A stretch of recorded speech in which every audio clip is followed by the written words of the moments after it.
Me neither. Yeah, there he goes. Yes, we're live.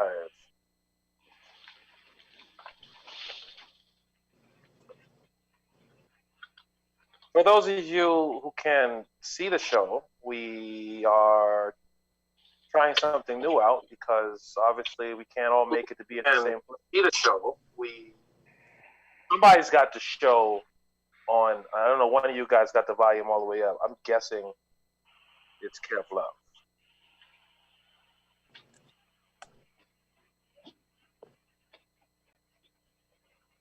Kev, do you see it on there yet?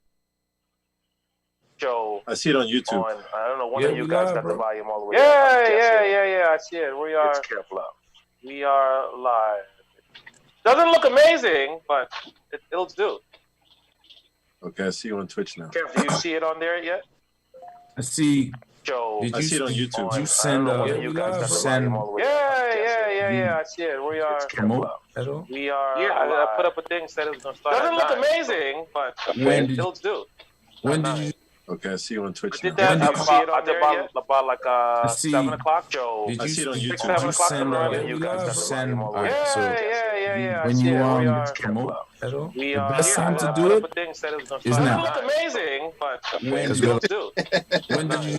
Okay, I see you on Twitch I now. did that about like Remember, we live in an I Instagram see it on world, YouTube. so you send. You- Alright, so Yeah. when you promote at all, We the are. best time to do it is is now.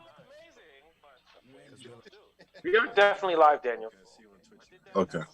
Shout out to all the people. It still says the old show name when I was playing games, so we didn't change that.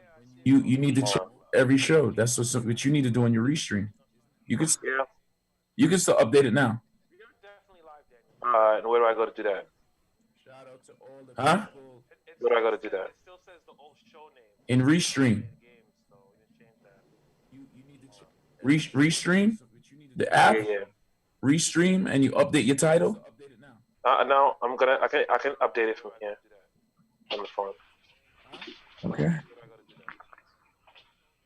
This would be episode 3, I believe. Okay, I'll be back. I'm gonna send an email on my Twitch. Restream and you update your title. No, I can update it from here. You want to hear something funny, Jason? I do. Please tell me. No, well, not funny. It's interesting to me how passionately the people who say calling them a female don't matter, like they really be fighting hard to be like, don't call me whatever you want. I don't care what you call me. Like it's so wrong to want to have respect for them. I don't understand. I do.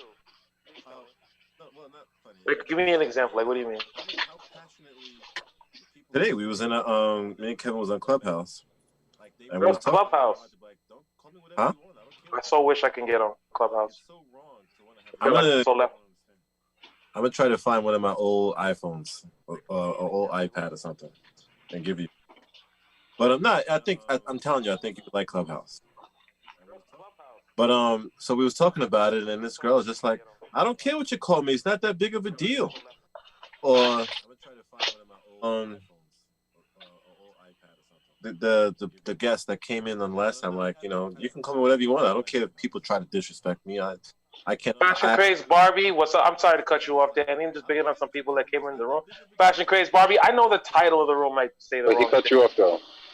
Yeah, no, I have to acknowledge the people who showed up after. It took us a while to try to figure out how to do this without having people there. And all this time during quarantine, we've been on Zoom.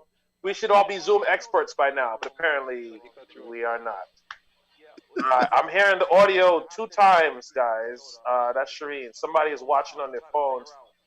Does somebody have this on their phone with the volume up? I'm not saying any names. Maybe Kevin. Could be Danny. Could be Danny. And it said, I think it was me. I think it was me. It said, yeah, and it's a bit laggy. Listen, this is not going to be one of those long shows because there's going to be some technical difficulties. But, I'm trying to see how it works. Yeah, we owe it to the people to try this and to let the show go on. If you said the show's going to go on, we're going to try to figure out some way to let this happen. So we're here and everybody is home. I'm here in the cave. Danny is over there by his computer, and Kevin has apparently been kidnapped, is in some basement somewhere. Please send the ransom. I am not kidnapped. Is somebody gonna send the ransom? They got me here. Kev Love is obviously being kidnapped. I was kidnapped by some Africans, and they want me to smoke all their weed. Kev, how is having a show where you could actually smoke? Amazing. How was the audio? Is the audio good? People in the comments, how was the audio? Dutchie said, I don't need to send your. Did I ask you fucking that, Dutchie? Are we gonna start off the night with that type of energy, Dutchie? Did I ask you fucking that? Ask you fucking that? You think I only sent you an email? You think it's on? Everybody got the email. I said, let me send Dutchie an email so Dutchie comes on the program. Anyway. Oh, we need Dutchie here. Let's be honest. How is the stream, you guys? Is can you at least hear us good? How's the audio? Yeah, Shireen's saying she can hear what we're saying twice. I don't know if anybody else is getting that same thing. Oh, we need Dutchie here. Let's be honest. How is the is there a loop, people? Can you at least hear us good? How's the audio? They think Shireen B says it's Kyrie Kev Love, and you're probably right, but he's saying it's not. Okay, let's do this. When one person is talking, everybody else mutes their mic. Can we do that? All right. Okay, so I guess we got no choice but to just let the show go on. So let's start. I just want to start with the introductions here. I am Mighty One J. Lou. You can follow me on all social media at Mighty J. Lou. I had a dot in my name in the Instagram for the longest time. Right. Okay, so I guess we got no choice but to just let the Mighty J. Lou on. Follow me across all platforms. And we also have Kevin Crown, the Energy Godson in the building. We have Daniel, world famous photographer and owner of a beautiful flat screen TV. And in the basement, we have Kev Love with his L ready in his hand. And that is the panel for the show. How you guys doing? I am a carpenter too, motherfucker. Okay, well, you could just say that anytime you want. Just say, I'm a carpenter, goddammit. I think we fixed. Are we fixed now? I think everything. No. I think so. Kev's in the kitchen making CMOS. I'm actually gonna make what I made earlier. It was delicious, and I want to. What'd you make? What did you make earlier? I made teriyaki shrimp with spinach, and it was amazing. I should have made more. Hold on, pause. You made it? Yeah, I made it, guy. Wow. You sure it wasn't DoorDash delivered? I didn't know you knew how to turn on the stove. Man. Nigga, I've never in my life, as long as I've known you, seen you cooking shit. You never seen me took a shit neither. You ever seen me take a shit? Yes. I seen a lot of DoorDash coming to your door. I've never, ever seen you actually cooking something on the stove. I've never seen that in my life. I'm just saying. Shit, that's bullshit. I cook. Yo, but for your Kev, I don't think I've ever seen Jason cook. Nah, the only thing I ever seen him make was some waffles out of a waffle maker. That's it. I seen Jason smoke weed out of a plastic bag, so I know he out of a condom wrapper.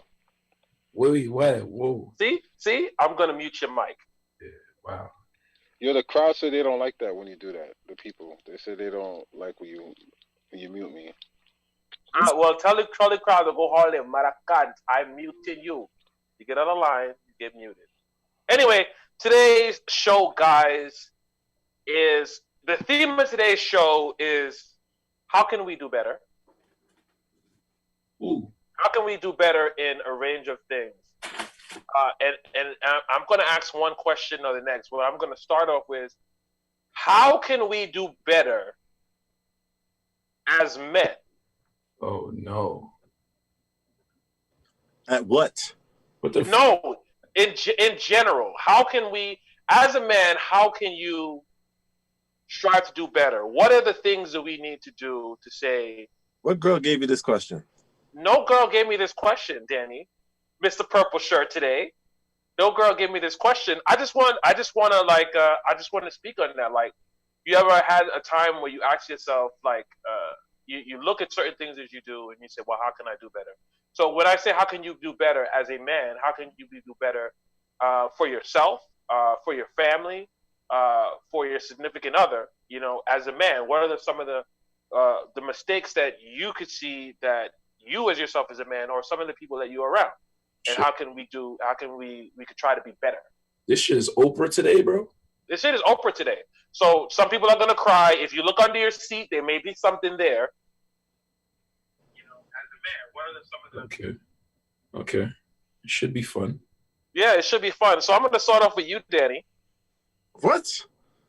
Yes, absolutely. I'm gonna start off with you. How can you be better as a man? How can other men be better as men? In general, as a black man, you answer this question however you want to answer it. So your response may seem, well, as a black man, I could do better doing this, or as a married man, I could do better doing this. However you see yourself as a man, how can you do better? I'm a firm believer in you're a reflection of your friends, or you're like an average of the people that you hang out with. So if all of the people that you hang out with are deadbeats that only chase pussy, chances are you're one of those too. But if you also know other types of people, then you're probably an even mix. So if all your friends are broke, 90% of the time you're also broke. If all your friends are rich, it's highly unlikely that you would be broke. You know what I mean? So like one of the reasons why I enjoy, or I'm grateful for the friendship I have with you guys, is that you guys are not pieces of shit and deadbeats. You know what I mean? I also, like, for me, I'm extremely critical of myself. So there's a long list of things that I need to improve on. So that's a different show, and I'm not. Yeah, but are you so? So it'd be fair to say a large majority of how you could do better comes from the people that you're around. I definitely think so. I think that's why you want to advise your kids on picking good friends. You know, yeah, absolutely. The people who you spend the most time with will be a direct reflection of the type of person that you are. A lot of people think we have a choice in it. I disagree with that. I think that it's a natural osmosis, if you will. If you hang out with people who are elite and who are winners or champions, chances are you're going to be one. Or like when you think about famous rivalries between great athletes, you know what I mean? It's because of them being in association with other greats that they were able to refine their own skill and be greats. So yeah, absolutely. I think that's one of the easiest ways to be better. The other is to actually know and recognize that you have faults and flaws, and so that you have a target or a goal or a bullseye to go after as far as what you want to improve or change. You think that is a difficult part in it, to recognizing like your flaws for a lot of people? Absolutely. I've definitely had conversations with people who think their shit don't stink, yet they complain about the things that's going wrong with their lives, and they take no accountability for the choices that they make. And as a result, it's hard for them to improve on it because they don't see the main cause of their problem is them. I think that we are the main cause of the majority of our problems, or at least the source of the solution to the majority of our problems. Kev Love, I'm gonna put the same question to you. What was the question again? Wow. Okay. No, I understand the question. I was joking again. What we need to do better as far as like what can I do better? I think I'm answering it like that because I was just talking to my kids about what could they do better, trying harder, pushing themselves. I think you need, like Danny said, piggyback off what Danny said. I think you do need people around you that are successful, that are talking positive, who are growing every year, every step. Not just living in a state of procrastination. I think procrastination is an evil drug. It's worse than weed.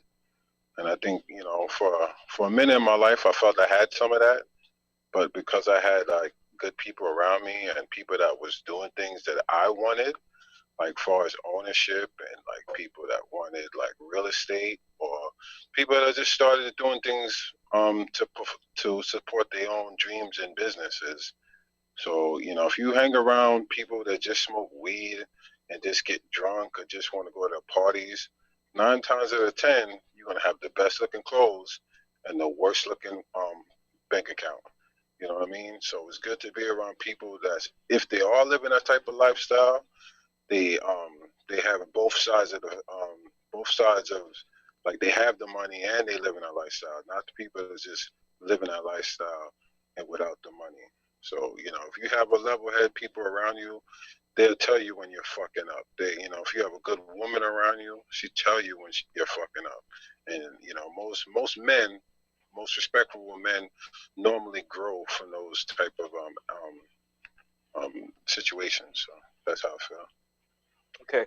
I'm gonna get to Kev Crown in a second, but just before I do that, let me just give out some shout outs in the room. Teddy Beijing, I see you. Teddy's mommy, Beauty Jazz, Your Night Nurse, Fashion Craze Barbie, GT Gem, I see you. CS, She Sells, Chef Shells in the building. Shereen B, you ready? Dutchie, West 420. Asian Bayesian. Bayesian, tatted Bayesian. I think I mentioned that already. If anybody else in there that I missed, it's because I'm not the greatest reader in the world. So sometimes I miss over things. So before we go on to the next question, DJ Locks in the building. What's good with you? Kev Crown, same question. And remember, you know, you're answering this how you want to answer it, how you see it. It's not a question that's like written in stone or just one way. So the question for the people that just came in the room was, how can we do better as men, or what is it? How can I do better, or how can we do better as men? What's your question? That is the question, sir. Which one is it? Me, myself? Oh, you really literally can answer this way any way you see it, because it could just be you, or it could just be as men in particular. But because maybe you feel like, oh, there's these things I need to do better, and maybe you look at just men as a whole, or men that you're around, and say, well, we could be better if we just do this. Well, I mean, it's kind of hard for me to be critical of all men because all men are different. You know what I mean? I'm very critical of myself. I have a lot of models and a lot of sayings that I live by. And one of my sayings that I firmly believe is, if you're not evolving, you're dissolving. So I think you should always try to learn. You should never be complacent. I think some people, or some men, if you want to say, you know, we talk about men. I think sometimes a man will have one goal, and when he achieves that goal, sometimes he forgets that you can set another bar, you know, and I believe the elite people or the highly successful people are people who are never complacent. You know what I'm saying? Like, for instance, you might see somebody who has $1 million as, you know, he's good. Oh my God, he's a millionaire. In his mind, he's like, I want $1 billion. You know, so I think as for myself, I try to stay away from being complacent. In my life, I've achieved a lot, you know, and I try to stay away from drinking my own Kool-Aid, as they say. You know, I try to, you know, stay humble, and, you know, at my highest moment, I always look at myself as I haven't done enough. And when you get to a point of reflection at whatever point in that life, it's important that you teach. As a man, we gotta teach. You know, that's another thing when it comes to being successful. Sometimes there's successful people who don't reach back down, and they're very selfish with their knowledge. And I think that's a downfall, a big downfall to our race in particular, is the fact that we don't share enough knowledge. Sometimes we don't even share enough knowledge with our friends. What would you do if you could just think of a way that you can improve on that? How do we get, the knowledge out that we have to other people? Like, what would be? Because I think people say that all the time. People say, if you have knowledge, you should share it. But I don't think a lot of people that have certain knowledge know exactly what they should do to get that out to people. I mean, I think we're doing it, bro. Honestly, I think when it comes to us, we are doing it. I've been active on my social media. I mean, I'm not the typical guy, and I do have a voice, but I think it starts like a ripple. I think the words you could say, the words that you say, the person you say it to, they may not change the world, but it could be a ripple effect, and they could repeat it to somebody that can change the world, or be the next president, or be the next whoever. You know what I'm saying? So I think it's always important to have these conversations, positive affirmations. Don't be afraid to congratulate your homie. There's a lot of people, and when you're doing good, they're not saying, yo, that was dope, bro, or that was a good job. I'm proud of you. You know what I'm saying? And I think it's important that you give people their roses. You let somebody know when you're doing good. You let somebody know when you're doing bad. At the end of the day, we just need to communicate and just have a ripple effect. You know what I'm saying?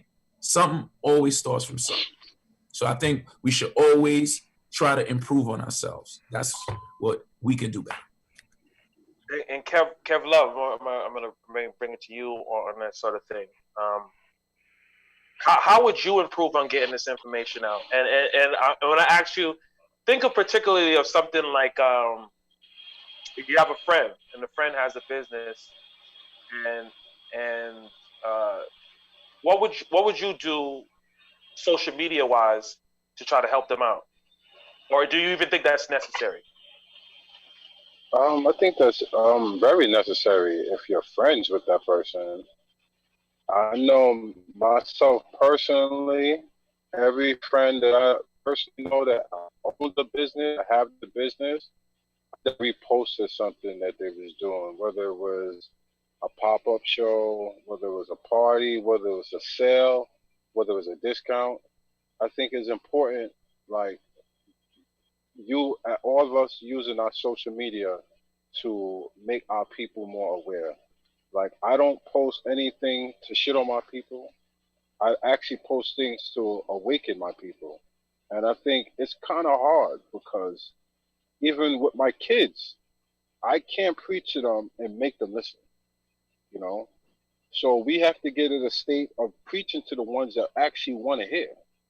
That's the beginning, because we can be spending countless time trying to fight people into our meshes, or we can spend more time trying to cater to the ones that actually are aware of what's going on. So I think as far as us personally, economically, and business, we all should repost whatever. You got a friend, she's selling nails, even if her nail business is horrible, repost it, share it, share the love, you know what I mean? And I think once we get into that, because I think Black people control social media. We set the trends. We make what's popping. So if we get onto it and we push it and we make it a trend, then it become bigger. A lot of us don't know our powers. We so used to. But then to ask you, because I mean, I'll admit myself, I have a lot of friends that do a lot of things, and sometimes my day is long, or I had so much on my plate, so I'm not necessarily thinking about, all right, I'm gonna post this for somebody and post this for somebody. So I mean, is it fair to say that just some people who they just don't have the time to do it? No. I think that's bullshit, because if you're not a CEO, hold on. If you're not a CEO, I love saying this. If you're not a CEO, if you're not a medical doctor, there's no such thing as I don't have enough time. We all make the times for the things we want. And if Kev, hold on. I'm gonna cut you off just to say one thing, and I'm gonna let you continue. See, ladies and gentlemen, do you see this? This is the kind of Kev Love that doesn't get his mic turned off. The real talk shit. Keep going. Let's continue. You know what it is? It's because it's Zoom, and because it's Zoom. But like, I want to answer that. Because social media. Hold on. I'm going to come back to you because I know Daniel has something you wanted to say too, and I want to give everybody the chance to speak. This is some Oprah shit today. I'm just asking questions. So Danny, I don't know if you were finished with what you were saying, Kev Love. Oh yeah, I'm good. All right, so Danny, now what you were saying? Because you were just saying that's bullshit. The scenario that you just said is bullshit. If you got time to be on social media, you got time to support, because everybody got time to talk shit. If I went to Gloria's and I ordered a shrimp roti and there was a fat cockroach in the china, I'm gonna post it. I'm gonna send several in my story. I'm forwarding it to my friends. I'm looking at every comment, But I don't see that type of energy put into shit that people like. You know what I mean? A lot of people, when it's shit talking, or when it's gossip, or somebody else's business, or somebody else's dirty laundry, everybody got all the time. When it's lifting up somebody else's business, when it's talking good about something else, because we all know people doing something. Did you happen to see the what was it, the red light challenge or? Right. So I mean, are you talking to us? Can I look at somebody and say, well, I've been asking you to post my shit for the longest time and you ain't do it, but then you posted the red light challenge. I got a response to that, right? Okay. To a degree, if somebody doesn't post your stuff, it's possible that your shit was trash, right? It's possible that they didn't like it. But if on one hand to your face, they saying that they like your stuff, your songs, your rap was dope, and they're not reposting it, then there's some kind of disconnect. You know what I mean? If I say that I'm a fan of Kevin's dress line and I'm not posting it at all, there's a disconnect between my words and my actions.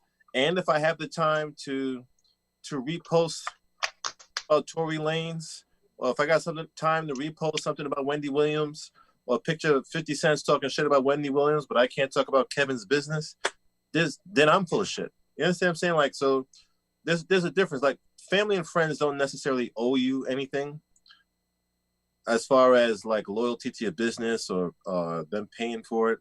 Something's wrong with the screen. Which screen is that? I'm looking at the live and what I'm seeing doesn't look good. Look at the Twitch.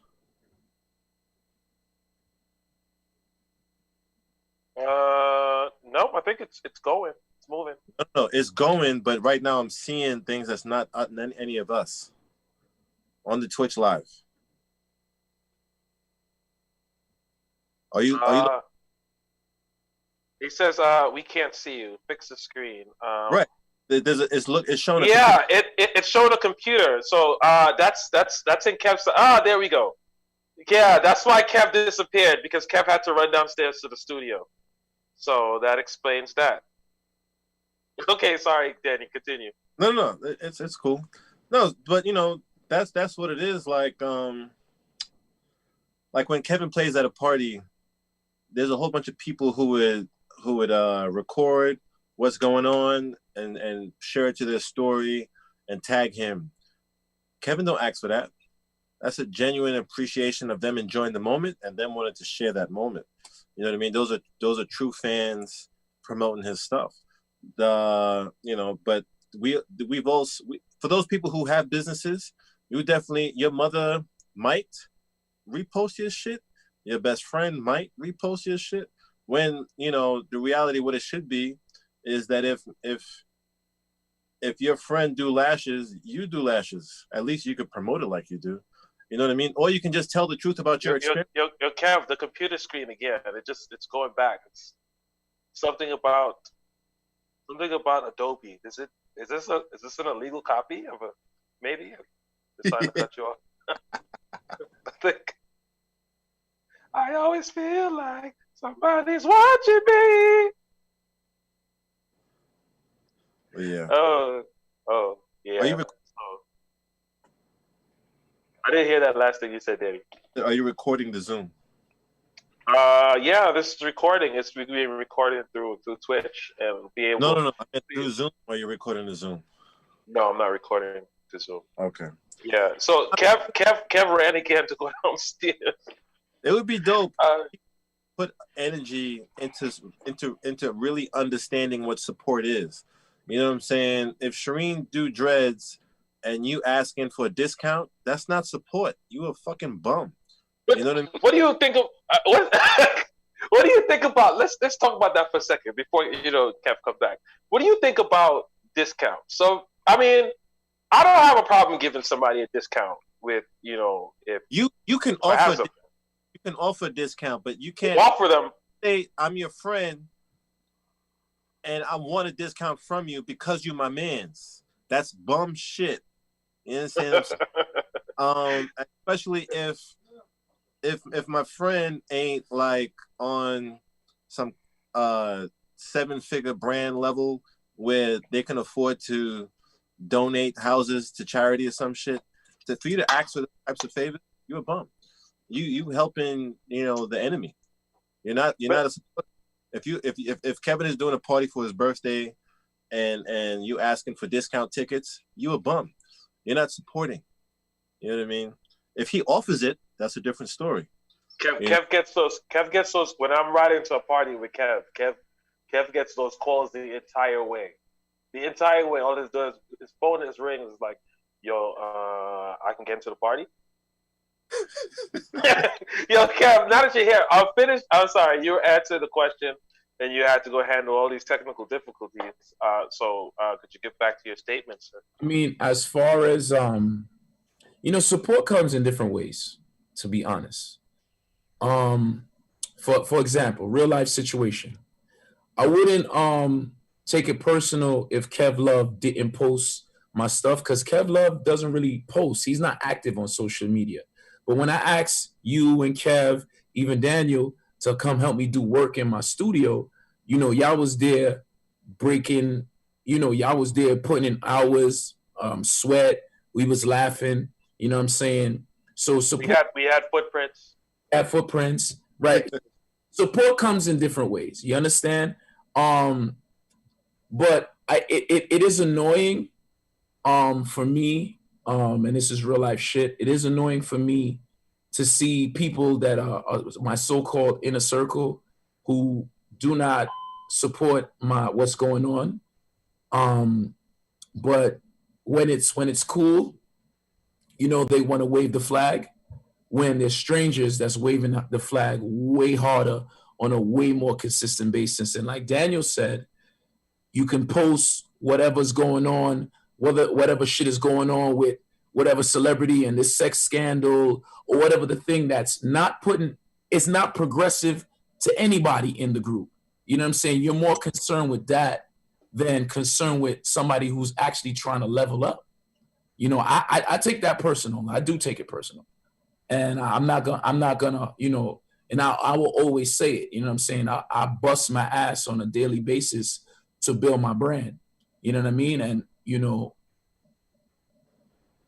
certain things it's not required, but I'm gonna look at you different if you don't do it, to be honest. And my whole thing is like, since this Corona thing started, Kevin know I'm not really a party guy. I go to the party, I normally fall asleep in the back of the stage. Always fall asleep. I don't, I'm a blue collar worker, and I have everybody on the job site listening to the morning show since it started. I'm not even a soca guy. I don't know half the artists. I don't know most of the reggae songs. I'm an R&B guy. I love R&B. That's why I listen to every Sunday, But I started supporting Kev because I'm like, man, he can't do like parties like that no more. Like he can't do events like that no more, weddings. So I just made it my business to stop listening to the Breakfast Club in the morning, you know what I mean, and just focus and just listening to Kev Morning Show. I'd rather support someone that I physically know, actually know, than a celebrity. I think black people love fucking celebrities. They love everybody they don't know besides the people right next to them. Me, I like people that I can actually touch. I can actually have a conversation with. Even if we have a disagreement, I actually appreciate you more than someone I would never talk to. So it bugs me when I go online and I can post a picture of, I guess, my family or myself, and you won't get a like. And then you scroll down, that same person, they like in, they like in Swiss Like Beats, in they all like in, and they all the like, big booty yeah, pics. they like in all the boo bitty pics. Don't worry, I like the big booty pics too. But it's a little bit frustrating. But me personally, I'm not someone that lean on other people for that. Like I really don't, because I know I'm gonna get disappointed. So I hold tight my family, and I hold tight there's people that's on the same frequency as me. We can't expect everyone to be on the same frequency. Some people, their frequency is gossip and negativity and things that don't stimulate their brain. Like I said, this Zoom, this Twitch is a great thing because now we can build a community of people that have the vision of building each other up, not just ourselves, but if one person has a show or one person trying to do something, like Danny said, if Shireen B does dreads, everybody go to her to do dreads. The Chinese people do that. Like If one of the people over here do nails, we all go go to that person to support the nails. If you If I got had, pictures yeah, to be I was going- taken, yeah, if you got pictures to be taken, call Danny. You know a person, you know him personally now. It's a little bit different. You want somebody to make you food, call Chef. You want somebody to deliver your mail, call Mara. You know what I mean? It's like we gotta use each other, support each other. So when we really need, That Danny, see that joke? If you don't know, that joke went right over. That was like a joke he stuck in there, but it just went over people's head. I feel like But we understand. If you're part of the Zoom crew, pick up the Zoom crew if you're in here, Zoom fam. That was ladies and but here's why I asked that question. Because there seems to be some power in people getting together, especially on social media, where you can really get things done. If you look recently when yeah. What kind of weed is Kev Love smoking? Because this is a different Kev Love today. But Danny, this is no. Hold on. Let me answer this question for you, Danny. See, this is the same thing I was saying. People would message me, right? People would say, "Jesus Christ, you're so mean. You're being so mean to Kev Love. You keep cutting his mic off," and because I know he's talking fuckery. You know what I'm saying? And I don't know why he's doing it.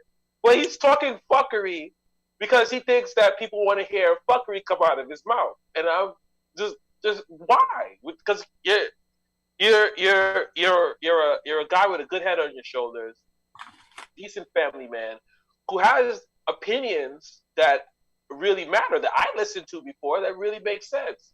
So why would you think somebody else don't want to hear that? You know what I'm saying? That anybody's like, this is a new Kevlar. Where did he come from? What is it? It's the weed. They're blaming the weed. Nigga, that's you. I'm telling you, it's the Zoom, bro. The Zoom is more controlled environment. And I'm not, and I don't see what's going on Twitch at all.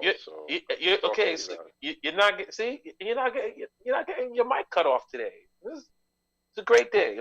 I don't want my mic to cut off. That's why I'm not talking funny no more. You control me.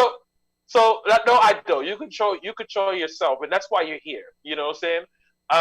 And like I said, the reason why I was saying this with everybody coming together, like, what kind of force would we be if we just decided to come together on things? And if you look at the GameStop, how that app went up, if you don't, how the stock went up, if you don't know how it started from some people in a Reddit chat that just said, hey, if we all get together and we just buy up this stock, they're gonna have no chance but to up the price of the stock to cover it. And that's what they did. They came together and they defeated something that like the little guy has never done before. They defeated the stock market where rich people went broke. And some people who were broke, they came up real quick. Now, some people who keep their money in, they lost their money. But this to me is an example of what we can do. We all come together, and we all have a common goal, and we all use the resources that we have together to make shit happen. It can be a beautiful thing, and if it can work for the stock market, it can work for so many other things, like businesses people have, or just ideas that people have in their head. So we need some sort of forum where we can, really get that together, and maybe that could be Clubhouse. I don't know. I don't know nothing about it because I have an Android. Let's stop promoting Clubhouse like that, because Clubhouse is not owned by black people. Black people made that company $1 billion shortly, and it's black apps that do the same shit. From my knowledge, I'm not on Clubhouse, so I don't know. I'm not talking from experience. I'm talking from what I see. I'm like, damn, that shit sounds popular, but the only people I hear talking about it is my black friends. Can I say? I work next to white people. Yeah. For one, Jason, what you're speaking about, we've been doing that. Yes, we have been doing that. You're right. So I'm not saying I'm not speaking to you personally in that. No, I'm not talking about just us. I'm talking about us as black people. We've been doing that. We can't compare ourselves to, some privileged people on Reddit with the stock market, but things like Susus and Partners, keeping parties, round robins. There's a lot of things that we have come together on a smaller scale to achieve higher greatnesses. You know what I'm saying? All our parents came to this country with nothing and left with but in fairness, that's a bit different than what I'm saying, because that's more like the hustle. You know what I'm saying? That's like, having a hustle and you to do that.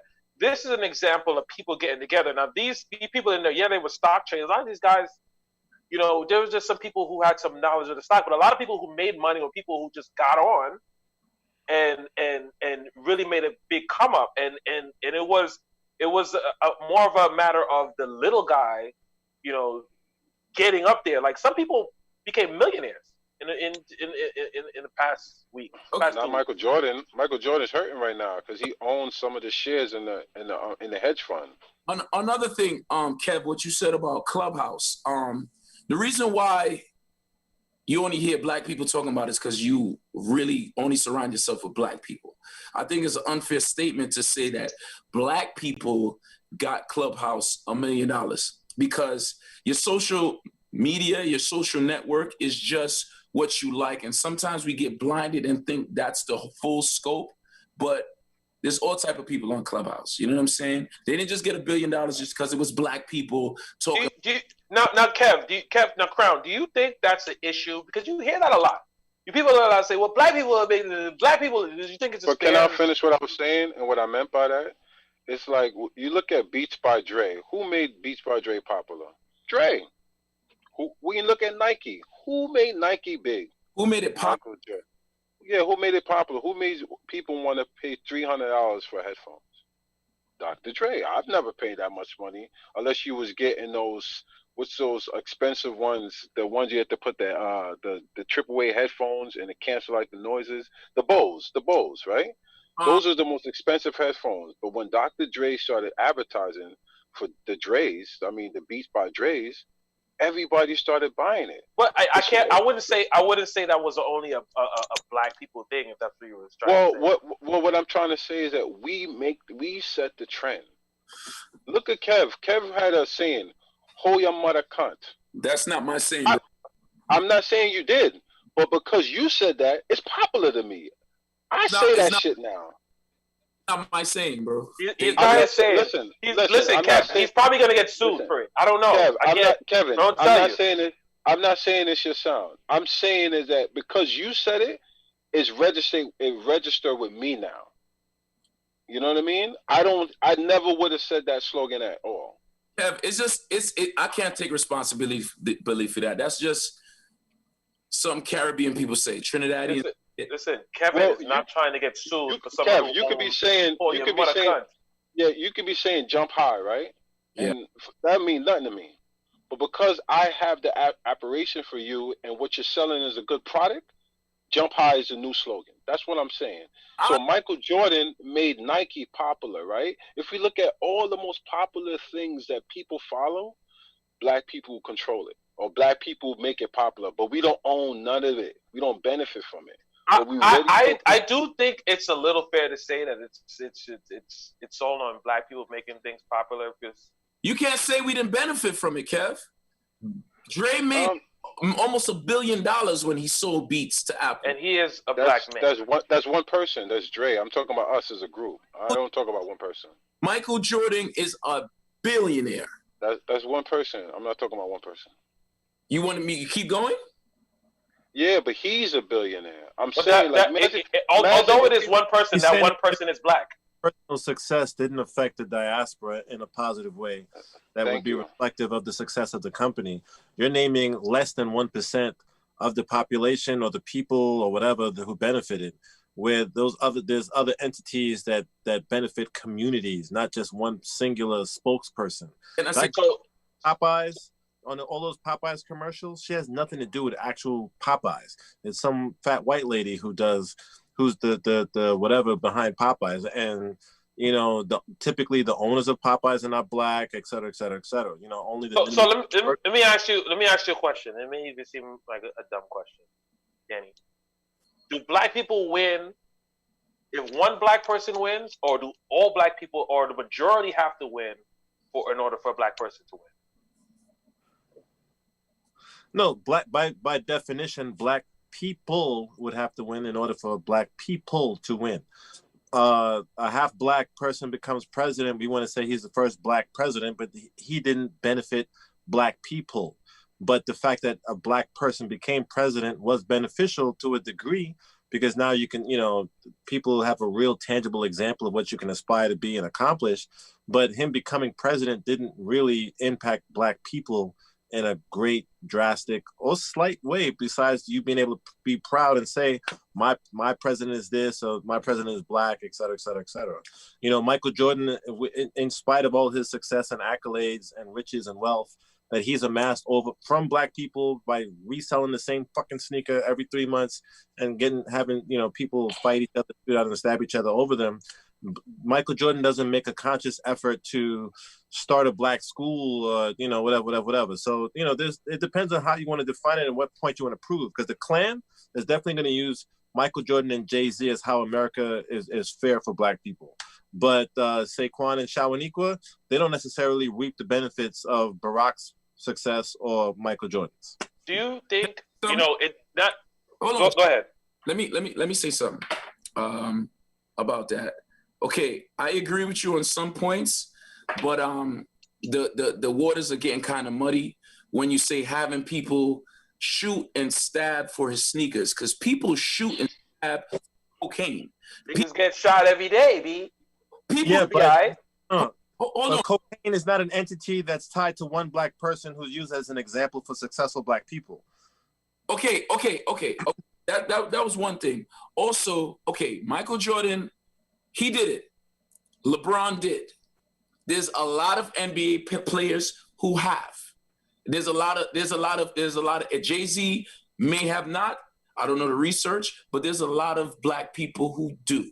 You know what I'm saying? So I like when Jackie Chan became a worldwide celebrity, did he have to answer, say, yo, what did he do for Chinese people?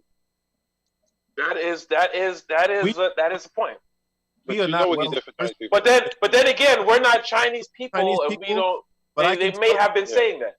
But I can tell you, with me having the opportunity to interact with black people, with Chinese people, and the things that Chinese people do for their community, is astounding, extremely impressive, highly efficient, and a conscious effort in the culture to support Chinese people in many of the things they do on a regular basis. That me personally, I haven't seen or witnessed the parallels in black culture. So yes, I'm sure I would be willing to bet that there are things that Jackie Chan does that benefits with the sole intention to benefit China and Chinese people in a way that the majority of the names that people are able to list, which by definition means it's few, because we can't list thousands and hundreds of thousands or millions out of the 8 billion people on the planet.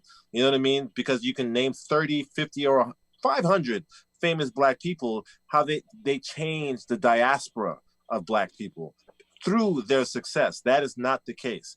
And if it is, the PR for it is horrible. I agree with you, Danny.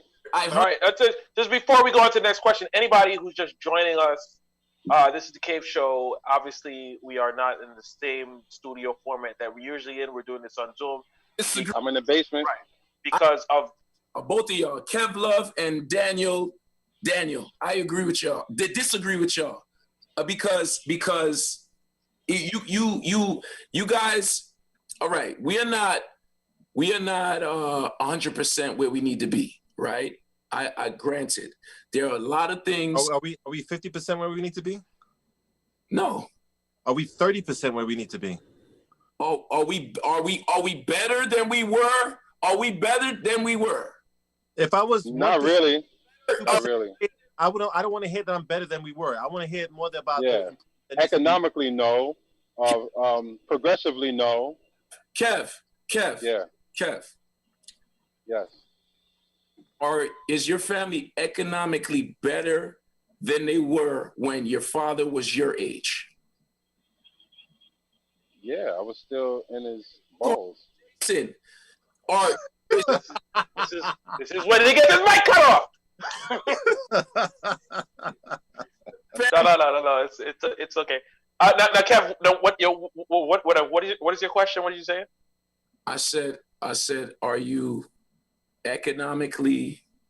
Are you or your family, your whole family, more economically enabled or financially, whatever it is? Are you guys better situation than you are when your father was your age? Yeah, but that had to do with more of work ethic and you're more talking about a small slice of the pie. Wait, but hold on, Daniel.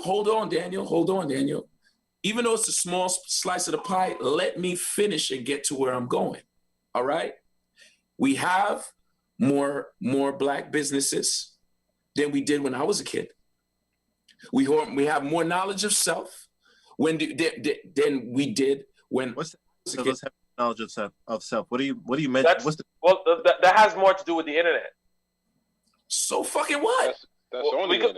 We have more wealth. When you say we have more wealth, what are you talking about exactly? In comparison to what? Because the value of the dollar has went down, and how much money people make. We had more businesses. I didn't say we had more wealth. I said we had more businesses. Okay, fair enough. Right. I didn't say we had. The population increased, so to have more businesses. If you spoke about the percentage of Black people who had businesses, that means something. But to say that there's 500 people now versus the 50 people 20 years ago is because the population boomed, not the percentage. And we have more access to information. So that pushes a lot of things along too.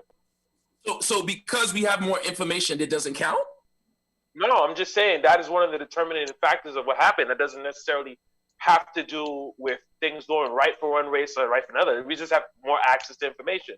So before, if you wanted to open a business and you did not know where to get that information, and you did not know where to find it in places like the library, you can just Google how to start a business, and there's going to be an entire YouTube video detailing how you do that. Can I answer Kev's question when he said, yes, it's that same Barack Obama thing I think Danny was alluding to, as far as the symbolism. Like, they put things in front of us to make us feel like yeah, I'm financially good. Let's just before we do that, you say they, so let's define who they are. You just totally threw me off. You said they do this to us. So who's they? Oh, the suppressors. The white man. Like, you know what I mean? Let's not say that. The Caucasian man. I'm sorry. How were you suppressed? I'm not suppressed. I was trying to say. I grew up. Choice that they're poor. What do you mean by how is he suppressed? You already used him as an example of being more successful than his father. I said no. So that doesn't take away from the fact that the majority of Black Americans or Black people in general are not doing well. There is systemic racism, and there are systems in place that makes it harder for Black people to achieve what white people can achieve way easier. I agree with you. But you're talking like there has been zero progress, that Nothing has been done, and I disagree. No, let me finish. Let I finish what I was saying. Yeah, go ahead, Kev. Like Kev Love, finish what you finish. I feel like this you're way. saying, and then we're gonna get to Kevin. Like what Kev was saying, financially, because of my dad and because of my grandfather instilling that into my dad, and my dad instilling that into me, I have a sense of pride and a sense of succeeding. What about those other black people around? Not me, because I can't. I feel like I'm all right. I wish I was better. If I was white, I'd be richer. I know that for a fact. I would have more money. I'd be in a better position. But I'm not. Why? So, but why? But why? If you were white, why would you have more money? all right, because let's look like this. I look at your dad, Jason. I'm not. If your dad was white, I believe he'd be richer. Because the opportunities, when somebody you knock on the door and say, "I got service," it's a big difference when you're black and when you're white. You know, it's a big difference. We don't want it like that, but it is. And then you have an accent. You're not from this country. People looking at you like, oh, you coming to take my job, whether you're black or white. So our parents had to do more than the necessary that somebody that's white. And I had to see that. My dad was the only black foreman working for the company. We get into the same company, and it's the same racist 30 years later. And now my dad retired. I'm working. I got the same racist 10 years later. You don't want to go back to work. You know why? Because at your job, they're going to treat you a certain way and they're going to talk to you a certain way. Jason don't have to deal with that because of financial and great things that his dad thinks. He don't have to change his personality to go to work. Me as a black man, I can't be the aggressive black man at my job. I got to be the jokey black man or the conscious black man because no one like aggression. Go ahead, Danny. Sorry. No, don't apologize. I think we need to Kevin. I'm Kevin Crown. I think that the issue that I have is that we're using these magical Negro examples to represent. You said magical Negro. Yeah, no. I'll say the same thing. They ain't because, shit, man. Let me just finish. Let me just get it out. And Kevin, I can't hear you. What? You're muted or something, Kevin. Muted? Wow. Yeah, no, I hear you now. I hear you now. Can hear you. When we use. Let me just finish. Go ahead. Hold on. Let Danny finish, and then Kevin will get to you. What I'm saying is, what I'm saying, we were talking in too small of absolutes. I'm not saying there's no progress. I'm saying if we're going to admit that there is progress, I'm more interested in how much it's been. If we're going to say that it's 2% progress and only say there's been progress, I'm not happy with that. Because compared to the progress that gay people have gotten, compared to the progress that people have gotten, compared to the progress of, there was a time when Irish people were treated just as bad as black people. That's not the conversation ever at the moment, because their progress is drastically different than ours. There was a problem when Jewish people were looked down. You know what I'm saying? Something really, really crazy, where you can't compare their struggle. Imagine a Jewish person telling you about their struggle in a conversation where you're talking about yours. It's not the same. And the progress is not the same. So yes, of course, there's been progress. My concern is us being too happy or being too broad in the statement of progress, not acknowledging the fact that it's been 5% or something like that. The other thing was talking about how we're making more money. The average black man in America makes about $55,000 a year. Yes, now that would be considered progress, because in the early 2000s, the average black man made $24,000 a year. But the price of milk or the price of a token or the entry on a train has changed also. So in comparison to those things, the progress doesn't really add up to something like, oh my God, it's doubled. You understand what I'm saying? Because what I can get with the money is not the same. So I just want us to properly quantify and put into perspective the percentages of this progress that we speak of. I'm not taking away from the fact that there has been progress, or else Barack Obama would not have been able to have been elected president. You understand what I'm saying? Yes, there's been progress, but how has that changed? So Barack Obama has been elected president. We had a black president, half black, really, technically, but for 8 years. Blackish. Right. For 8 years. But we also had a dude choked to death with a knee in his throat on live not on live TV, but on TV, and don't remember hearing in any news anything that people were convicted for murder. You understand what I'm saying? So how much progress has there been? What are we measuring it by? And are we confusing 1%, 3% progress and just saying it's progress, which deludes the real issue is that there's a lot more work that needs to be done. I'm done. All right. Hey, Kev, go ahead and make your piece on it, brother. For one, there was no trial yet for George Floyd. That's one. For two, when I start bringing up the quote unquote magical Negroes, you say the magical Negro. Say they're magical Negroes. When I start bringing up ourselves, you say, that's a small percentage. It's either I talk about the people that I know or the people up in this room. You know what I'm saying? It has to start from somewhere. And at the beginning, when Jason asked the first question, he said, what can we do better? And my answer was to always be improving. If you're not evolving, you're dissolving. You understand? As far as Kev Love, Kev, I was in your position. I was in your position for upwards of 15 years, right? And one day I just quit. I quit. I didn't get arrested. I didn't get, penalized. I made the choice not to go back to that environment because that environment was eating away at my soul. And, thank God I had another way to survive and I went full steam ahead at it. It was scary, but, thank God I did it and I'm successful at it. At the end of the day, we still have free will. Kev, let me just ask you a question. I'll piggyback off of that.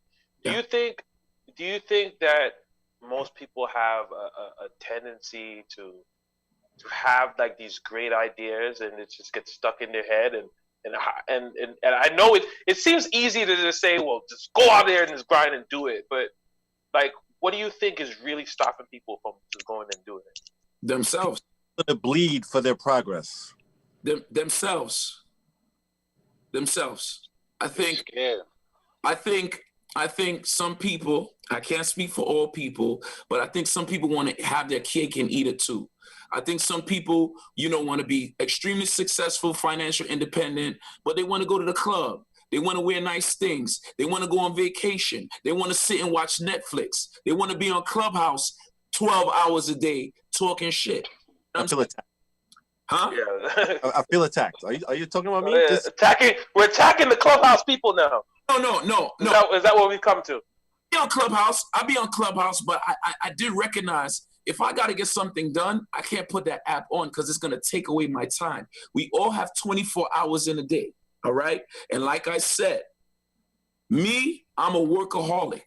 I will not sleep. I will not eat.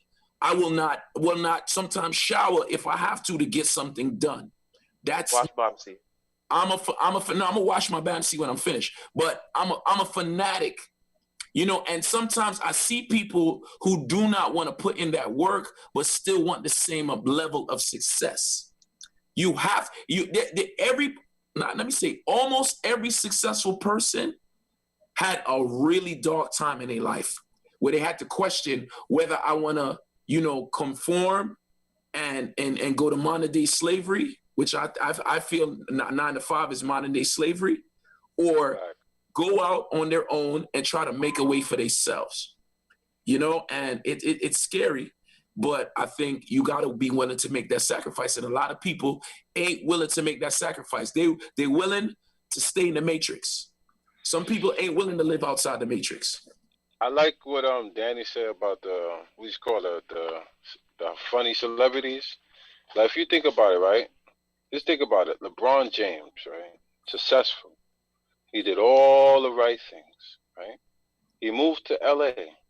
Somebody write nigga on his fucking... Now, for you to do that, you got to be like a police, or you got to have some fucking balls to think that the camera's not on you.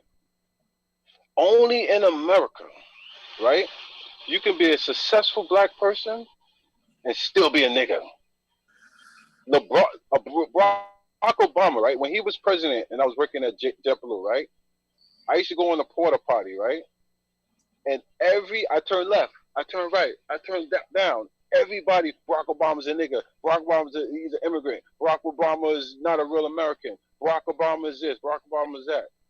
Like, these people see us in a way that it's not comprehended to us. Like, we still in the matrix. We still don't realize how much hatred.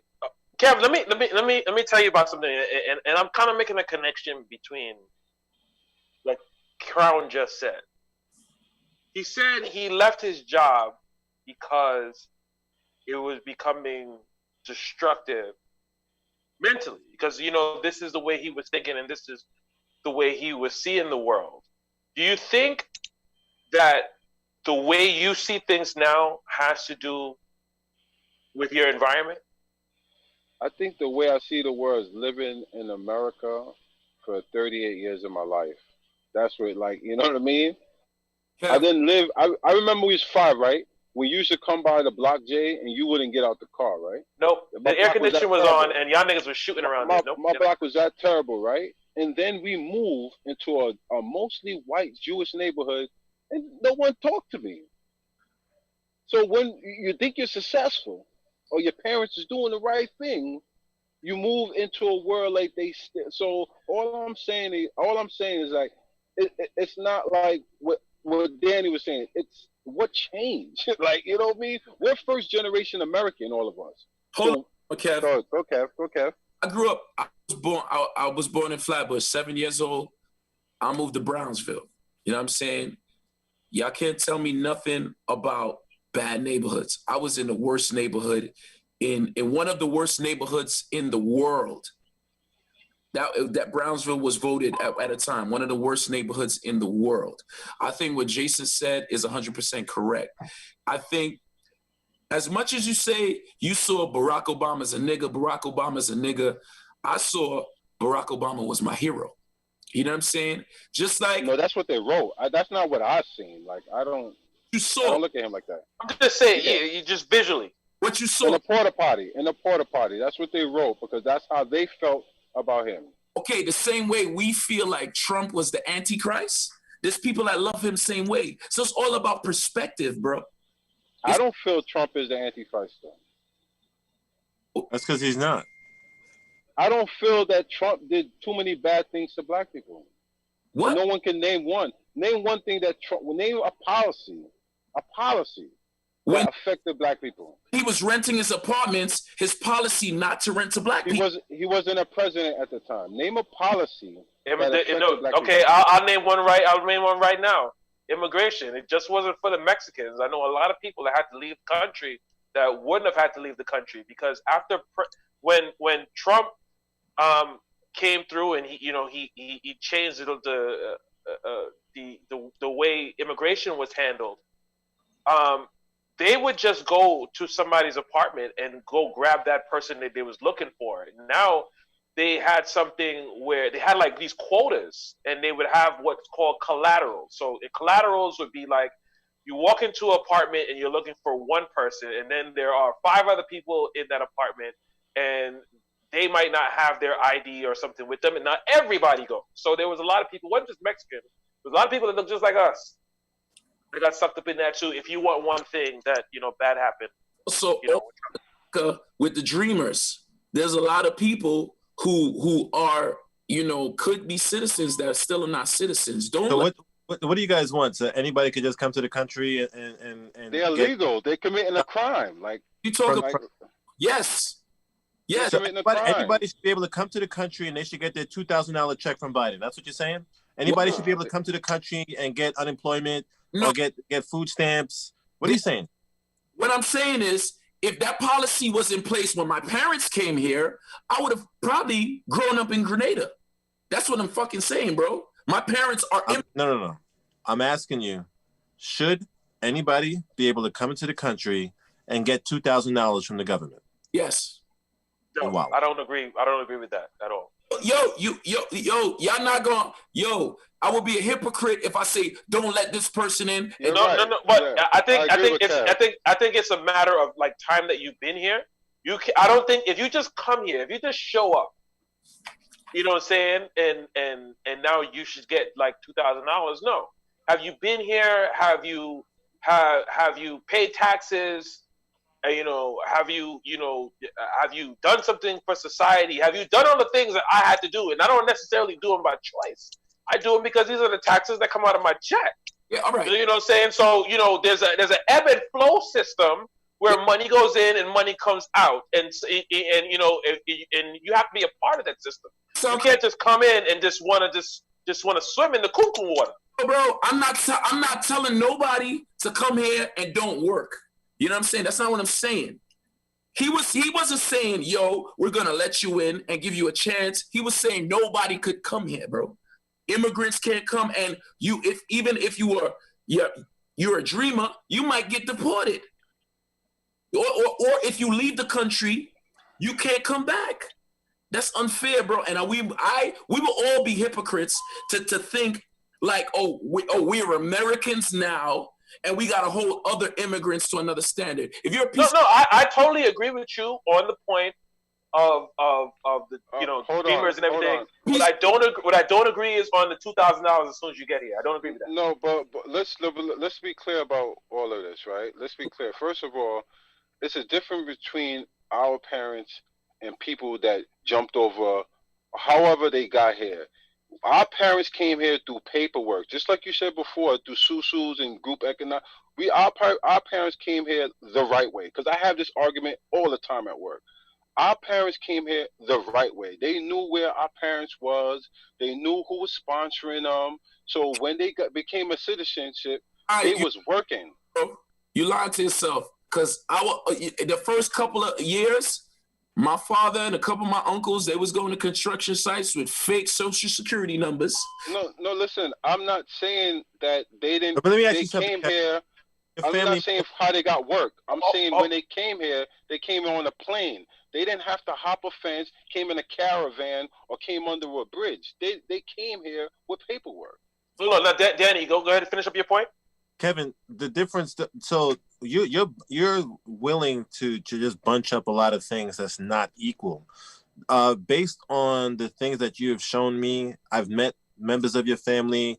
Like when you did the birthday party on the boat, and the women in your family made the food that was amazing, et cetera, et cetera. Meeting Jason's dad, the people that you're talking about contribute positively to themselves, to you, and to the country.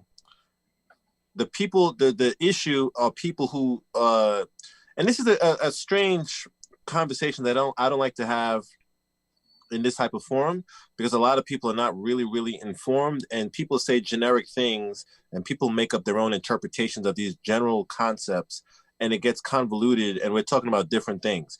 You are not, I know that there's no way in hell you are okay with us having no borders and any and everybody could just come into the country and then expect to get paid the $2,000 check from the government, because where the fuck would all that money come from?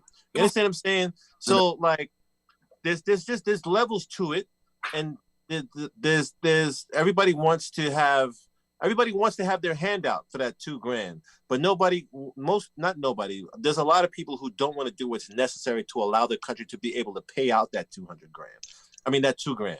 You understand what I'm saying? Because that money comes from somewhere, right? You know what I mean? So hold if you on, but about the fact that your school don't got new books, and there's lead paint on the walls, and your projects don't got functioning cameras, but you complaining about the government not paying for it, but you still want the government to pay everybody the $2,000 when they didn't do shit for it, and you're trying to figure out every way you can scam to get the extra tax refund back because you claiming other people's kids and also the stupid shit. You know what I'm saying? Those things don't equal, and not you, because again, the examples that you bring up are people.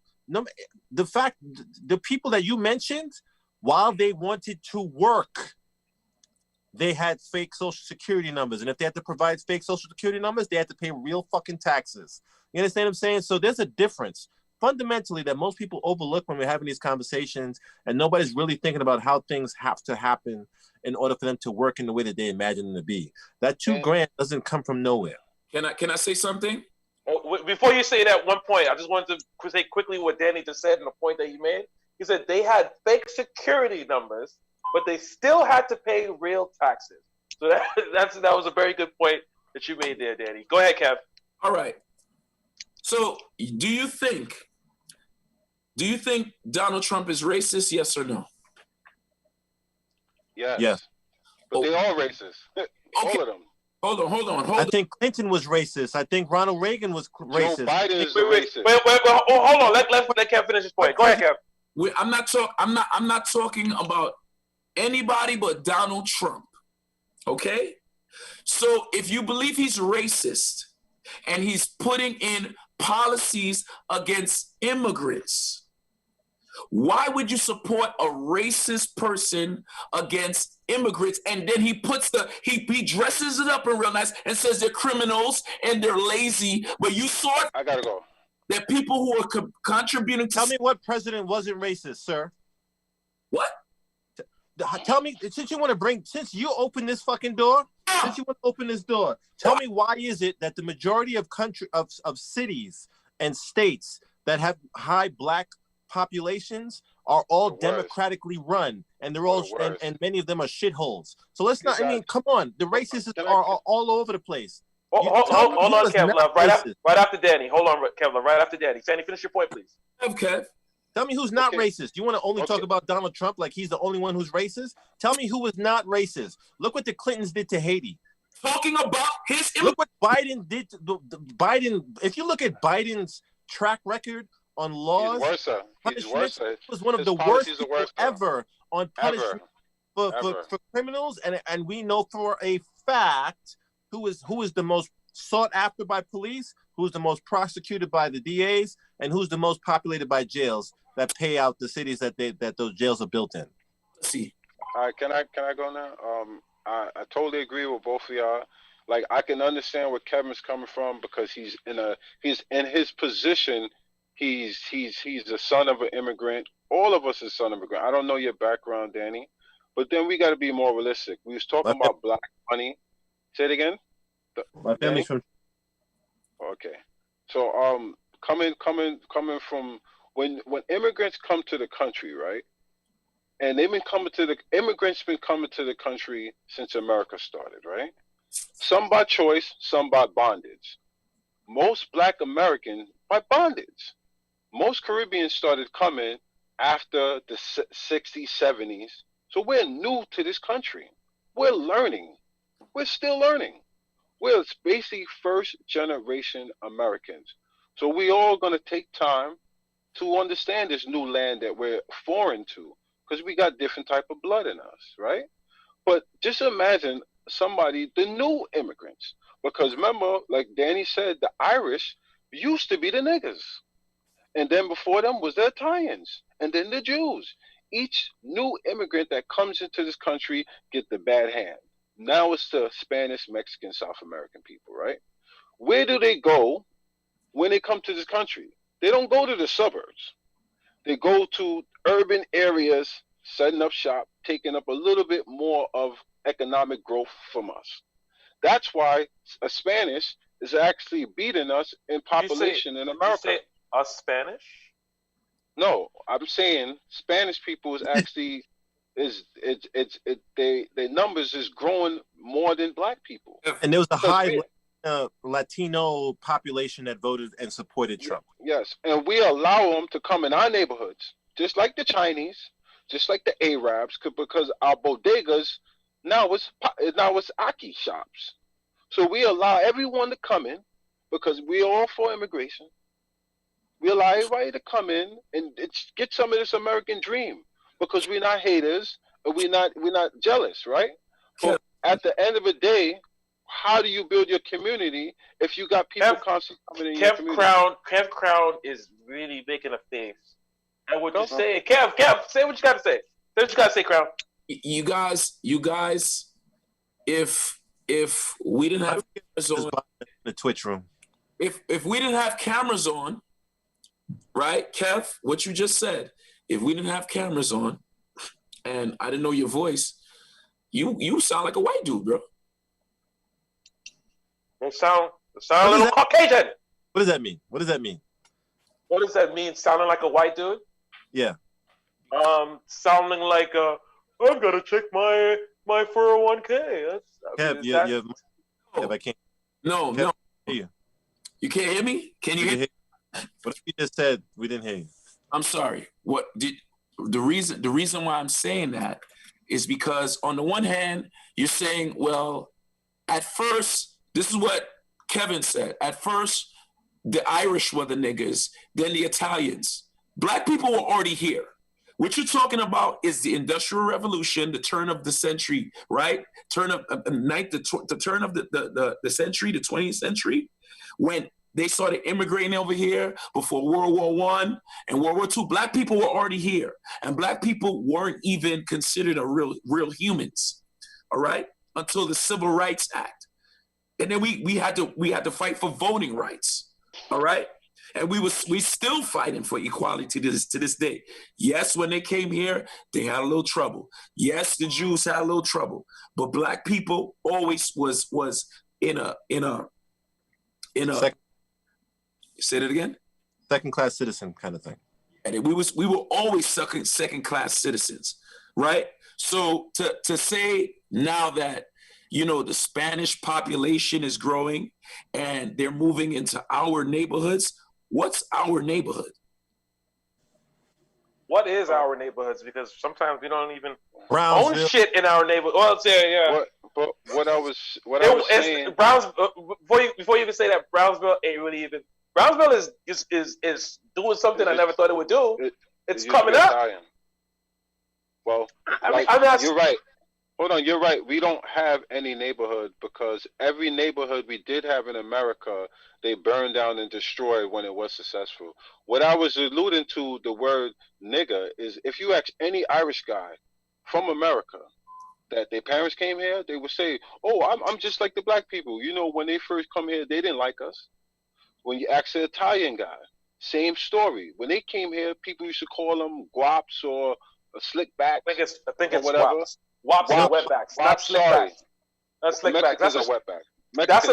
That's a pimp. You ever heard of a pimp named Slickback? Yeah, Mexicans are going wetback. So what I'm saying, and you're right, Black people's always been here. Black Americans have always been there. Black Caribbeans is what I say came in the 60s and 70s. So they even look at us differently. What I'm saying is that the new immigrant always get the slack.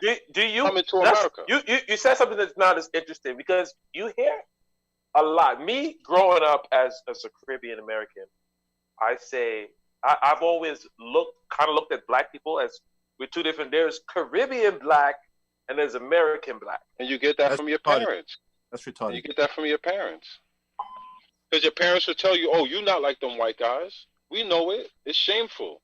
The first thing we do is separate each other because of that's what the white people showed us how to do. Right. I always looked at it. I always looked at it as a difference in culture because, my baby mother, she's her family is all American, and that's I kind of grew up with her, so I saw like an American culture, what I would call a Black American culture, and then at home I saw like a Caribbean culture. And we have a child that's all caught up in between. And, he says American things, but he eats paella.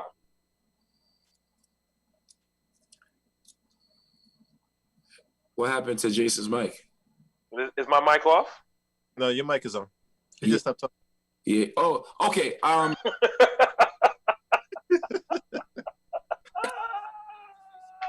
Go ahead. You're going in and out, Kev. You're going in and out. Like you be talking and then you don't hear what you're saying. Hold on, let me change my preferences. I'm used to good shit. This is some bootleg shit. I think when you lean in, you hear you clearly. You hear me now? Hear me now? Yeah. Yeah, hear me now? Yeah. Yep. All right. I wanna say something. When I speak from my experience, and I've traveled. I've been around white people. I've been around Asian people. Everybody knows I'm a martial art. I have Asian people in my life that I consider my family. You understand? I know a lot about Asian culture. I've been around cool ass white people. I've been around cool Spanish people. Just Kev, just for a second. When you said I do kung fu, so I've been around Asian people. Do you think that's the same way? Like people like, well, I've been to rap. I've listened to rap music, so I've been around black people. Yeah. So you think I know kung fu. I like kung fu, so I've been around Asians, of course. I didn't say I do kung fu. I'm not hearing you, Kev. Two, it's different if a person says I rap.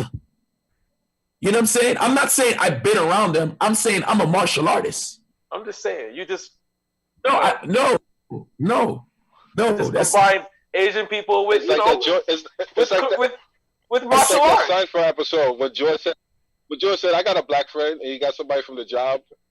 Is what I said is I study martial arts, and I consider there's Asian people in my life I consider family members. That's what I said. I never said I did kung fu. I'm not saying you do kung fu. I said martial arts. I don't know who said kung fu. If it was me, because I'm high. You said kung fu. I think he was trying to. I think I was just giving an example. Yes. Was you trying to say that he don't really know them because he does kung fu with them? That's what you trying to say, Jason? Is he? I don't know. That's what I'm asking him. I just said kung fu I just threw kung fu out there. Kung fu, martial arts, taekwondo, whatever. It all involves an Asian. Jamaican. Okay. If I called you Jamaican, how would you feel about it? I would correct you. If I said Jamaican, Haitian, Trinidadian, Grenadian, same fucking thing, how would you feel about it? I would correct you. All right, same. Unless you was a Jamaican chick. I wouldn't be mad. I thought she I was only dated Jamaicans. Kev, if I called you an electrician, an iron worker, a carpenter, same thing, what the fuck would you say? I did all three of them. I did all three of them in my lifetime, so you can call me whatever. Carpenter? Pay me. I thought that was the funniest comedy skit ever. Remember that, Danny? Carpenter! Oh God! Carpenter, Dad! If you guys have never seen that comedy skit, you gotta watch it. I think when Jason, when you're talking, I don't think we hear Kevin. I think that's what's going on. That's for me. That shit ain't funny, bro. It's not funny. That's like a major part of my life. You know what I'm saying? And it's not funny. It's not. I think you said a bunch of very profound things, but for some reason, during the carpenter joke, we didn't hear it. Yeah, well, I said. What I was trying to say is I've been around a lot of different people. I've been around a lot of fucked up black people too. You know what I'm saying? And a lot of fucked up. I've been. If we look at it, let Crown finish. Let Crown finish. Go ahead, Crown. What I'm saying is, it upsets me when we make blanket statements solely based on race, because if it's done to us, we would lose, because we don't have a leg to stand on in this country. So if it's done to us the same way it's being done right now, we would lose. And no matter the levels of success, doesn't matter. The fact that you're better off than when you were 5 years ago, 10 years ago, the fact that you made even 2% progress, somebody gave you a leg to stand on. You know what I'm saying? So those blanket statements, and like I said, I've been around dope people, dope white people, fucked up white people, dope black people, fucked up white people. And I know there's systems in place that is set up for us to lose. You know what I'm saying? And if we have that mentality that, if those people come into this country, they're taking away something from us, what do we as black people have in this country that we can call our own that somebody's going to take away from us? How about a point like this, Kev? How about a point like this, right? It was a situation, I don't know if anyone see it, where these two girls was in Bali, this black young couple, right? So they overstayed their visa, but they wrote I think they wrote something in Twitter about how great Bali is and how people should come to Bali, right? So everyone got mad. Everyone in Bali got mad at these two black girls. They wasn't working in Bali. They was actually making money from America, but they were just living in Bali during this whole corona. So the people of Bali got on Twitter and made a big fuss out of these two black girls living in Bali, saying that they was living tax free, they were stealing from the economics. All I'm saying is that if life was fair, everything would be great. If you didn't think about racism, everything would be great. But we can't travel and move like other people. If we go to their country, like say the people that's coming to here, we go to their country and try to set up and like try to grow, they're gonna hate us. Someone's gonna stop us. Someone's gonna be in our way. If you was white, you can go everywhere. Look at the Caribbean, right? Look at Grenada. Jason, like, look at Grenada. I love It's it. parts of Grenada that Grenadians can't go. It's It's parts of really- Jamaica that really one Jamaicans can't go. But the white man owns the best part of that, right? They own the best part of that country. And if we try to go and set up places, immigration is going to be down our backs. We can't even go to Africa. No, We Kev, can't even set up in Africa. Kev, you understand what you're talking about is not racism, it's classism? That's one and the same. Classism is just a manipulation of you thinking about money and economics when it's really skin color. No, it's- Because soon, Kev, you said there's parts of Jamaica and parts of Grenada where Grenadians can't go to. Do you understand that there are affluent, rich, white Grenadians and Jamaicans? yeah, of course. Were they That's it. the people who owned the poor black Jamaicans and Grenadians? What? What? Like Kamala? What But he slave? said, were they the former slave owners? Is what he's saying. Were they? There's like the Hoochie and the Tutsi. The light skinned people get elevated.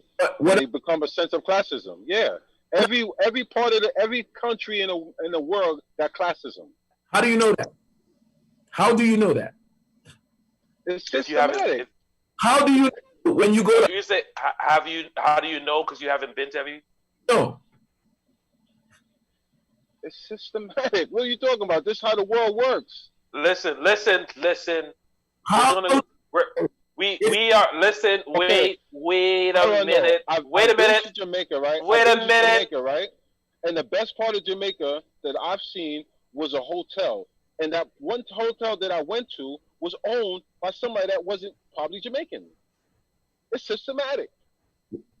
Okay, we're gonna leave this topic alone. We're gonna go on to the next topic because I feel we could just talk about this forever. So the main topic that we were discussing is I how don't hate can Kevin. we?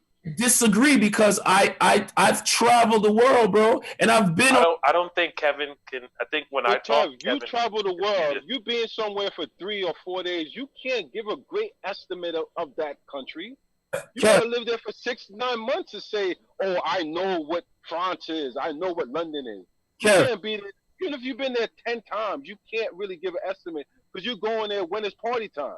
Kev, would you move to another part of the world to start a business? Yes. I would. Yes. Yes, I would. Do you really think there's no other part of the world that you can be successful in because you're black? I've actually been researching it because I really was thinking, man, like, what if I had to leave and I wanted to get my family out? And the only place I've seen was Thailand so far. Why Thailand? So I've been thinking about because I follow this blogger on YouTube, and he moved to Thailand recently, and he had a little show about it. It's nice. I'm doing more research, but yes. Kev, So we we can't- listen. We're gonna put this subject to bed. Okay, guys, we're gonna move on. We're gonna move on because you guys, we have a lot of opinions about this one. So we're gonna go like I said, the theme of the show was how can we do better. We went to the first question of how can we do better as just men, which just went into a bunch of topics, which was good to hear the opinions. So I have 3 questions. So I'm gonna go to the second one. The last one's going to be spicy, so stay tuned. Second one is, and I know, Danny, you don't have any children, but you still, I still really want to hear your opinion on it because you're in a different space than the rest of us. How can we do better as parents to children? That's it. Yes. That's broad. No. How can we do better? Like, what are we doing now? And like I said, this question is answered how you feel it should be answered. So even if it's broad, shorten up the margins a little bit. How can we do better as parents? What is it that we can do for this generation to try to make sure that they don't go to the things that we went to, and how to try to make that better, how to make that world better?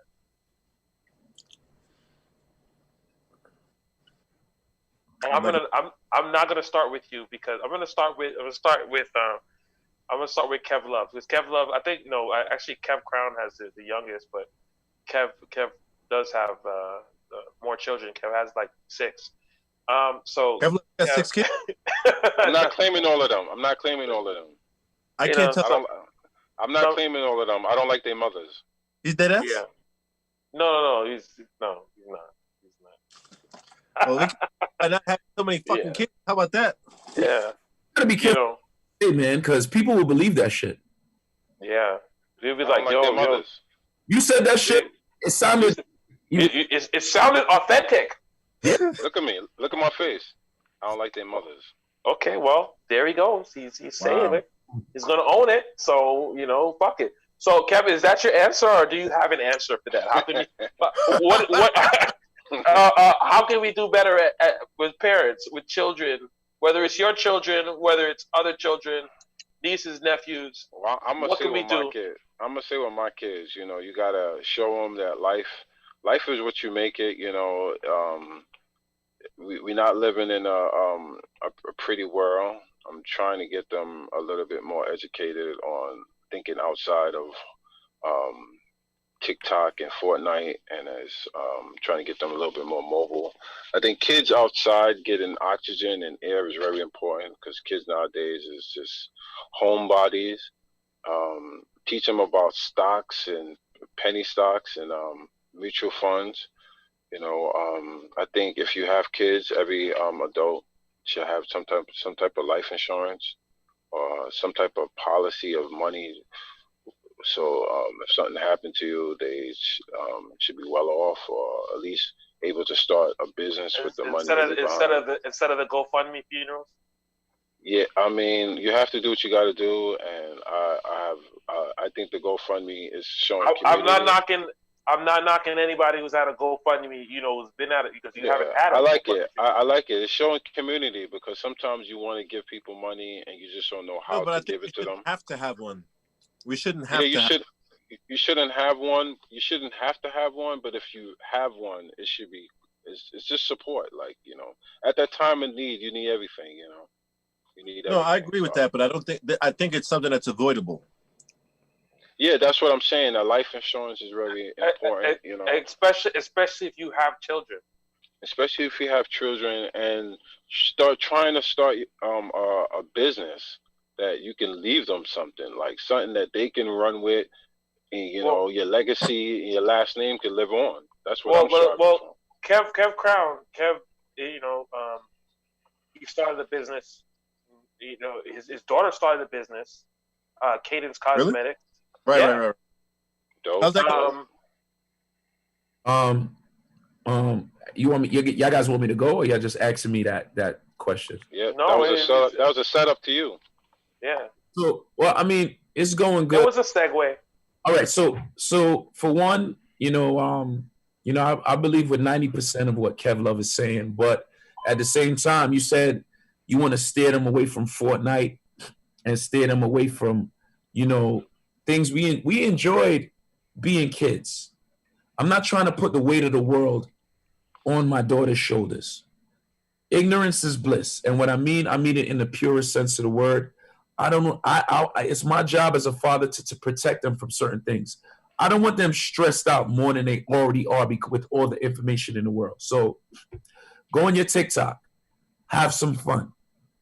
Yes, you're going to start your business, but I'm not expecting Katie to be a millionaire next year. You understand? Another thing Cadence does, Cadence is an actress. She was in a movie, and she does a lot of auditions. Not so much now in COVID times, but I think the best thing It's just to be a father. You know what I'm saying? Just be a father. I think if everybody. What does that mean, though? Oh, that means a lot. Like, Right. I think that definition is way too vague, because for most dudes who are fathers, they did what they had to do to be a father, bust a nut in some girl. all right. Like, I think I can explain. I think being a father. Whoa. You said to most? You think that's for most guys? You know what? You're right. You're right, Kevin. No, I'm asking you. So what are you saying? What do you say? Like, I think that no, so maybe not to most guys. I think there's definitely a lot of guys who think who in the theme of what Kev Love was saying earlier. I don't know if it's true or not. They're just more worried about. Kev, no, hold on. Let him finish. Let him finish. They're more worried about busting nuts than what happens afterwards, or worried about who they choose to bust nuts in, or worried about what they should do to avoid a child happening after they bust nuts. Like, there's ways to bust nuts without making babies, and then when you know that you're not going to take care of them. But no, back to you. Brown, go ahead. I don't know about it. I don't know the stats and the statistics about what percentage of men are just nut busting men participants versus being actual fathers. Yo, Danny, you are coming out with a lot of phrases. Magical Negroes, nut busting men. This nut busting man. Hold on. Let's see what crowd is saying. Go ahead. I did not say I don't know men that are good, not good. I did not say that I don't know men that are good fathers. And the first actual question, I said, you're right. You called me out on something where I perpetrated something that the media pushes out about most whatever. I don't know, but I do personally know a lot of niggas that ain't shit that bust nuts and did not follow through and everything else that happened as a result of busting nuts in a woman. So, Daniel. Yes, sir. The same argument could be said for women who there's another person that's making that baby. All right. The same thing can be said for women who have get pregnant from one guy and make the other guy the father. There's pieces of shit on both sides of the fence, but that's not what we talk. Okay, Donald Trump, no problem. I feel you. Okay, whatever. To be a father, I mean, a father's a teacher, a father's a protector. The father is the first example of a man your daughter's gonna have. So I have to show her, the best example of myself. Also, to be a father, I got to be responsible. And I got to take care of myself, because if you can't take care of yourself, you can't take care of nobody. So I got to eat healthy. I got to live a certain lifestyle. I have to be mentally healthy, because if I'm not mentally healthy, when I come home, my mental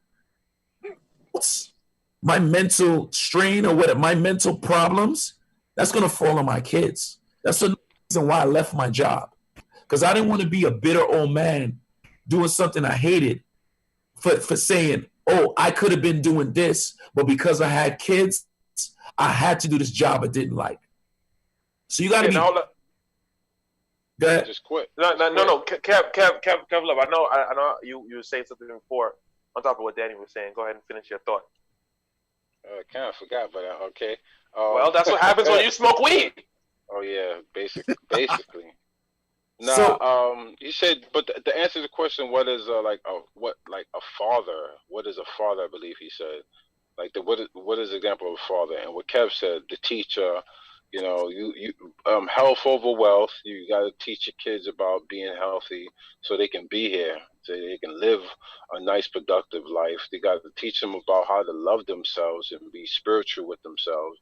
Of course, God and whatever religion that you choose to subscribe to. I think the mentally, I always said, like, when I knew I made the decision to release my fluids into her, that I was gonna, take care, whatever happened, You said release my fluids into her. Into her. And then I said, you know what? I all I know is great dads, like, Kev dad, Jason's dad.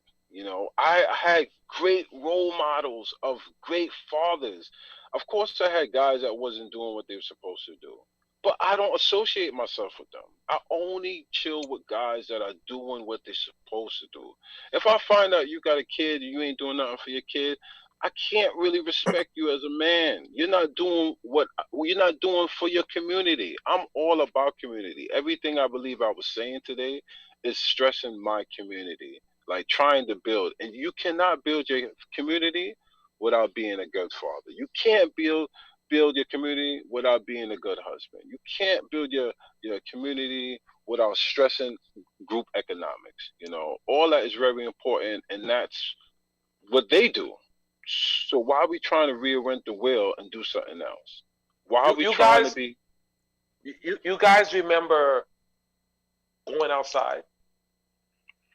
Absolutely. And you see how kids don't do it these days. Like saying that, do I sound like the when my son is listening to little whoever got a tattoo on his face, and I say, well, you should be listening to like Biggie and Nas or something like that. Do I sound like that old guy by saying kids should be going outside, or is staying inside, on your computer and on your phone the new norm we have to accept, or should we try to change that? Listen. For me, That's a good question. See, y'all see my daughters. I'm not playing with that outside shit, bro. There's human. It's petties out there. It's petties out there. There's these dudes in masks running up, shooting. There's Corona.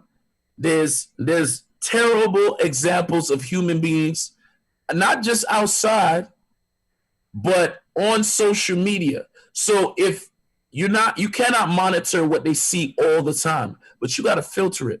So the outside shit, we can't be outside. They can't be outside the way we was outside. That's just what it is.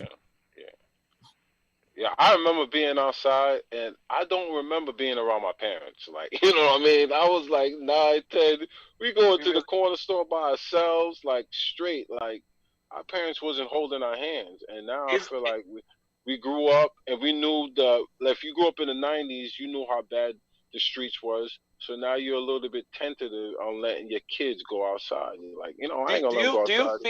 Do you feel like maybe it's all the information we had now? Because think about it, you would leave and you'd be leaving for the whole The Citizen app is kind of keeping us from letting our children go away. The fear of what's out there because we're watching the news more and information comes as fast. That do we have a fucked up vision of the world?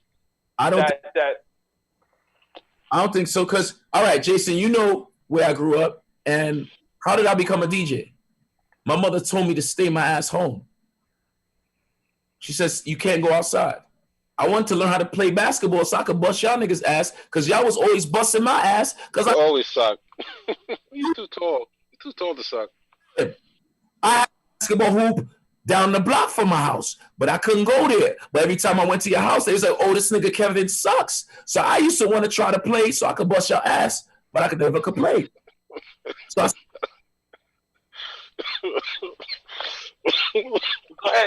Go ahead, Jenny. God, don't choke. Shit. Jenny, go ahead. Kev, are you okay? Call an ambulance? Yo, look at Kev came with the tightest jeans trying to play basketball. Yo, guy. Jenny, go ahead. My disclaimers are obviously, I'm not married, so I don't have any kids, right? Say that 2 more times for anybody who wants to say you saying that because you don't have no kids. I don't have no kids. I don't have no kids. My brothers and sisters have kids, and I know people with kids. But I would say that one of the things. What was the original question? The original question was, what can we do better as like parents or just for children in general? Right. So one of the things, there's a few things. We need to focus more on and as usual, I definitely disagree with Kevin. I think we need to focus more on teaching them the things that we didn't know versus giving them the things that we didn't have. Like I'm not gonna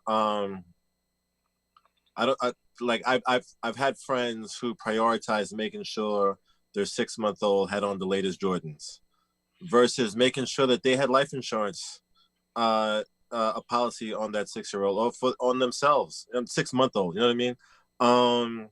Making sure that the kid doesn't just learn how to read at grade level. You know, there's this. Yeah, I would be heavily focused and prioritized on making sure that my kids know and understand things that I didn't. Not necessarily about the inner workings of STDs or sex or child traffickers.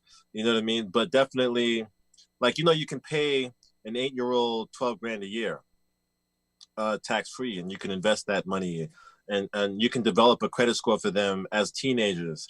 You know, there's a whole bunch of things that you can drastically change the outcome of the trajectory of their life if you try to teach them certain things at an early age.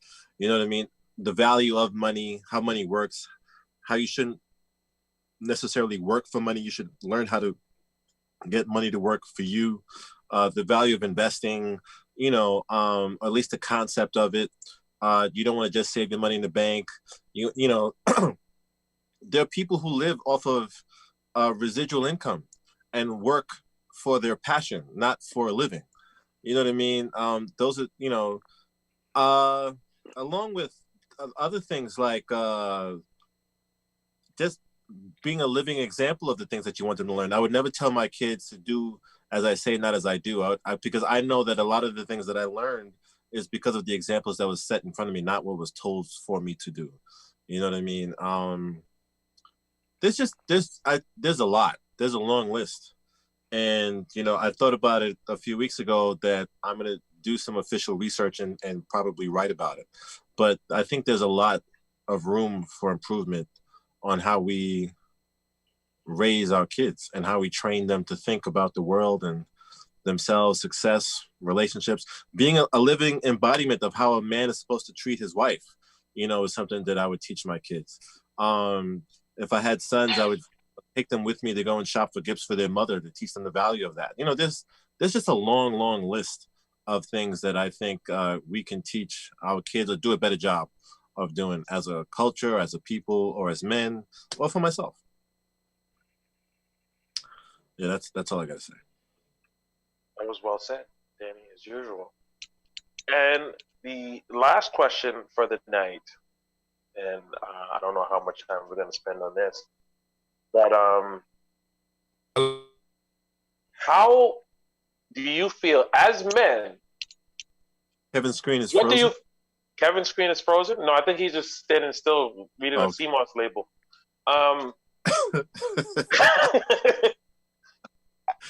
As a man, what have you always thought about women? I mean, if that's what you're interested, I'm sure that's what everybody here is interested in. I'm very sure. What would you say that women need to do better? Because I know we spoke about what we as men need to do better. I know we spoke about what we should do better for children. Huh? I abstain. You start talking about women, they shut down your page, they burn a key in your car. No, I don't think women are perfect. I don't think you have to go that deep into it. This is like what would you expect from a woman? What would you want? What do you expect? Just giving your opinion about you personally. You gotta phrase that question the way you want to answer, and that's it. Don't it can't be vague. I'm back. Yeah. Y'all hear me? Yeah, we can hear you now, Kendra. It's not vague if you look at it at how we asked all these questions. What would you do? It's what you want as an individual. That's right. What you want as an individual. I want to respond. Up and say, I need this. I need you to be this type of woman. Yeah. Can I respond to what Danny said? Because sure. He disagreed with me, and for one, I never said I want to give my kids the things I never had. That's not. I was just talking about the fact that because we've had conversations. Yeah. I know that you want to keep your kids innocent as long as possible. I don't. No, not as long as possible. Not as long as possible. No, that's not it. Well, I don't think, because I got to experience the ignorance of just walking around and being, oh my God, this is so great. Everything is good.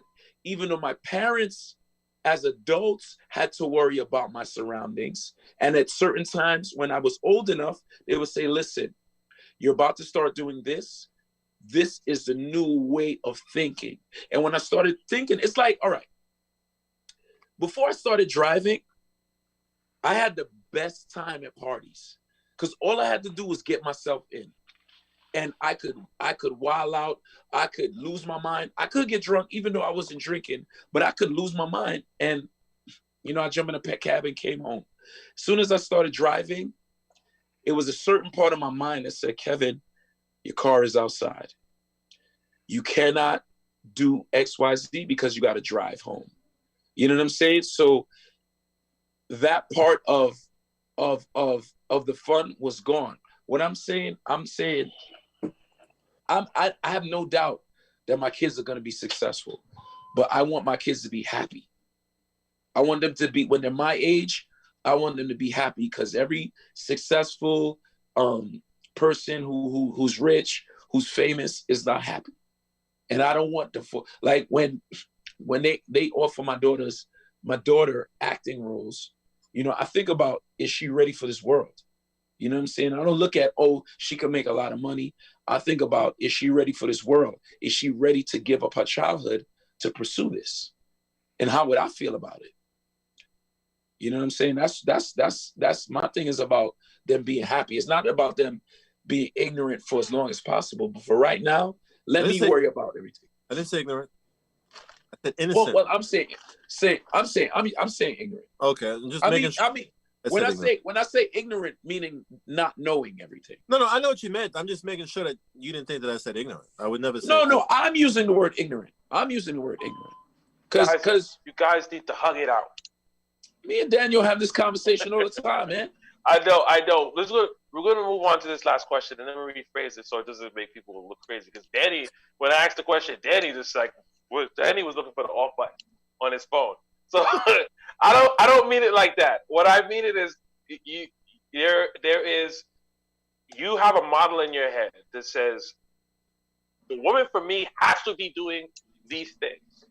And if you are not doing these things, you are not for me. Okay.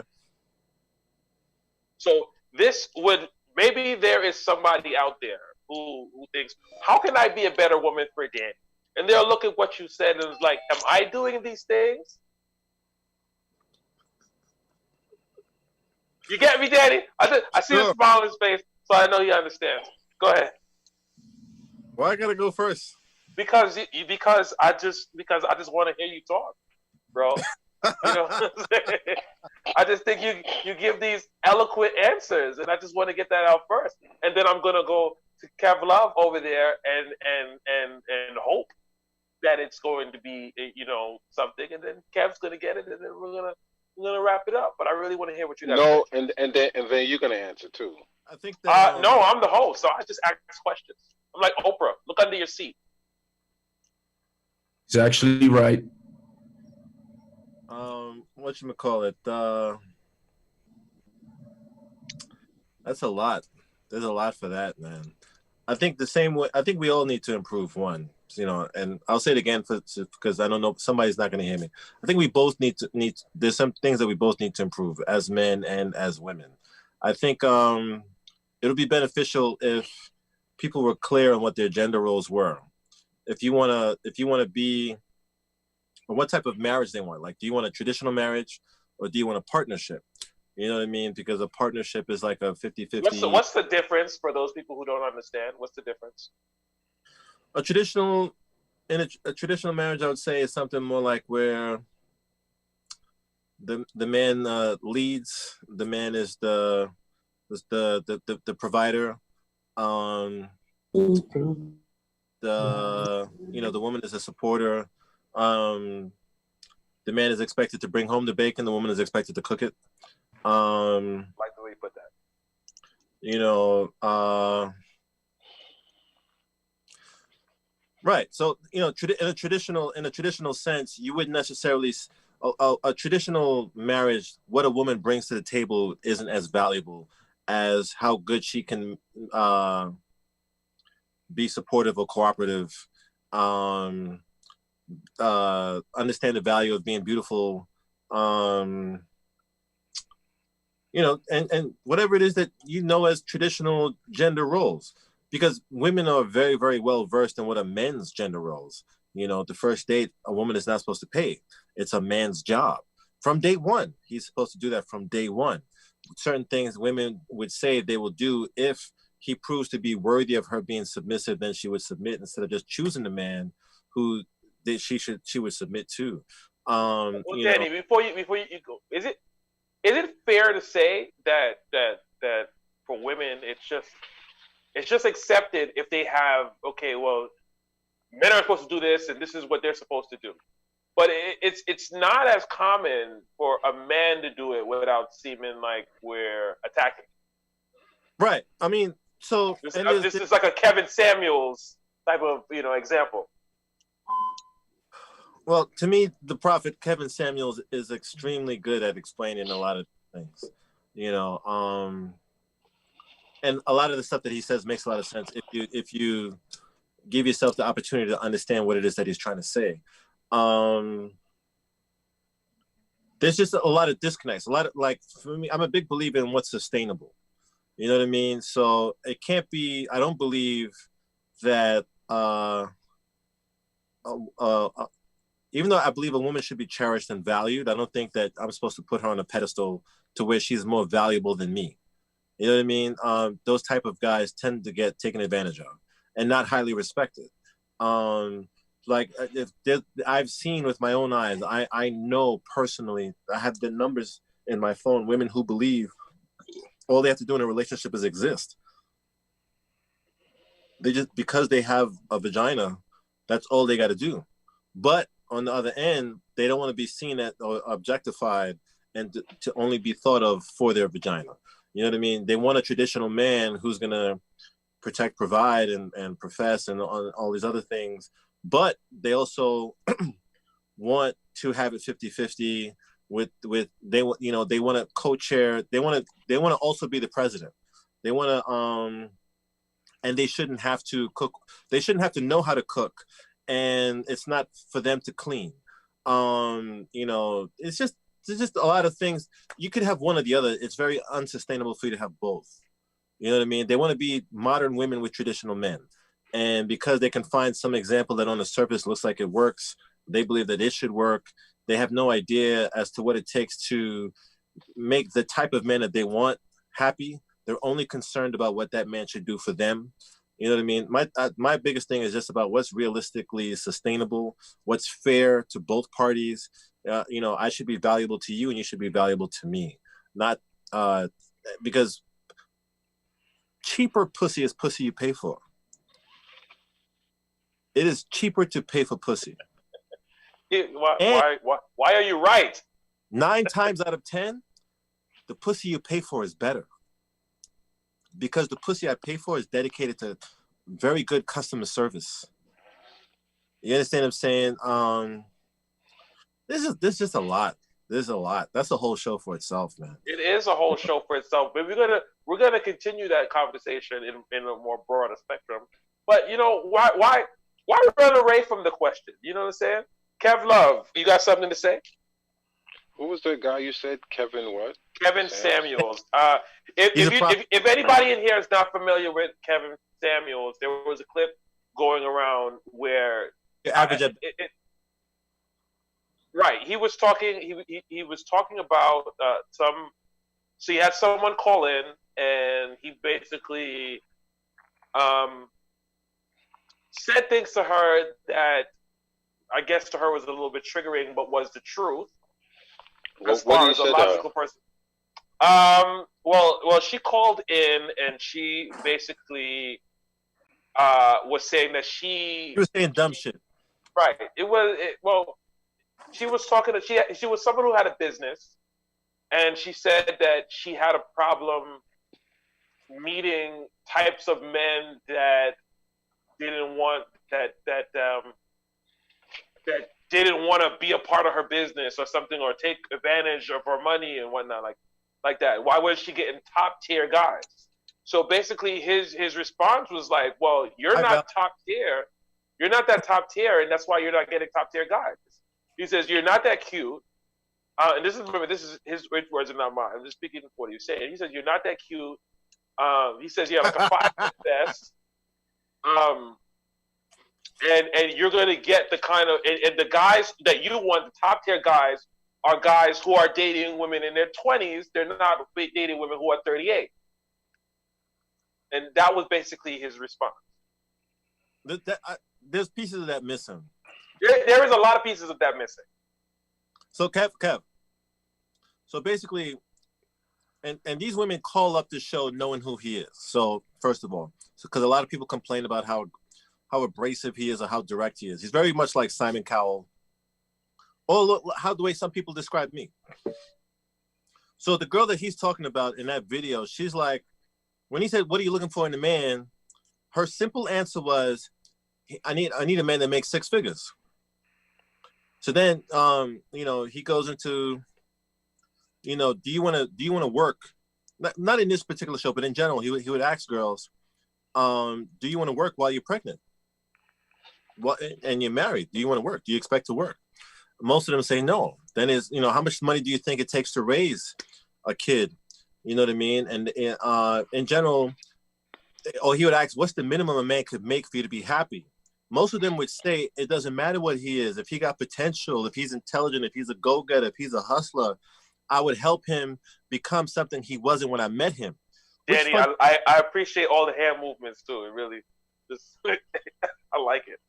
Go ahead. Which is flawed because I'm not supposed to want to change you. You know what I mean? Kev, if you wasn't in a union and you had your own, you was one of those people standing outside at Home Depot, you enjoy the thrill of the day of you catching work and you only made 50 grand, which the average black man makes a year.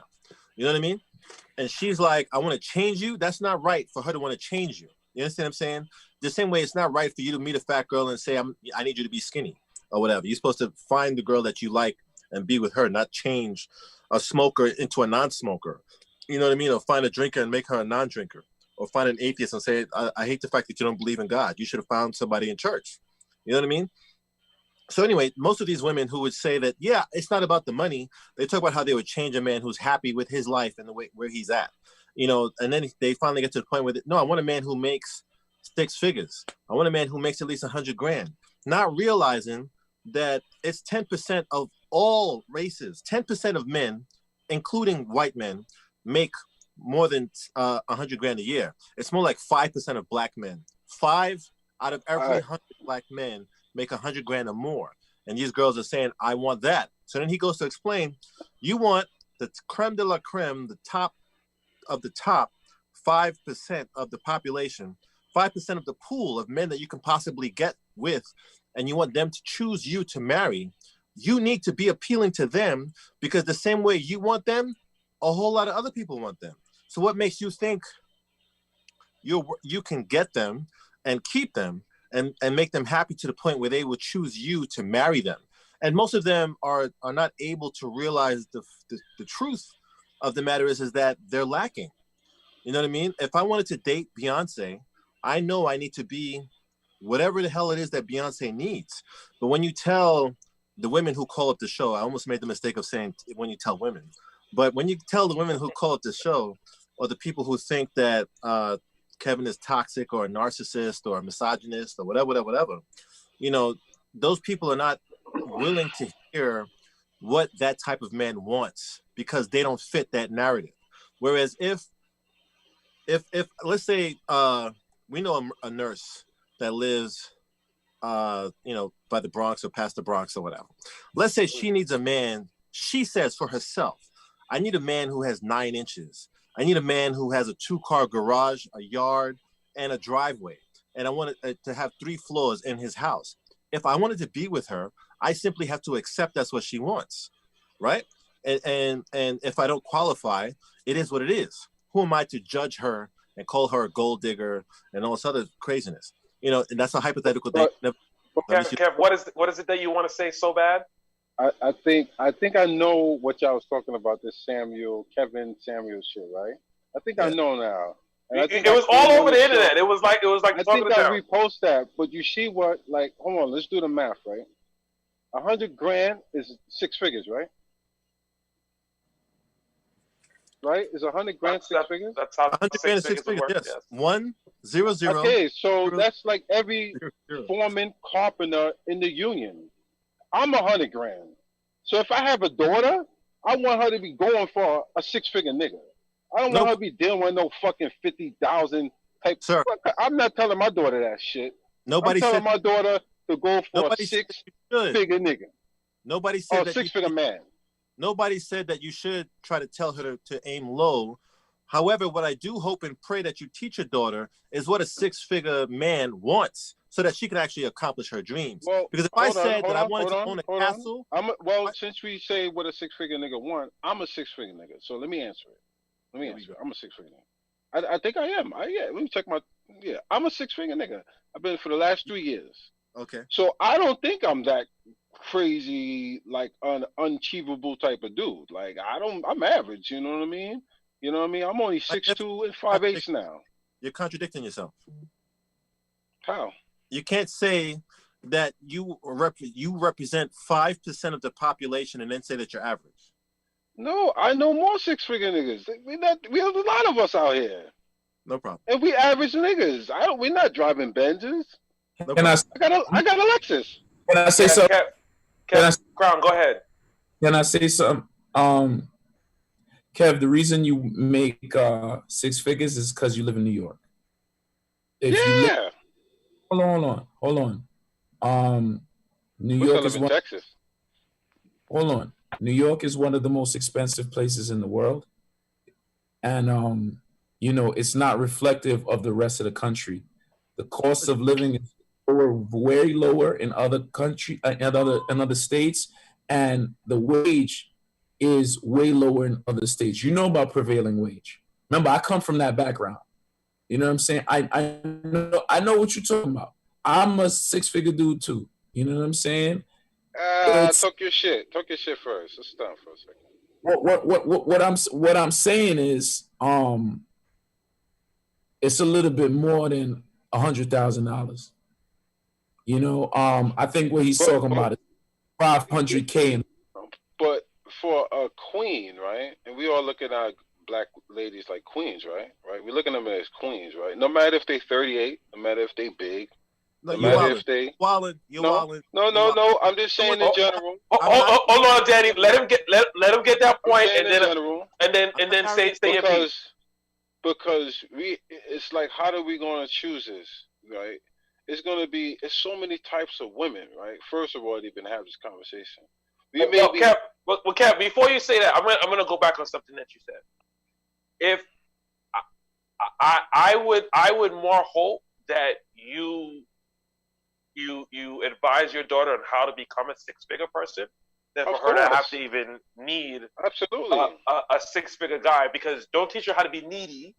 But 6 figures is gonna be low money. No, I'm not saying that, but you shouldn't say you need to aim for this type of man. She needs to aim that for herself. And if she is in that side of circle, she is just going to meet those kind of men. But Jason, I said that to answer Kevin Samuel point. Kevin Samuel point, where he was based on her looks, saying she's a 5. Of course, that's understandable. That's understandable for his taste. But someone else could have been watching that video saying, "Man, I would pick that up any day." You're right. Okay, well, let Daddy say his point. If we went to a party, a girl could have one eye, one arm, and one leg. Somebody is going to want to fuck her. So, yes, there's definitely somebody for everybody. But there's also a law of averages as to a standard of beauty. And, there's always going to be those outliers that want to say, oh, Beyonce is average. Oh, who the supermodels that are on Vogue are average, or what's this girl's name? Iman is average, or there's a million Imans, or you can find an Iman on Flatbush and Church, whatever. But there's a reason why Kim Kardashian gets paid $1 million a post. There's a reason why Tyra Banks it has the had the advertising power that she had. There's a standard of beauty that most people agree with, and there's definitely a market for girls who have not seen their vagina in 10 years because their stomach flaps over it. You understand what I'm saying? But let's not act like that girl is on the same level as Beyonce because somebody wants to fuck the fat girl. You understand what I'm saying? So stop. I mean, we can't keep saying Beyonce. Beyonce is on a whole nother level. Shade, give me a girl we both know. Give me a girl we both know. No, that's the point. I'm saying I said Beyonce, Nicki Minaj, Tyra Banks, Iman, whoever it is that you find attractive. There's definitely going to be somebody in the comments who say that none of those Rihanna doesn't look good. You know what I mean? But there's a lot more people who say that she is. You understand what I'm saying? Yeah, but what I'm saying is that. What about Oprah? Nope, hell no. So and since you wanted to bring up the point about you being a dude who makes six figures, what that really means is that simply you have more options than the dude who makes 50. You understand what I'm saying? You can go to the club, and if it's known that you make six figures and the majority of the club makes 50 grand, you have the pick of what you want, and they have to fight for what they want. And so she was basically saying her options too, though. Her options are greater. Because now she can pick options are not greater, or she can pick a regular dude. Her options are not greater. She was 30-something with kids, and I believe she was 38 with a son. I'm not trying to get attacked, but basically he was saying that a person who has options, is going to go for the best of those options. And she wasn't realistic about her ranking in a person who has the options of whatever it is that he wants. And if you're a dude who's wealthy, how much money a girl makes doesn't really matter to you. Because if typically the man's man, a manly man, is not looking for a girl based on how much money she makes because he got it. Oh, Danny, I got a question here from Miss Perfectly Imperfect. She asks, is making six figures for a man the only qualification for being determined as a high value man? Absolutely not. Thank you. That's a good question. No, it's not. It's not the only thing. Not at all. He got all that money, but he's empty inside, and you never see him. No. So so here's the thing, right? If we're going to talk about logic versus feelings, women would say it doesn't matter. To the women who would say it doesn't matter how much a man makes, especially if that woman already makes 75, 90, 100, 150 grand, right? She has a limit to how low the amount of money he can make is. He can be great personality-wise. He can be spiritual. He can be God-loving. He can be supportive. He can be the type to open the door, knows how to cook, and cleans up his own after himself and washes your clothes. But if he is too broke, many women will overlook all of those other good things and say, he is not making enough for me. Or they would feel the need to change that man so that he can make more because the amount of money he made, which they claim wasn't important, wasn't enough. You understand what I'm saying? So it's not about how the six figures was the only thing that makes a man a high value man. It's part of the criteria, but for women, how much money he makes, let's not deny how important it is, his ability to provide, to give you a comfortable life, at least to the point where you don't have to go back to work 2 weeks after being pregnant and making a baby. You understand what I'm saying? So that if you chose to, you can comfortably stay home for the first 2 years and with that baby after you had it, because everything that you want and to sustain your lifestyle, he's able to provide easily and comfortably. You understand what I'm saying? So it's more about that's just one. But I think that's really to each your own. Like I really think that's again to the statement about to each your own. The same can go to. There's a large portion on Pornhub with fat girls who cannot see their vagina. Let's not pretend that that's a highly sought after thing just because there's a market for it. I'm gonna go check it out. I clicked that before. Bro, I wanted to see what was going on. So I clicked it. How they do that? So Kevlov, Look like to hard work. say to each his own, which really means No, that I mean to each his own. Wait, hold on, Kev. Let Daddy just get this thought out, then we get right to you. you saying to each his own, like there's somebody for everybody and it's all on the same level playing field. There are men who enjoy the fist of the women that they're with up their ass. Not me. Each his own means. That doesn't mean that that's what you want. Doesn't mean that that's what no, you desire. Or that no. that's typical. Whoa, hold on. Right, hold on. right. So stop saying to each his own. No. Because that falls under to each his own. No, what I meant. That falls under to each his own.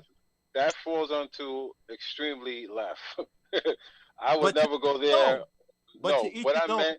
So Let me explain let's myself. stop acting like regular shit and regular people are highly desirable because there are people that would fuck with them. No, what I explained, and I don't live in that Hollywood life. I don't live in what other people want. I'm talking about myself. And I'm talking about people I know. So I'm speaking about people. I'm not speaking Hollywood. I'm not talking about what the glamorous people desire. I'm talking about normal fucking folks. Normal folks ain't that much into all that. You love who you love. You know what I mean? If you meet somebody, my point though by saying normal folks. If you you prove meet my point somebody, by saying normal folks because high value men. Let me prove my normal. point. Let me prove my point. Yeah, let Kevin Love get his point out. What I'm trying to say is that you love who you love. If you meet a woman right now, you said you was with somebody, but hypothetically, you meet a woman right now, and perfect woman, you know, she's making crazy money. You know, she's making crazy money. What people would think is crazy, but to you, she's a normal chick. You know, she average coochie, whatever. You're not really in love. You're not really feeling her. Is that something you really judge women on how much money they're making? Down the line, you meet another chick. Personality is what you always wanted, Danny. Y'all see the same things. Y'all finish each other's sentence, but she works at McDonald's. But she's a manager, though. What men want, manager, right? One are two different things. What I mean is that Kev, hold on, Kev Love. If she has a fat ass and she works at McDonald's, she'll be working there 2 days. What I mean, you're gonna love who you love, and then you're gonna, because most men, no matter where you come from. Yo, Crown, hold on, Crown, speak. 1 second, I got a phone call. They're gonna build that woman up, because most men is gonna say, all right, I don't care where she work at. Most men talking about women and what they choose. No, yeah, but then if a woman is successful and making $100 grand, is to say, well, you just I'm looking. Men don't care. No, I didn't say that. I said you're gonna say it again. You pick a girl based on how much money she makes? No, that's my point. That is the point. I wouldn't do that. That's my point, Kevin. No, I'm not disagreeing with your point. I'm really not. I've never was. I'm trying to make you try to look at it in a way that I felt what she said wasn't so wrong. Kev, you know what I mean? Kev, have you ever, because you used the McDonald's example, have you ever, if you walked into McDonald's, right, and you saw a girl behind the register who was, if you just decided to eat the McDonald's, if you saw a girl behind the register, beautiful, fat ass, nice body, you wouldn't wonder what she was doing there? No, have you ever seen I wouldn't. Right now. I wouldn't even be looking at her. Because you're married, of course. But let's talk about before then. Okay. Yeah. Okay. I was at that time. I was too young to. Let's put your current mind into your lifestyle of before you were married. Stop trying to be a cunt. Stop trying to do politically correct so you don't get beat when you go upstairs. Okay. Right. No. But you're asking me a question. I'm giving you the answer. And what should I lie about? What I'm saying?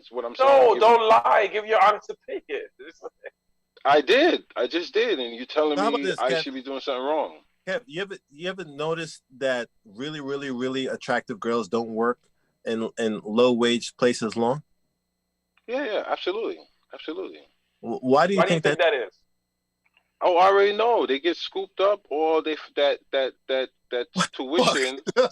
So your point about a girl working at McDonald's and making money, it doesn't matter. You can just figure that up and throw it out the window.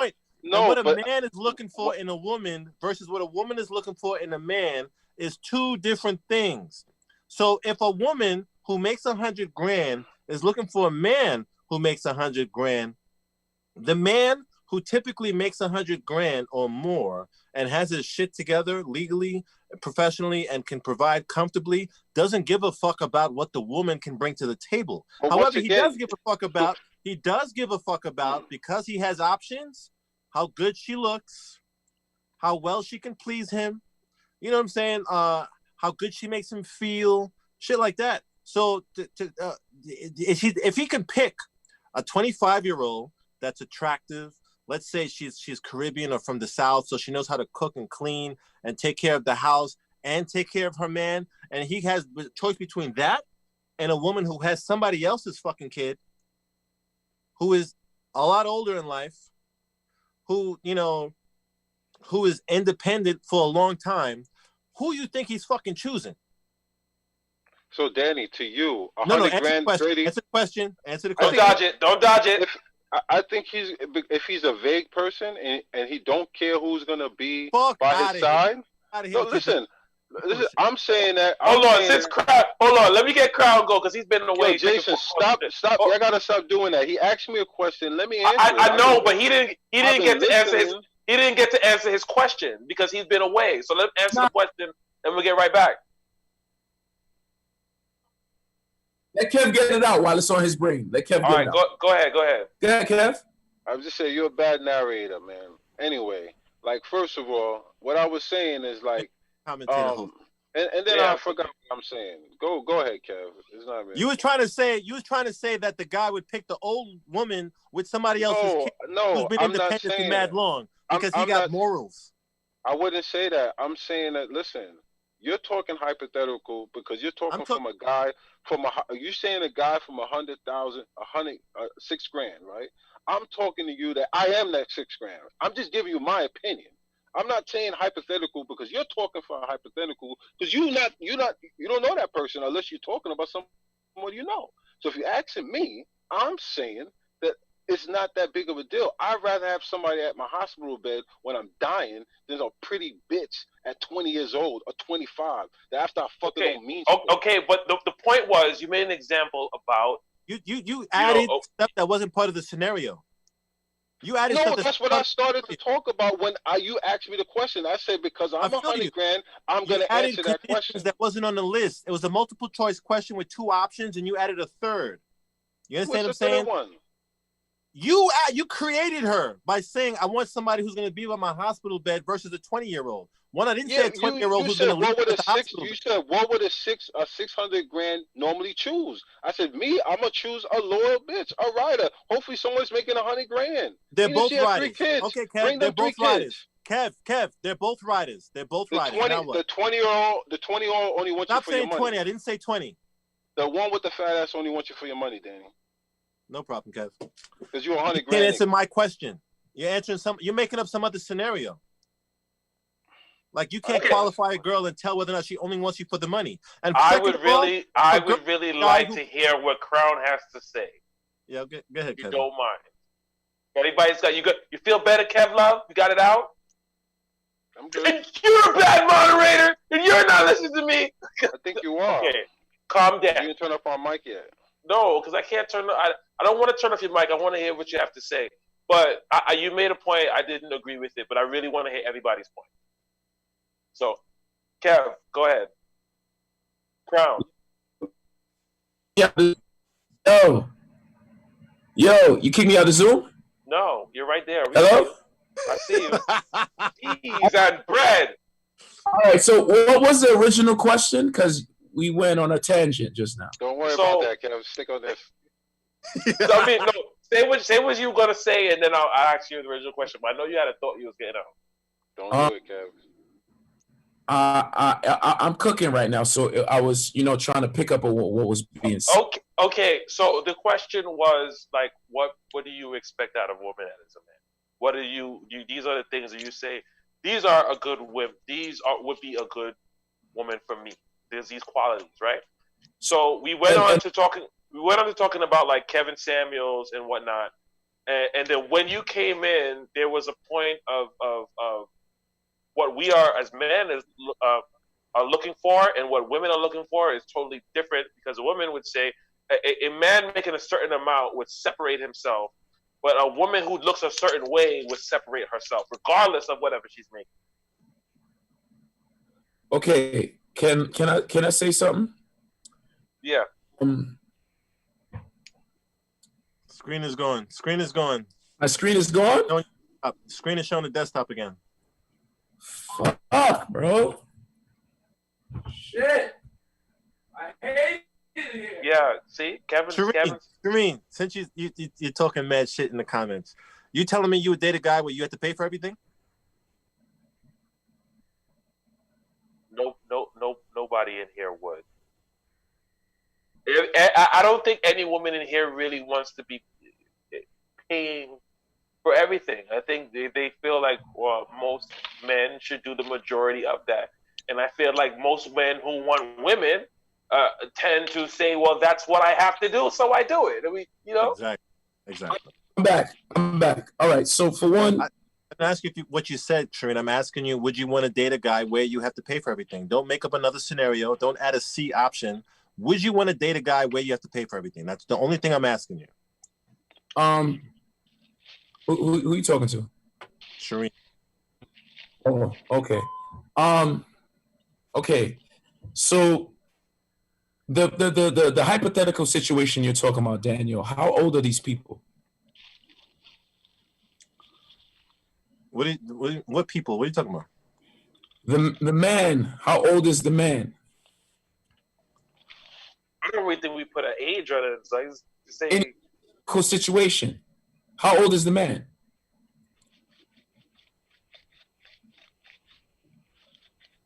Let's say the man is the same age as the woman, 37. 37, and you're saying what you're saying? Typically, the expectation of the man is what? Well, separate from the scenario, typically the expectation of a man is to have his shit together and to be able to provide comfortably. A comfortable life, or at the very least, sustain the same lifestyle that a highly successful woman is able to provide for herself without her contribution. A financial contribution, you mean? The financial contribution is a part of it, not the only thing. However, typically, a man can have everything else but as far as financially, he only makes 40 grand a year. Most women will not take that man, especially if that woman. Well, I don't think you could say. Can you really say most women when you say that? Annual 40 grand a year. Where though? In New York? Sure. Because 40 grand. Yes. Let's say in New York.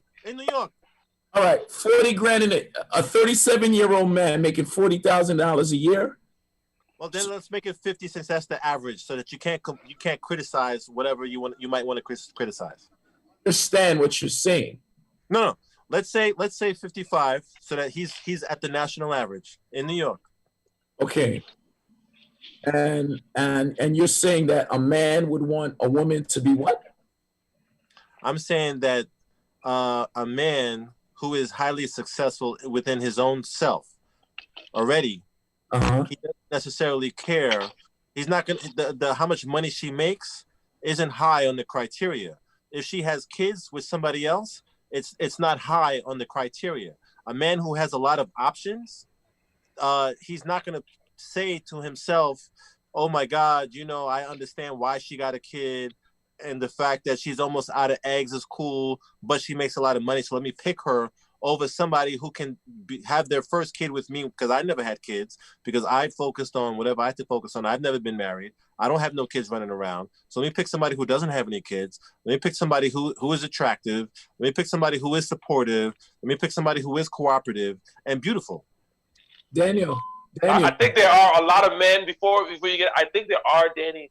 There are men who do look at, okay, well, Daniel, she is the baddest, but she's making a lot of money, so I'm a fuck with her. I want to say something. And can you tell me that there's a lot of highly successful men who look at that? Okay, no. That is my point. Can I say something? All right. If you're 38, 37 years old, looking for a 37-year-old woman as a potential mother for your kids, you may have missed the boat on that. You know what I'm saying? That's kind of late. No.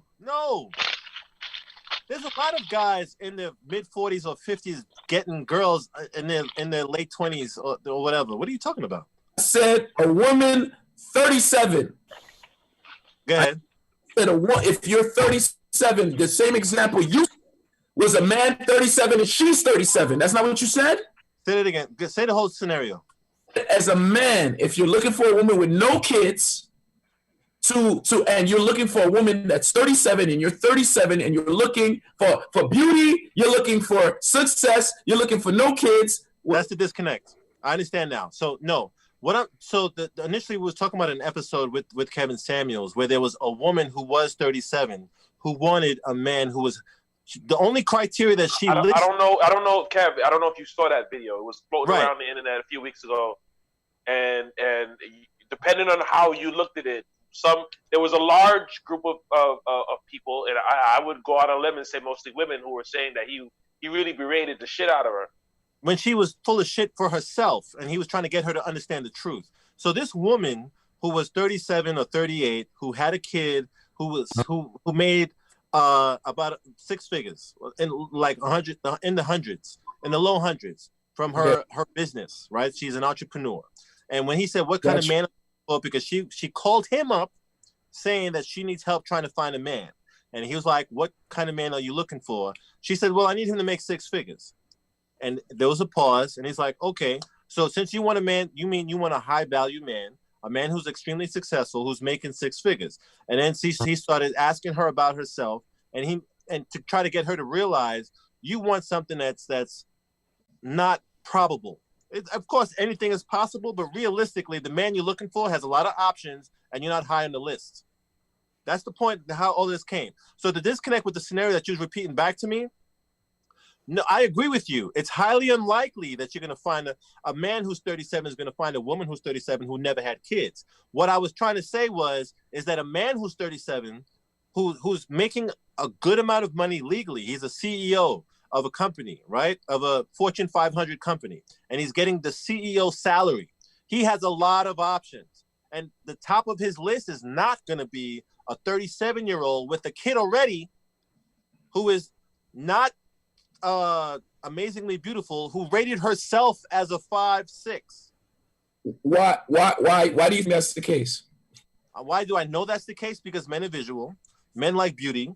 And a man who has a lot of money doesn't care about typically the type of man who's reached that, who's done what was necessary to be top of echelon, doesn't care about whether or not a woman can take care of herself because he's going to take care of that woman. So her thinking that she is high value because she's experienced and she's lived life and she's wise, even though she has somebody else's kid and she, even though she is average looking over someone who doesn't have any of those things and who is really good looking. Because Kev Love was talking about loyalty and stuff like that. Let's for the sake of shooting the shits, let's say they've both proven that they were loyal. He's not picking somebody who is older with somebody else's kids and who's been independent for 5-6 years. Okay, so I understand where the conversation went. I want to say I agree that her options are limited. I do agree. That's the only thing that I'm saying. I do agree. That's all I'm saying. I'm saying that she's not valuable as a person. I'm not saying just so we get that out as a point before we start talking about it. No, we're not talking about you could be a wonderful person. Yeah, I'm not talking about none of that. We're not talking about any of that. Listen, I agree. Her options are limited. Okay. That's all I'm saying. Okay, so now to get to the original question, what Jason was saying, could you ask it one more time? Just so the original question is so look at everything that he was saying. So let's just say, what is to you the woman who you want to be with she's got to have these qualities. So what are the actual qualities is what I'm trying to get to. Because we know visually one quality is just, guys seeing a, fat ass and a pretty face, and we'll take that and we'll run with it. We'll wipe it up. Okay, so I think that depends on age, because I was all about the fat ass and a pretty face when I was younger. That's all I cared about. And to tell you the truth, my girl now, the first thing I saw was her ass, and that's why I approached her on. And that's not why she became my girlfriend. You know what I'm saying? It was for a totally different reason. I want to be able to Would she have gotten that chance without the fat ass? Would she have gotten what chance? Would you have and talk to her or try to get to know her if not for that? Would I have approached her? Right. If I didn't see the fat ass? Mm-hmm. I maybe not, no. But would I have stayed with her because of the fat ass? Absolutely not. And let's admit that those are two very different things. Yeah, absolutely. Absolutely. I understand. So, but you said, but the question is not what attracts you. You said what you need from a woman.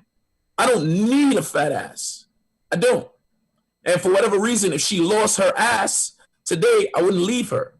I wouldn't be like, oh my God, your ass is gone, I'm out. You know what I'm saying? So I get that too. What I need somebody who's trustworthy. I need somebody who's compassionate. I need somebody who can recognize my faults and accept me for who I am and dwell on my strengths and try to fill in the cracks where I fall short. And I will try to do the same for her. That's what a team is. I need a teammate. I don't need somebody that feel like I'm in competition with them. I'm not running competition with my partner. Do you think that is a problem with when you're in a relationship? Do you think we have a competition problem? I don't. In relationship? I don't think we have a competition problem either. I think people are traumatized from really, really bad relationships. And as they try to protect themselves from bad choices, they push away good choices. Because like Jason, I had a game night once, and this girl came and we had an argument about Trump or whatever. Like if you had met her, you would know. I remember that, by the way. You would know instantly that this girl got trauma and issues, and it's a turnoff. You know what I mean? And you're not going to be interested in anything, no matter how good everything else was, because her mental is fucked up. Her spirit is fucked up. The way she looks at life, men in general, is fucked up because she's too concerned with protecting herself from fuck niggas. She can't recognize kings. You know what I mean? There's a difference between that. But I've come across, not just women, but people who had fucked up perceptions of people. That's true. And one thing I've always said, and I'll always say this: I do not want a perfect person, because a perfect person is not a real person. So the same way she's traumatized, I'm traumatized. You know what I'm saying? And sometimes some people are fucked up, because of whatever they went through, they're good together. You know what I'm saying? So yeah, she could have been fucked up and she could be used to fuck niggas, but once she runs into a good guy, that could fucking confuse her in a good way. And be like, hold on. Baby, what happened? Go ahead. Say what you're gonna say. I agree that that's possible, but I don't think that that's likely. Yeah, but that's my reality. That's my reality. So that's my reality. I'm actually speaking my reality. You know what I'm saying? So it's possible. There are fucked up people in this world. And yes, there are hurt people, and hurt people, and the cycle. But there are also people who accept people for who they are. And I accept everybody for who they are. I accept you. That's how we could be fucking friends. Even though on Zoom. You know what I'm saying? And it's cool, bro. So yeah, she might think, there's fucked up niggas out there, and there are fucked up niggas out there. And guess what? I'm not a fucked up nigga, but one day I might do some fucked up shit. That doesn't make me a bad person. Kev Love, you have anything to add before you before you're gonna say I'm cutting you off? How it's going to work is I want everybody to get out an opinion, right? If two people are talking at the same time, I gotta cut one person. So you cut me? No, I'm just giving you an example. We're gonna move this thing along some way, somehow. Yeah. I was speaking and you just cut my shit off to ask. No, and Kevin just. But that's exactly what I'm talking about. We're gonna go to one. I cut you off. I'm just giving an example. Sometimes I gotta cut people off to get to another point. All right. Did he just mute your mic? Because I don't hear you, Kevin. All right. No. It's all right. But go ahead, because some people wanted to give long fucking speeches about me cutting them off. I just wanted to give you some fucking clarification. I'm not talking to anybody specific, Kev Love, but just getting out of the way. So Kev, please continue. Now I lost my train of thought. But what I was saying is, it happens to all of us, Kev. I think when Daniel speaks, Daniel always speaks to the extremes. You know what I'm saying? The extreme worst and the extreme best. Really, most of us are somewhere in the middle with everything. We're not financially where we want to be in our relationships. Our relationships ain't perfect. You know what I'm saying? It may have times where it's very good, but it has times where it's bad, or it's times where we just chilling. You know what I'm saying? A lot of people, for the most part, are just chilling. You know what I'm saying? So are you talking about like in relationships, they're just chilling? Yeah, like we good. Like I'm good. It's not fucking the Love Boat, but it ain't it ain't hell on earth. Is what do you feel about that? Just chilling. Is that good? I love it. I'm just chilling. She just chilling. She could better herself. I could better myself. When we come together, it's great. We just chilling. No drama. I love that. I love that, bro. Just chilling is where I want to be. I don't know if I agree with just the term "just chilling." What you mean? Just chilling just sounds really relaxed. Like we're just chilling. You know what I'm saying? What's wrong with that? Like he just smoked. Yeah, we just chilling. Nah. Meaning if you say, buddies, hey, what's up with the fam? We good. We just chilling. We good. There's nothing going on. Like. Sometimes there's people who always got drama or always recovering from drama.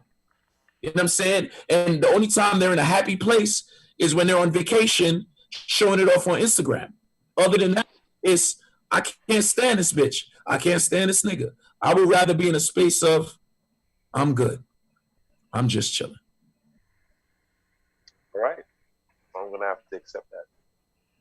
Okay, Kev Love, go ahead, please, sir. Are you gonna answer this or no? No, we gotta stop trying to tell me how to run this show. Okay? Your Instagram name is not Mighty J. Lou. You know what I'm saying? This is how I conduct the show. One day when there's the Kev Love show, you can direct it how you want to. What was the question again? For the record, Jason, I don't like the fact that you don't answer these questions, you piece of shit.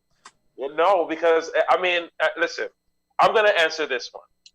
As far as what I feel like it is wrong, and this is it's gonna sound real far left to a lot of people.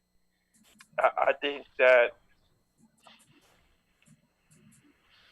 one of the best and worst things that happened is women's movement.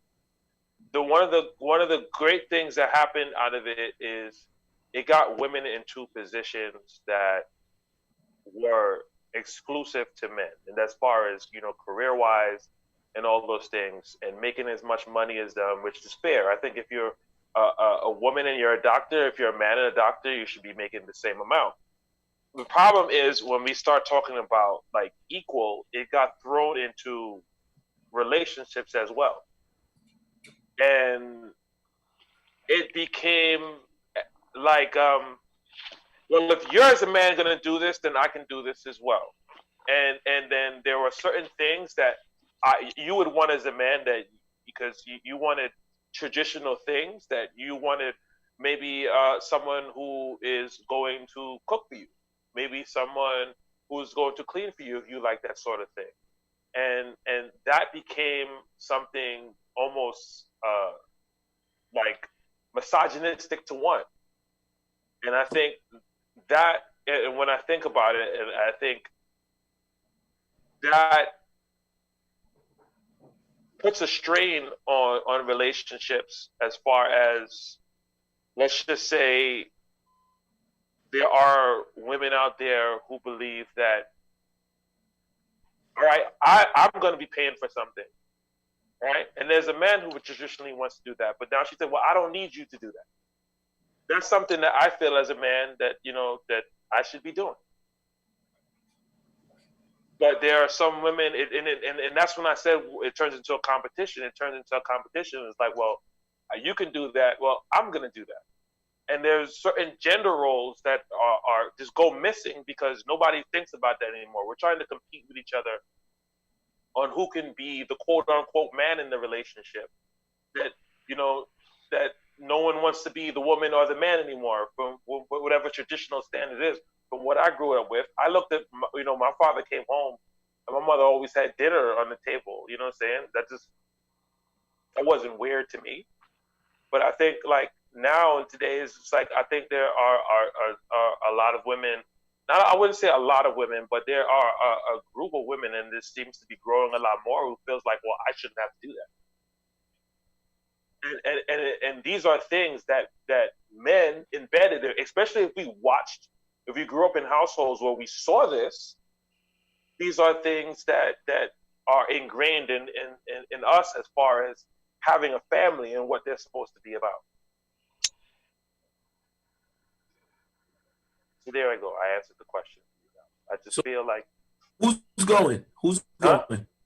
Who's going first? Who's going first and what? Whatever you said. Your question, this topic. Who's going first? You ain't finished cooking yet? Yeah. Are you lost, my friend? We done went through this whole topic already. Didn't you know you already spoke about this? What? Cooking? No, we weren't even talking about cooking. Are you smoking, Kev? Are you high? What the fuck? You talking about what? Gender roles? What the fuck you talking about? No. I talked. You're not paying attention to the question here. Well, I basically answered the same question, and what I say. I feel like I said that I feel like one of the big problems is that we don't stick to gender roles, because nowadays it's very hard to do it, because I feel that there are certain things that men like and men appreciate. Men appreciate, like, it's, I don't know about you, but walking into the house and seeing a woman like cook you dinner, that's like one of the sexiest things to me. And there would be some people over there who agree with it, and there were some women who would look at it was like, well, I ain't gonna cook for no man. Absolutely, but Jason, I mean, for me, I don't think the cooking is a gender role. That's just a shortcoming of mine that I need my partner to fill in. If I didn't, nah, you wildin'. What? You wildin'. Why am I wildin'? Because I enjoy cooking, I would do it more. I'm doing it now. Check it out. But you go ahead, Danny. There's something like this thing, right? Like, let me admit that toxic masculinity exists, and there are definitely men who are abusive and oppressive in the way they exert their power over women and in relationships, right? But that doesn't change the fact that there are things that there are things that are masculine, there are things that are feminine, there are things that men are traditionally typically looked to do and women traditionally typically looked to do. And those traditions, when done healthy and done in a way that's mutually respectful, it works. Because you can't have two quarterbacks, you can't have two wide receivers if there's only a two-player team. You know what I mean? teams work when people know their roles and they play their role, and you can depend on the person to be that role. You know what I mean? So you would often hear women say, "What does it mean to be a man?" or da da da da. What it means to be a man is that when you see a rat and you scared of that shit, he comes and he kills it. You know what I mean? Because if he jump up on the bed the same with you, you're gonna say to yourself, or somebody's gonna say to themselves, He's not a man. You understand what I'm saying? What it means to be a man is that if somebody come. What if it's a big rat though? And he's trying rabies? Say it again? What if it's a big rat and it has rabies? The man is still expected to kill that shit. Right. If there's a big bug, your girl is gonna call you and there's say, a flying roach that come inside wherever it comes inside. The man is expected to not run and scream and cower. He's expected to kill that shit. And that was pretty much the point that I was making. Why is it that these things? What if she's a sanitation worker and she sees this shit all the time? What if she had 7 arms and she could slap herself and make cereal? I don't understand what the fuck you're talking about, man. Like, come on, strange. What if Daniel? I think Daniel and Jason. Yes, I want my woman to cook for me all the time. I do. All right, I do. But I believe gender roles have changed because society has changed, and we look at women very differently than we did. It's in movies, it's in music, it's in everything. The alpha female is more realistic than it was growing up. There's no such thing as an alpha female. Do you guys agree? There's no such thing as an alpha female. Okay. An alpha woman? Is that better? No. I appreciate that, but no. I still never heard of it. The alpha role doesn't go to the woman. Those are two concepts that contradict each other. You know what I'm saying? It's mostly geared towards men. What you're describing, Kevin, an alpha female, because that is the term, and it doesn't apply to what I normally have an issue with, because it actually proves my point. Alpha female is accurate. Alpha woman isn't. But that's an Amazon. And Amazons were able to be whatever that is because they had no men. Okay, the independent is not a happily married woman. That's an independent, et cetera, et cetera, et cetera. You understand? So you can't be independent in a relationship. What if she? You can have the potential to be independent. You can have the potential. Well, I think, Danny, I think that sums up. I think that more like sums up. Like it's taught now. You need to be independent, right? That's because culturally we're geared to prepare our women to not be in happy, long-term, successful marriages. So yes, you have to be independent because I don't expect you to get married and be with a man. So yes, you need to be able to fend for yourself, defend yourself, supply for yourself, and go and make babies and teach them to do the same thing. This, like, whether the Willie Lynch letters is real or not, that concept still applies. You understand what I'm saying? So it's a fallacy. It's not a system that's sustainable. You cannot be independent in a relationship. You want to be useful. You don't want to be used, but you want to be useful. And in order for us to be useful in a team, we have to both have our roles and know what those roles are and to be dependable and depending on those roles. You cannot be independent in a team. Daniel, I didn't say anything about being independent. All right? That those concepts are synonymous. This alpha woman thing, alpha woman is a woman by herself. Put the knife down, Kev. Alpha woman in a marriage. No, it's not. Put the knife down. If I'm a man, I have a wife, but my wife, a man, for a reason, listen, hold on. If my wife, or for whatever reason, my girl, whatever reason, makes a shitload of money, where I don't have to do shit but stay home and do all the domesticated shit. You know what I'm saying? And she gives me an allowance. You cannot call yourself an alpha male. You are a bitch. You are. What is that thing that Drake said about Meek Mills to Nicki Minaj? That's what you are. I can't hear you. I can't hear you. I can't hear you. She not the alpha? Say it again. Is she not the alpha in that situation? He basically asks her. No. That's what I'm saying. And that's why I went to the independent thing. You said it doesn't exist. You said it don't exist. She's not independent. She got a. You got it. You got it. Down every day. Just watch shit. You got it, Kevin. You got it. You got it. But you know what else exists? A human with a penis and breasts. What? Exactly. You always. What are you talking about? Right? No. Yeah, I don't. Listen, that's a normal thing. Where that went. What? No. No, it's not normal. I want to talk about what exists. I was talking about in the normal, natural world where things work, right? The alpha female is. Exists. But you want to talk about what exists? Yeah, a lot of things that exist. You know what I'm saying? There's a lot of things that exist. That doesn't mean that it's sustainable, successful, or applies to the concept of what we're trying to stick it into. And that's why I said, that's why I made it with what you just described was a strong, independent woman who happens to have a dick at home, not a man. But hey, Danny, if you was that guy, like I said, I was trying to get to this point before. Why I gotta be that guy? Say if you was that guy. If you was that guy. If I was that guy, that his wife, his girl, whatever, made all the money, and I had to stay all she needed you for was dick. And all she needed was me a dick. I'll be greatly happy with that. Wouldn't you be on pins and needles every day? Hey Jason, let's talk about our neighbor who we know personally. That right now he goes to the longest walks in the park. Does he look unhappy, Jason? Your neighbor, not my neighbor. And no. He don't work. All he does is paint. Jason. And he have nobody art. said that bitch ass niggas are not happy. I'm just saying. Jason, saying. Is he happy?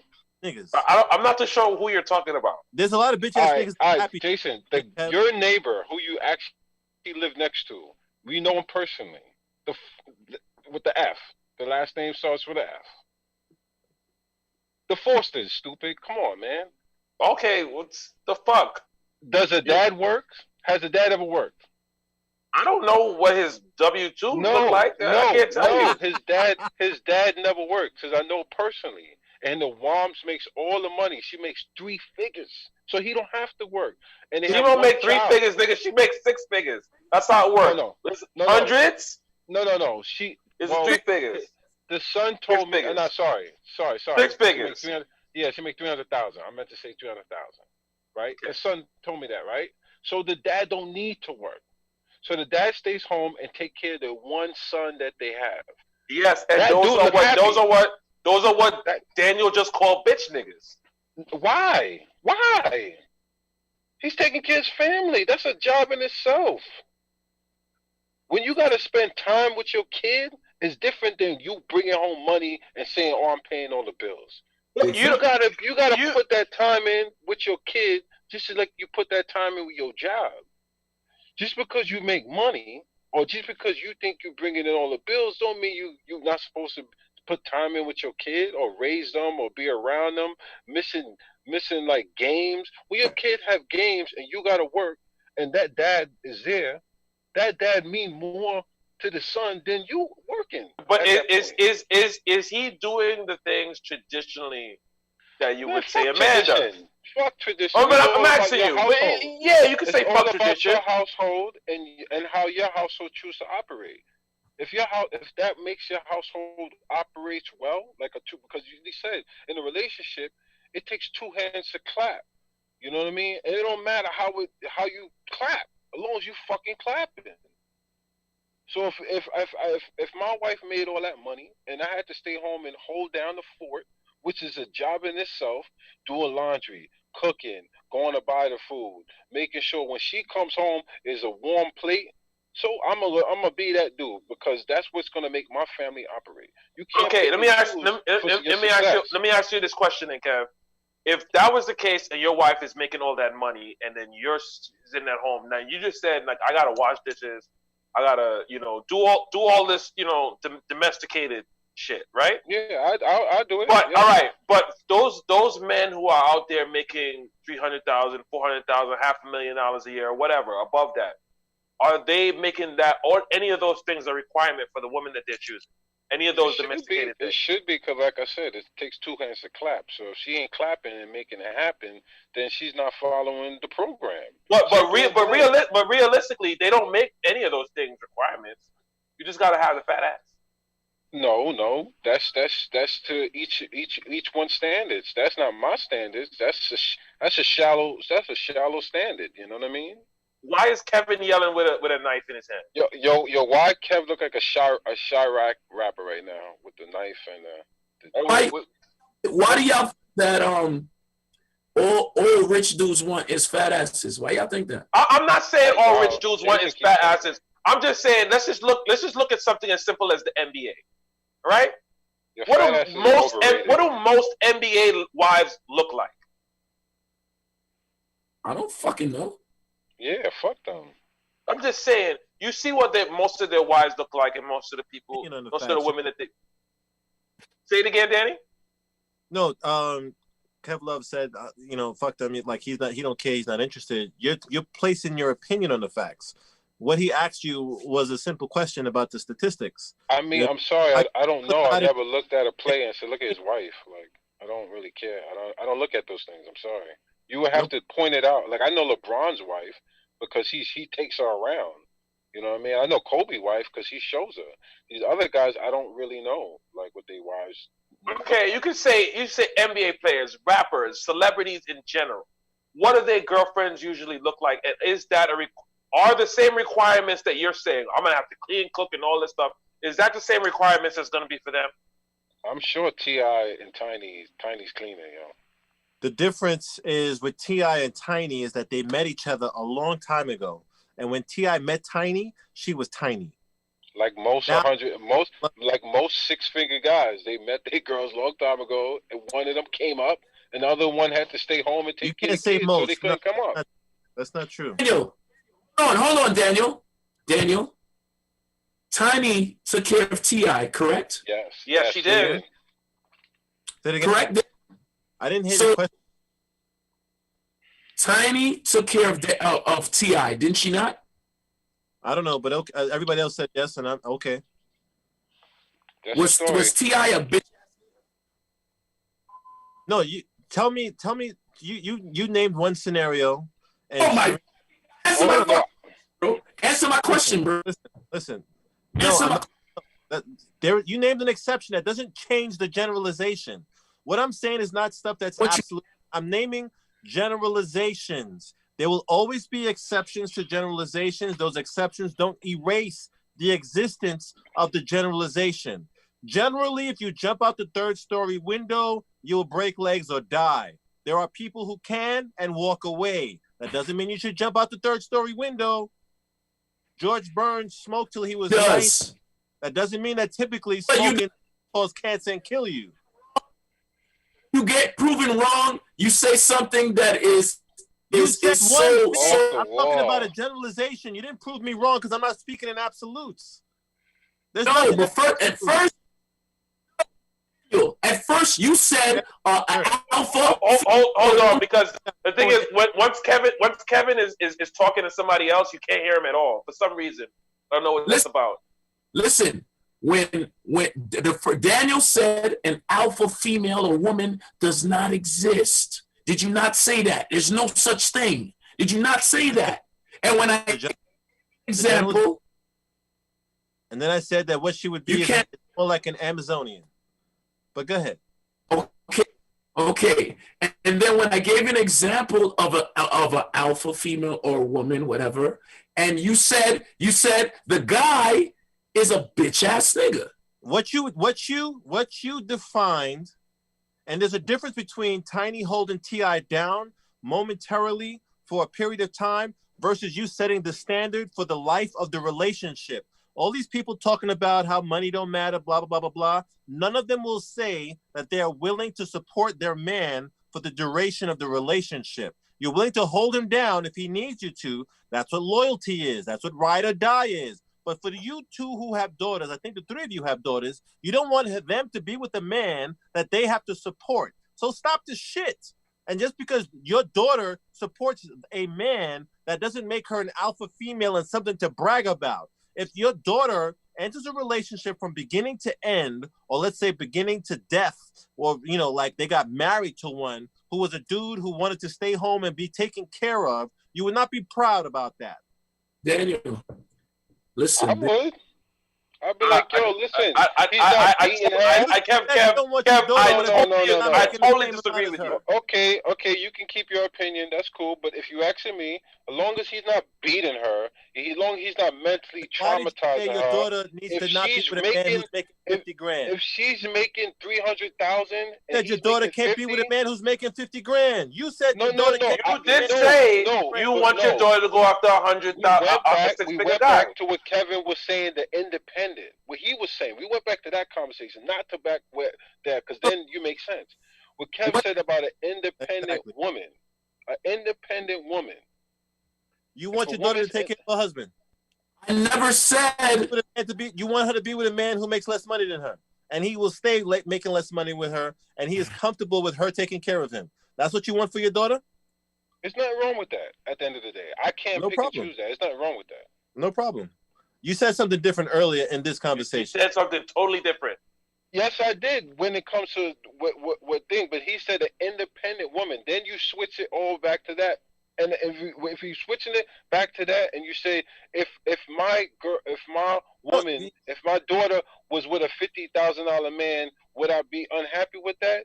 I'll say no. But if you say, would I want her to date a six-figure nigga, which is me? I said yes. I would be promoting that. That's what I said. Daniel, can I ask you a question? Can I make a statement first of all? Make a statement. But I want to make a statement. All right. You every time we have a debate, you bring up our kids, right? You bring up our kid and you say, would you want this to happen for your daughter? And you give an extreme. All right. How is it an extreme? How is it an extreme if you're trying to prove that the alpha female exists and that it's okay for the man to be taken care of by his wife by default? Not a scenario. There's a difference between a woman meeting a man who is average, who's making 50 grand a year. She makes 300 grand a year, and they stay that way for the duration of their relationship. Versus, I helped build him up, and he changed, and the dynamic changed, and he evolved into becoming the man that I wanted him to be. You know what I'm saying? I'm saying that there's a problem with the woman being the sole provider for the duration of the relationship. And I know that's not what you want for your daughter. That's not extreme. Daniel, you know what I want for my daughter? Happy is a given. Respected is a given. Can I talk? Of course. You keep talking, what do I want for my daughter? Bro, my daughter's fucking 13, dog. When you have a little baby girl, you're not gonna want to have this conversation about a man with your daughter. All right? Granted. All right? That's one. You could say, would you want to be with a woman? Use us. We're grown men. These are kids, bro. And these are our kids. So you're always going to strike a nerve when you say, would you want your daughter? I don't want my daughter nothing to happen to her. I want my daughter to be my little girl forever, but that's not realistic. You know what I'm saying? It's not, you go to extreme. When I say extreme, you go to the extreme worst. Yo, she's going to be taking care of a man. What if she loves him and for whatever reason, she's extremely successful, which is highly probable the way I'm raising her, and he has qualities that are not just about money? Because I would hate for my daughter to depend on somebody and be in a relationship because she can't afford it himself. And that's a lot of times that's more general. Say the last part again. I said I wouldn't want my daughter to be in a situation that because she didn't have enough money, she had to settle or be in a relationship that a man was controlling her with her money. I would hate that. I agree. We're on the same page. So I would want my daughter to be on her own. Enough money to quote unquote take care. Kev, love, mute your mic because when you Kevin thing was cutting in and out. I think you're doing chips, something like that. Yeah, you got the munchies. So the happy medium would be I would want my daughter to be financially independent. Okay? And I wouldn't want the gauge of the relationship just be, oh, you make 40,000, I make 100,000, you make 20,000. That's not cool. If I gotta throw one thing into there, yes, I want my daughter to be financially independent. Financially independent meaning she doesn't need this man, but still, when she is with the man, there are gonna be instances and say, well, let's just use a basic example. I don't really care how much money you're making. You go to a function, it's a family function, it's your family function. As the female, you know what I'm saying? Make your man a fucking plate. Little things like that, no matter how much money you're making, is important because men, those are like an equivalent to like a man buying woman flowers. A woman would look at it and say, well, this is special, this is what women want. Some women like flowers, some women don't. But there's a majority of women who would appreciate things like that. And for a man, it's the same thing. Go fix me a plate. You know what I'm saying? Because that makes us feel like a man. So regardless of whatever you're making, understand that there are gender roles. And if you really want to be successful in a relationship, you'll follow those gender roles because you would really like him to follow his gender roles as a man. I gotta say some people gender roles are different because there's some men that would feel like a man washing his woman's her feet. That would make him feel like I'm a man washing her. But there are some women who don't have a problem doing that. Right. That's fine. No, some men. I said some men washing a woman's feet. That's what I said. So what I'm saying is, it's not gender roles. It's compatibility. It's compatibility at the end of the day. Because there's a man that may be like, yo, baby, you had a hard day. Let me fix your plate. It's compatibility, bro. At the end of the day, we in 2021, bro. The tradition is done. Yeah, I want my woman to cook my meal every day, but I mean, I do my laundry. If I gotta wash the dishes, I wash the dishes. So wait. So Shireen B asked, can we address the question, what makes a man an alpha? Because the people want to know. An alpha male? Well, yes. Let's consider an alpha male just an alpha male in his relationship. He's an alpha male in his life. For example, Kobe Bryant, rest in peace, was an alpha male. Kobe Bryant was like, give me the ball, I'm gonna make shit happen. You got some dudes that would just follow or sit on the bench. You know what I'm saying? There's some people they're like in a gang, or you're in a car and you know they're about to shoot up somebody on the corner. There's an alpha male that's gonna be like, no. And then somebody just gonna sit in the back seat and just let it fucking happen. Alpha man is not just an alpha in his relationship. He's an alpha around everybody. I should know. I'm an alpha. But all right, but I'm gonna let Danny answer this question. I'm gonna let Kevin Love answer. What question? What makes an alpha an alpha?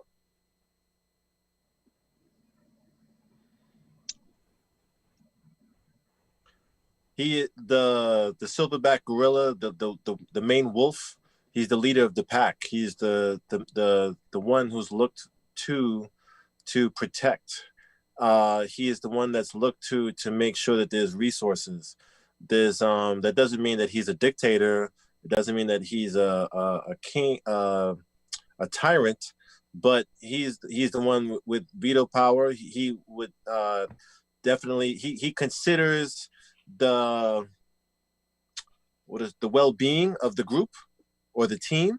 You know what I mean? The quarterback is a good analogy. The team captain, it's it doesn't make him more valuable than the other people or the other members of the team, but he is the one who has certain expectations that are different than the rest of them. In the context of what Kevin was talking about, in general, he's the dominant one. You know what I mean? So yeah. Kev Love? What's the meaning of alpha? Alpha is number one, right? That's what I'm asking you. No, what's the meaning of the word alpha? Like, what do you mean? I'm Does confused that about mean what like you're the trying head? to say. Is that the leader, the head? You know what an alpha male is, right? No, just the word like and meaning the Webster dictionary. It's of the top. word. So the top. So the alpha, it's like alpha beta. It's just like the top. It's just like counting. So alpha basically is like the top. So what? Okay. It's like if you have a group of men, like LeBron is the alpha, and no matter what team he goes, he's the alpha male because he's the one controlling. In The Lion King, Mufasa was the alpha male.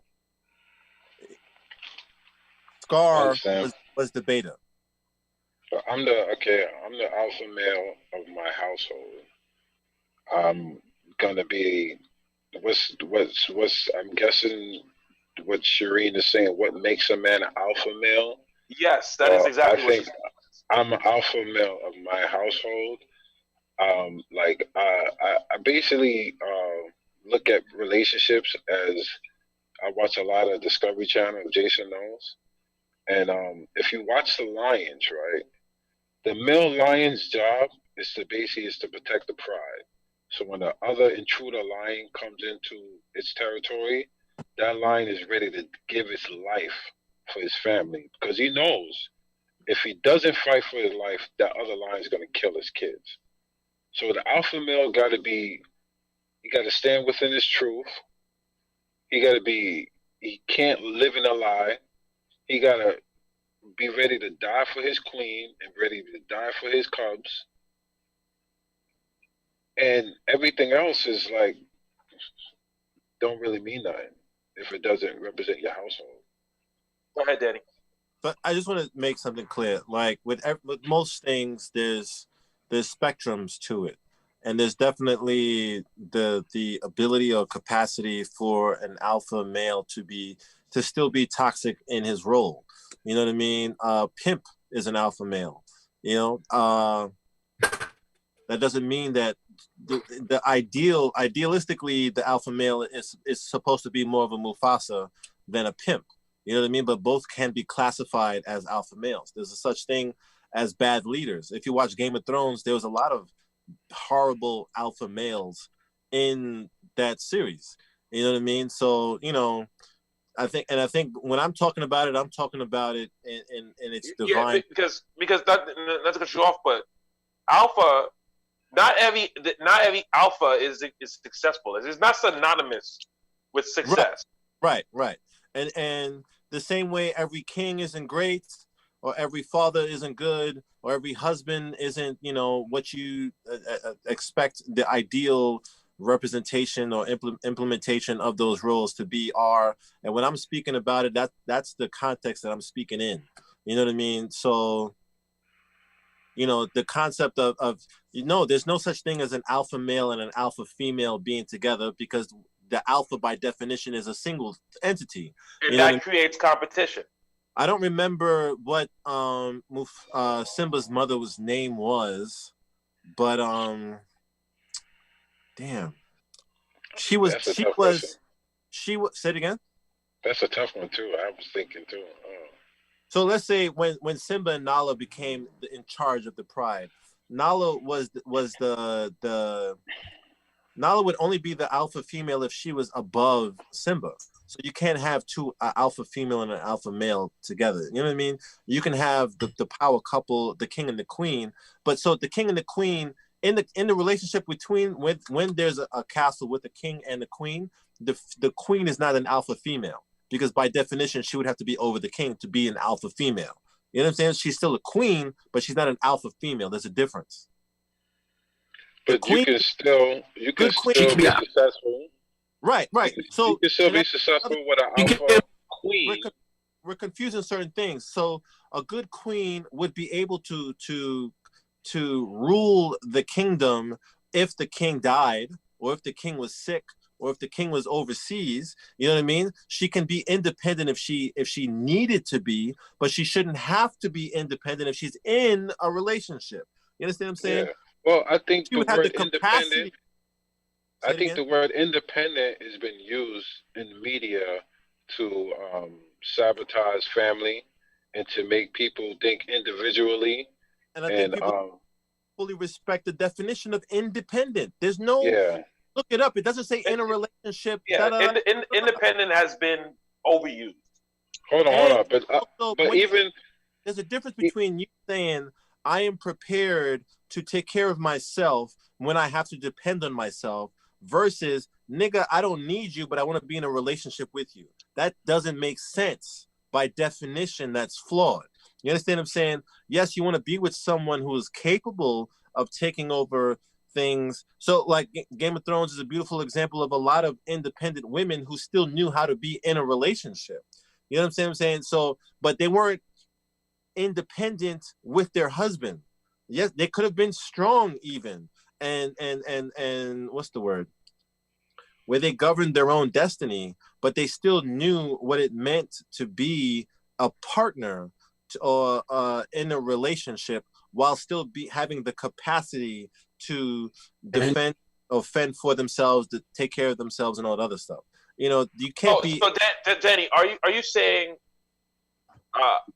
you should be? It's all right to be independent as far as your life goes, but you know, financially, all those kind of things. But you shouldn't bring that independence over to a relationship. Claire Huxtable, if we're going to talk about, you know, an analogy that's, you know, not personal to anybody, I'm sure there's no doubt in anybody's mind that Claire Huxtable would be able to take care of the family by herself. But you've never seen her make it clear to Cliff on a consistent basis, talk about how much she doesn't need him. You understand what I'm saying? They worked together to raise the family together. You know, they participated together, you know, and it was clear that she loved him and she valued him and she respected him. You know what I mean? But if for whatever reason, if he had a heart attack or, you know, he had to go off to war or whatever, you knew that she would still be able to take care of the family without him. That doesn't mean that that was her sole purpose in life. That wasn't her governing identity. I'm independent. She knew that she was his wife. You understand what I'm saying? Where you can still be all of those things. Claire Huxtable doesn't lose respect because she acknowledges Cliff's position in her life. When was the Cosby Show? You would say that was 80s, late 90s, right? 80s, late 90s. Like there's an episode of the Cosby Show where Alvin, the first time that Alvin comes in, right? Yes. So Alvin, she asks Alvin if she can go get him, you know, I think some tea or some coffee or whatever. And then he turns to her, he says, "Wow, it's great how your wife serves you." And she says, "Serve him? I don't serve him. I take care of my husband." Facts. You know, my husband. I'm going to make a cup of tea. I'm going to make sure my husband has a cup of tea too. I don't serve him. I take care of him.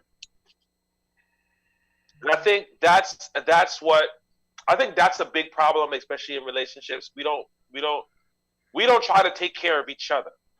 There is always to me sometimes there's one person who has the ability to take care of everybody else, and everybody else just lets that person take care of them. Instead of saying, Kevin, this is how I'm going to take care of, huh? No, Kevin Crown, you on your phone? No, I'm not. I'm cooking. It looks. All right. It looks. No. I'm saying, is your phone what the Zoom is on? Is it on? No. Are you using the Zoom? No, I'm not. Oh, okay. I sent you a text. I need you to read. Okay. When you get a chance. Okay. I think I lost all the train of thought of what I was thinking. But you're talking about when Claire addressed Alvin, when him convoluting. Yeah, and I said I think that's a problem. I think if we identify what is like, for instance, and I'll use this as a great example. If I take a trip with somebody, if I take a guy's trip or whatever, right? I'm identifying what my role should be. Maybe I know how to cook. Well, most likely, if we go, I'll be the one that's cooking. That's my role. So I'm going to play that role. But I wouldn't. What kind of person would I be if I just came on the trip and just expected to just be there and let everybody else let everybody else do what they're doing and just benefit off of it? And I think that's a lot of the problem. We look at the person. We look at there's just one person. Okay, if this person is financially set, this person is basically taking care of us, and we don't really have to think about what we have to do to add to it, as long as there's someone taking care of us. I think a lot is being lost in this conversation because there's not just domestic stuff and it's not just financial stuff. Like at the end of the day, bro, Danny don't cook for me. Danny don't pay my bills. I don't cook for Danny. I don't pay his bills, right? But me and Danny have a friendship. And more important than anything, you need to have that kind of friendship with your mate. You know what I'm saying? If it's just about paying bills and domestic shit, that's not a fucking relationship. No, it's not. At the end of the day, you want the love languages. Kev, some people in the chat want to know why it took you an hour to cook shrimp. Because I was talking. Shireen, yes, I cook. It's 4 minutes to cook shrimp, though, Kev. Yo, but I was talking. Come on, come on, chill. Anyway, what I was saying is like my love language is one of my love languages is words of affirmation. You know what I'm saying? Big word. Largely because of what I do, and I think any man should value his woman, his wife, his girlfriend. Her words of affirmation should be the most important word in his. He shouldn't look for the biggest words of affirmation should come from your woman. Look at Adrian and Rocky. Rocky won because Adrian believed he could win. Adrian! You know what I'm saying? Like a lot of things are being lost. Yeah, the domestic shit, but yeah, the bills. But a lot of times you just need that person, and sometimes you just figure the shit out. You know what I'm saying? There's times when nobody's. What happened when both of y'all are broke? What happens then? Facts. Jason and Kev Love, have you guys taken the 5 love languages test? No, I haven't taken about it. I've heard you talk about it for years. I took it. I haven't taken it. In a big argument. I remember getting in a big argument. I don't want to do that. So Danny, just for the people who don't know about it, because I know I sure have very limited knowledge about this. Explain what the love language test is and how can people take it. Well, there's if you just Google like 5 love languages tests, the site will come up and you go through a bunch of questions. You can even do it for your kids. Basically what the concept is, I think I read it when I was out of high school, the summer out of high school. I'd heard these people talking about it. But basically what it's saying is that there's 5 different ways when you boil it down, when you condense it. There's 5 core ways that people express or interpret or receive love. And it's even though we want all 5 of them, there's 1 or 2 dominant ones that we need in order for us to feel loved and appreciated.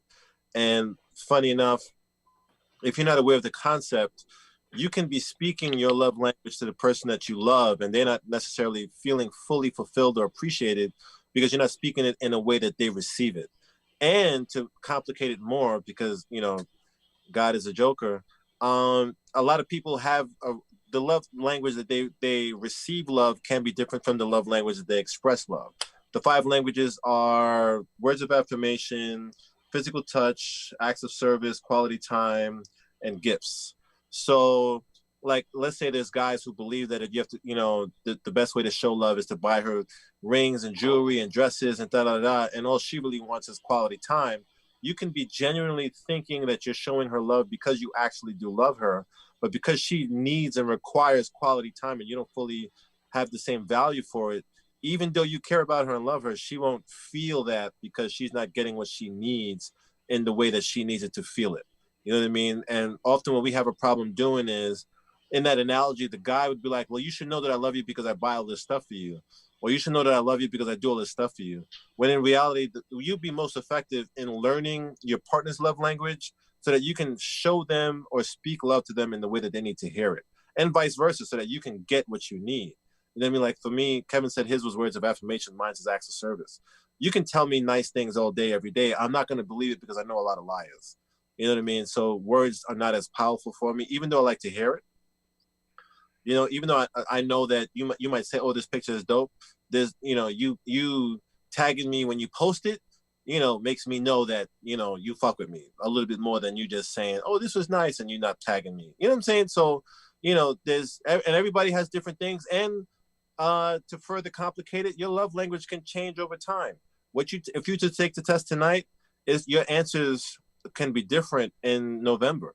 You know what I mean? So it's a healthy practice to figure out how to communicate what I just explained. Because there's a lot of people who would say, well, you can't learn about relationships from a book and all this other dumb shit. I'm going to see if I could find that the test and put the link. Yeah, I think I did that before when I first, like, me and the missus was going through it. And she was like, we need to take this test. I was like, oh, your coworkers. Yeah, it's often not properly explained because we tend to understand things and not be able to express it the same way. But it's a really, really, really effective tool to increase the quality of your relationships. Like, because imagine, well, if you have a business for your customers, if you have a child, you know, you showing, nigga, you know, I feed you every day and I work hard to make sure that you got the stuff that you wanted. You wanted that iPad. All right, I think I found it, Danny. It's the 5 love languages, right? Yeah. You know what I mean? I'm gonna put the link. If you need to spend quality time with them, you miss out on making sure that they felt the love that you wanted to give. So it's a really, really useful relationship tool and a really good concept to understand just in general. It's definitely one of those things that I read the book, but you can just take the test and get the gist of it. But the book would also teach you that. Do they have the audio? No, there's definitely an audio book. Absolutely an audio book. Because I don't read. It's really, really, really, me neither. I like audiobooks over real books, regular books, because I could do it while I'm doing something else, and I would absorb it better that way. Kevin wants to talk. So, you saying all that profound, dope, poetic shit, right?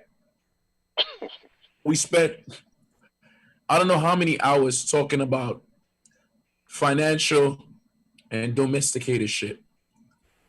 Can we come to a consensus that those things are important, but that's not the glue that holds it up? What is the glue? That's what we're trying to figure out. He just spoke it. So, I mean, to answer your question directly, I would say that the glue is a consistent feeding or fulfilling that person's, not to sound cheesy, but soul, spirit, or heart. You know what I mean? Like, you're not going to fall in love because a girl sucked your dick once. You know what I mean? You would want it to happen consistently along with other things. You know, it's the fact that she sucks your dick the way you like your dick sucked. She cooks for you even if she's tired, and she knows that you're tired. The way that she might pack your bag for you when she knows you got a trip because you don't know how to pack a bag. You know, or a lot of those small things over time, consistently. And if she stops, like watering a plant, if she stops, it's going to take a toll on the relationship. You know what I mean? So I would say that's what it is. That I would say that's the glue. Consistent effort to contributing usefully to your partner's life, well-being, and happiness. That's what I think the glue is figuring out what that person needs. I mean, I think it's all tailored to whoever you're with. It means figuring out what that person needs from you. What role should you play in that person's life? And if you can fulfill those needs, then I think that can be the glue in a relationship. Because everybody's needs are different. But just for myself, like I said, like I find it ultra attractive when and I do a lot of cooking myself, so I don't need anybody to cook for me. I can throw the shit down. but it's just to me a sexy thing. If you know you call me over and it's just like, yo, you know, I just cook some food and whatnot like that, because maybe psychologically it's because, you know, I grew up watching my mother do it, so I have some kind of connection with that and love. I mean, I could cook, but I don't have time. You take too long to make shrimp. No, I don't. Listen. I have so many aspects of my life. I need somebody to provide food for me. I need it. My fitness, my martial arts, my performance, me being able to perform in the bedroom. I need all that. See, you know what I'm saying? I need that. You know what I'm saying? That's just me personally. You know what I'm saying? That's just the way my shit. But going back to, remember, if you're in a relationship, right, and you say consistency is a funny word, and it don't last too long sometimes in a relationship because things happen, like, you know, death, if it don't pay last, cuts, consistent. You know, pay cuts, newborn, new spots, like you know what really lasts the end of time, and if you ask your parents, listen. You guys in the chat gonna stop talking about Kevin Crown shrimp, all right? I'm sure it's delicious. I've been in the pot for like 3 minutes. I was cooking lentils and a whole bunch of other shit, and I turned the pot off to listen to y'all motherfuckers. You know what? Why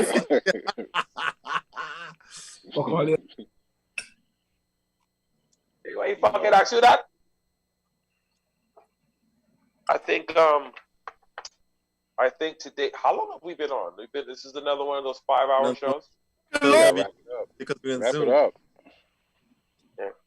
Wrap it up like a condom. Some people to stay longer because he's already in his house. Yeah, well, we're all home, so it's like whatever. It's just like Kevin. For the record, I'm always with the kids for as long as we need. Don't worry about it. You know, that's not a factor for me. I mean, I'm in a basement. There's no heat, and my feet is frozen right now. Like, but I'm gonna. But you're right next. You're right next to the boiler. I'm gonna keep holding on. I gotta do a morning show. Lynx, you should come to the show sometime. You know, we miss you piece of shit. Yeah, Lynx. If you wanted to say some final words, we'll invite you to the Zoom so you can get in just to say bye. He probably. I love Lynx. I'm sure the people that miss you. So what I'm gonna do. Lynx, I want to play Call of Duty as soon as I get off. What I'm gonna do is I'm going to. Kev, can you send the link to the show to Lynx if he wants to come in and say one final thing before we head out of here? He's welcome to. Lynx, you want the link? Lynx didn't wrap his dreads right. He can't come on yet. Hi, we come to Fat. We come to Fat. And if Lynx doesn't want to come in, that's fine. We just, because Lynx is one of the original, Cave Show members, and have no clothes. He might not have no clothes on. You know what? No Lynx, because Lynx will come on anyway. So, so I think we're gonna end the show here.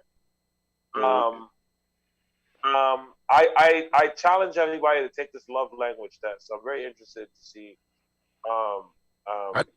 hear what you get. It's going to cause an argument.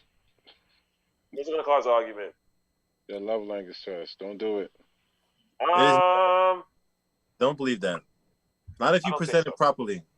I think when people summarize it, it becomes a turnoff for a lot of people. But when you explain it properly, they get it. Definitely don't do it when you're going through problems. Don't just pop it out as a solution. I think on the contrary, I think that's the best time to do it when you're going through problems, because maybe you need some sort of you need to just added on problem. Listen, I know what it's. No surprise here. Spoiler alert. I know what it's like to be in a bad relationship, and so and sometimes looking at those things, you got to try to figure out different ways and different ways to resolve sort of things. So maybe there's something that you'll learn from taking a test with somebody that you didn't realize before. So yeah, definitely. If you're in, why you didn't realize before? Because you didn't take the time to learn before. What? You didn't realize before because you never took the time to learn. Time to learn what? What are you talking about? You gotta ask. You gotta ask like a million questions before you actually like really start messing with chicks nowadays. Kevin, you gotta wait for Kev Love to stop. So everybody be quiet so Kevin can talk. I was just saying, like the song, take time to know her. It's not an overnight thing. Yeah. You gotta really take some time in. Because remember, women change in the summer, they change in the fall, and they change in the winter. And you know, hormones and all types of situations changes females. You know, a lot of guys don't have the mindset to realize that, you know, it's not you, it's really them, and just be ready to ride out with them and say, baby, I understand, you know, it's tough, you know, and whatever they're going through, be a listener and be, you know, compassion. You gotta be like water. Yeah, like exactly. Bruce Lee. You gotta be like you water. You gotta know how to swim without getting wet. Exactly. When you with a woman that you love, you're willing to learn. You're willing to do different things. If you don't really love her, you ain't gonna change. If she don't, you know. But if you love her, you got any more weed, Kev? You need some more. Yeah, I'm losing power. Yo, I think what Kev said about women being different. You got to remember, women have certain pressures, especially as they get older. They got pressures on their appearance, their sexual appeal, because it's always on a time limit. You know what I'm saying? And what society put a time limit on them? Hold on, it's not just society, bro. Women put a time limit on themselves. You never heard saying that their clock is ticking? No, Kev, it ain't just society, bro. It ain't just society. That's why there's makeup. That's why there's surgeries. That's why there's hair weaves. There's a lot of shit that, yeah, there's men that wear hair units, yeah. There's men. Now that's a bitch nigga. Hold on, whatever. So you saying a guy that gets the spray hairline to make this shit the Biogen? Unless you performing and you're actor, I don't get it. All right, whatever people need to do to feel good, because yeah. I'm not knocking it. I'm just saying I wouldn't do it. All right, Kev, you ever put on a nice suit and felt like a new man? Yeah, absolutely. It's a new suit, tailored. Thank you. All right, you was just looking fly one day, and your mindset was different, and you're a construction worker, and even though you're a 6-figure dude, when you go on a train, they look at you like a bum, do they not? Yeah. Absolutely. Right. So when you get a chance to put on that brand new suit, don't you feel different? Yeah, because I'm at a wedding. Whatever it is. Whatever it is. It's the same thing. It's the same for women. So like you said, we have to know how they're delicate creatures. Somebody told me, I used to call them unstable. They said I should use the word delicate. To me, it kind of means the same thing. Unstable, delicate. But we got to know. There are certain things you should say to women. You don't say unstable, you say delicate. You don't say angry, you say passionate. The things you got to know. Right. So I think that's the beauty of women, man. I no matter how flawed they are, we flawed. I will never switch. You know what I'm saying? Fact. I will never. I'm sticking to the crazy ones and the bad ones, the ones that have 3 kids. I'm not changing up on no women. I'm for women, period. You're gonna make it do what it do. Or you could just be by yourself. Or you could just be by yourself. You be an old guy just by yourself. With no one to bless you. Be in your meat. Unless you're paying for it. Be in your meat. Women is a key. You're always paying for it, Kev. One way or the other. Yeah, you're paying for it more once you settle down, please. That shit comes with What do you feel like? taxes and everything. Which is why I said what I said earlier. You feel like you always paying for pussy? Once you, I mean, absolutely. You're a man. A real man's always playing for pussy. Niggas. I don't agree with that. And I do agree. One way or the next, you're paying for the. You're always paying for pussy, man. You can't avoid it. I don't agree. Even if you just get the pussy just for free, at some point you're gonna get the bill. It's like having a Sprint phone. At some point, you're gonna get like $1,000 bill, and you're not gonna know where it came from. I passionately disagree with you. Hold on, Kev. Is time money? Is time is money? What? Is time money to you? Absolutely. So when you give somebody your time, that's not, and they don't really need the time. You're not wasting your money. It's sex. You didn't say spend time. You said sex. Well, even if you being with that person, right? It's spending your time though. If I was having sex, I was trying to bust a nut. That's what I was using my time. And if I bust a nut, the payoff was the nut. That's usually what I go for. Go for the nut. So Why are we doing this?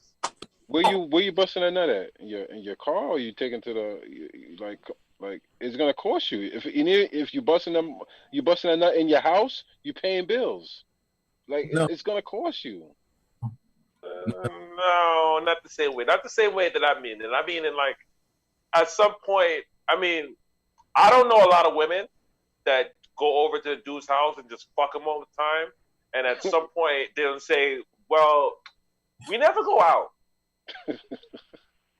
Why don't we go out sometime instead of just doing Netflix and chill? At some point, that's going to come up. And, if you want this woman to be around, you got to start eating Cheddar Bay biscuits at Red Lobster.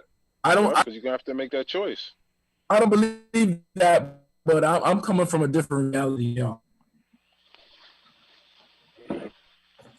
Yeah. I never met a woman that fuck you. What? The what? Yeah, of course. I'm saying for you to keep her though. I mean, I've met women that just fuck, but at some point they want some Rasta pasta. No, y'all are changing what y'all said. You said if you fuck, right? You always paying for it some way or another. Don't tell me about eventually. Don't tell me about no. You said if you having sex, you paying for it in one way and another. That's what y'all said. Stick to that. Yeah, but even the first time is always free. Somebody give you freebies, and when it comes to paying for shit, the drug man give me a free bag all the time. But eventually, I'm paying for it. And the drug man wants to come I give you a free one. Yeah, I give you a free one. Sometimes that's that free one. You that's the sale. You go out, you meet a chick at a party. She'll give you the bomb ass head because exactly. she wants to come over again. Coming back. But guess what? After that, you're paying for it. Yeah, she's gonna throw you a freebie. Whatever. I disagree. We don't have to dwell on it, but I disagree. Okay. I disagree. I got some pussy once, and it didn't seem like it was for nothing. And then one day, I realized that I see that person, I'm buying Rasta pasta. Never heard of guys who get taken care of to just have sex with chicks? What? Yeah, no. Yeah, of course. You never heard of guys? That's not long lasting though with that chick. It's not long lasting. Eventually they paying something. They giving their time. They spending like days and nights, putting in that work. It's not free. Yo, hold on. We come to Fed. Yes, the restaurant got the money or the hotel. I'm not saying I'm paying her, but I'm saying somebody has to make money the process of me getting pussy. Dollar van. Somebody is making Uber money. Driver. You know what I mean? Food. You paid her with the hotel or whatever. She still got paid. She just didn't get paid with money. Yeah, somebody got it. The hotel ain't free. The restaurant ain't free. Yes, they eating and it's not her. I'm not saying I'm paying for the. Once you're sex, alpha male, I'm not paying for the sex. Period. Yeah, you're not really paying. I can't say you're paying for the sex, but you're paying for the environment in which you're going to have sex. Exactly. Right? So you're paying for it, bro. Like your house right now, no matter how much you done wine and dine her, married her, she's your chick. you still gotta pay that rent. You still gotta eat. Like for you to fuck as a real stand up man, you gotta pay bills. So you paying money. Okay.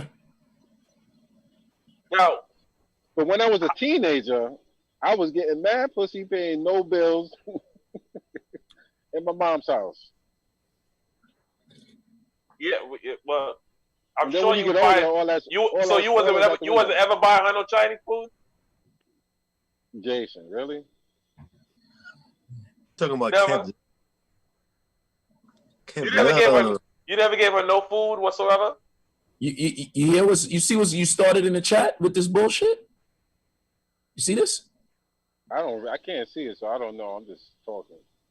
I'm happy I can't see it. I don't have to pay attention to it. She ain't talking to you. I don't know what's going on. She asked you, Jason. Answer the question. What was the question? Yes, if you pay for the hotel, if you call me over and you pay for the hotel, you pay for the D. If you not necessarily, because it depends. I would have given it to you anyway. I didn't give it to you in the back of my car. But if I'm the kind of nigga that is not gonna do that, if I say I'm only gonna be fucking you if it's in your house or in a hotel and you get a hotel room, you paid for the D. Because you have to create the environment in which the D felt like performing. The D didn't feel like performing in the back of the car.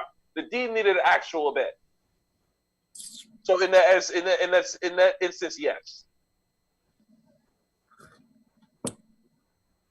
All right. Next. Does anybody disagree with that? I disagree, but whatever. No, answer your question then. No, it's not a question. I just think if two people want to fuck, they're gonna fuck.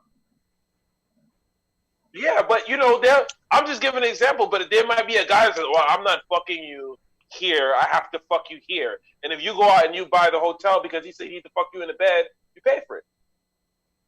Instead of just saying, "Go haul your mother cunt," because I could have fucked you anywhere. Now, I'm not saying that's the majority of men that think like that.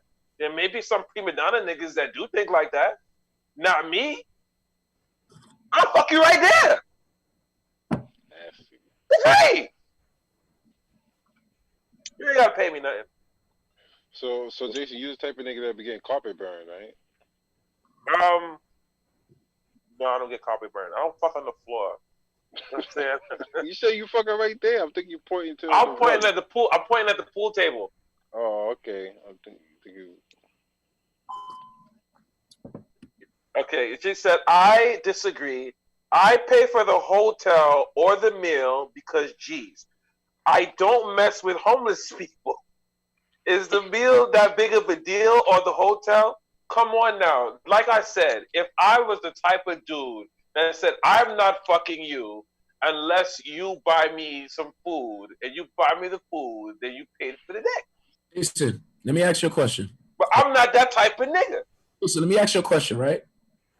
A girl you call up a girl or she calls you up and says, I'm coming over to get some dick, right? Uh-huh. She already ate. Yeah. She drives her own car. Mm-hmm. Perfect. And fucks you. Mm-hmm. Wonderful. I like the story so far. When she's done, she leaves. She came, you came. Mm-hmm. Pay for it. That's free pussy. You got a freebie. Nobody paid for anything yet. That's free. All right. But what I'm saying, Kev, is that can happen in an instance. But if you continue to do it, you're gonna tell me that girl is gonna continue to let you fuck her, and you're not buying her food, you're not taking her out, you're not showing her a good time somewhere. She's gonna continue the cycle of letting you to fuck her. And I said no. I disagree with that. I said at some point she's gonna show you some receipts. Fucking Hey, Kev. Yes. Yes. If that's all she requires from you, yes. You giving her that fucking big. But I'm the one who come up with these extreme scenarios. How often does that happen, Kevin? That's what I'm trying to figure out. Meet this girl, Kevin. How did she decide to know that she wanted to fuck you? How does she, like at the she just met you and said I'm I coming agree over. with Kevin. Friday, Kevin, I agree with Kevin right now. I know what he's talking about. I agree No, with I'm Kevin. not saying Yes, but after- long term, they will Right. not continue unless you are paying something out at some point. At some point, she's gonna be like, No, "Let's go see a movie." I agree with Kevin when he means like that, but I also say you are paying with your time because now you gotta either be there or not be there, and eventually, if you're not there, it's gonna mess up everything. Fucking, that's it. It's just fucking sex. That's it. Yes, if just fucking sex. But here's the thing: we are human beings, okay? We are emotional creatures. You're gonna tell me you're gonna keep fucking somebody and you're not gonna get any type of emotions whatsoever. None. Me? A lot of fluids. Not you, not the woman, right? And I don't know about what I know about women is when they start to get emotionally attached to you, they want to spend time with you, and they don't only want to spend time with you Netflixing and chilling. They want to do something else. They want to do something with you outside. They want to be seen with you. All right. And there's a certain place you gotta go. They want to see you at a restaurant. You gotta sit down and get dinner because if you want to continue this relationship with this person, they are going to require certain things. Certain things that you want to do are going to require money. Jason, come over and beat your dick and then leave.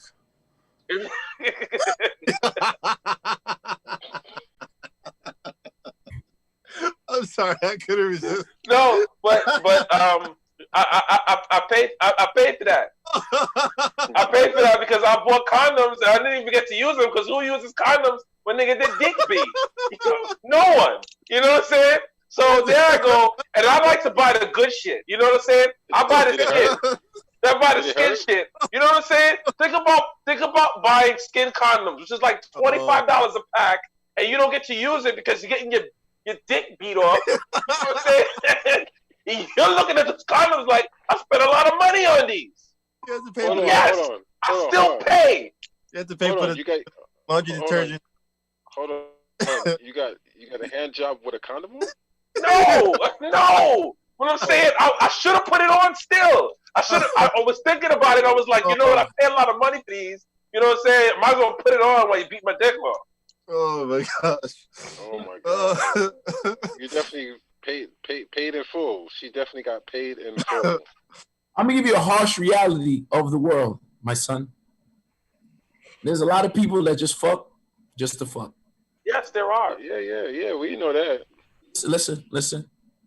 Yes, there are some times where people do get emotionally attached, but there's some people out there that's like, yo, I don't even really like this person, but my body likes them. You know what I'm saying? We can't talk. We don't have nothing. But when we get in that bedroom, the way her pussy feel, or she'll be like the way his dick feel, yo, I'ma just keep doing that. And they do that shit. And it happens. Right. It does. Okay, let me ask you a question. In your experience, do you know anybody in a long-term relationship just like that, where all they did was smash the person and they never did anything else but that? Me? And there's only two of them. And there was only two of them. It wasn't like he had somebody and she had somebody. Just two people. One was for like 6 months, and one was like a year and a half. Yeah, that's not really long-term. That's it's just the standard relationship time. Yeah, that's a standard quick. You can't tell me that something meaningful will come out of that. No, if you want it long term, and if you are wanting it more than once, I understand if it's just a one night thing. All right, that happens all the time. One night thing, you smash, she smash, you go this way, she go this way. But if you plan to continue this, and you just gonna smash, and that's it.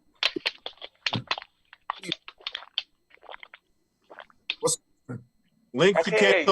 You want to call in? What's long term?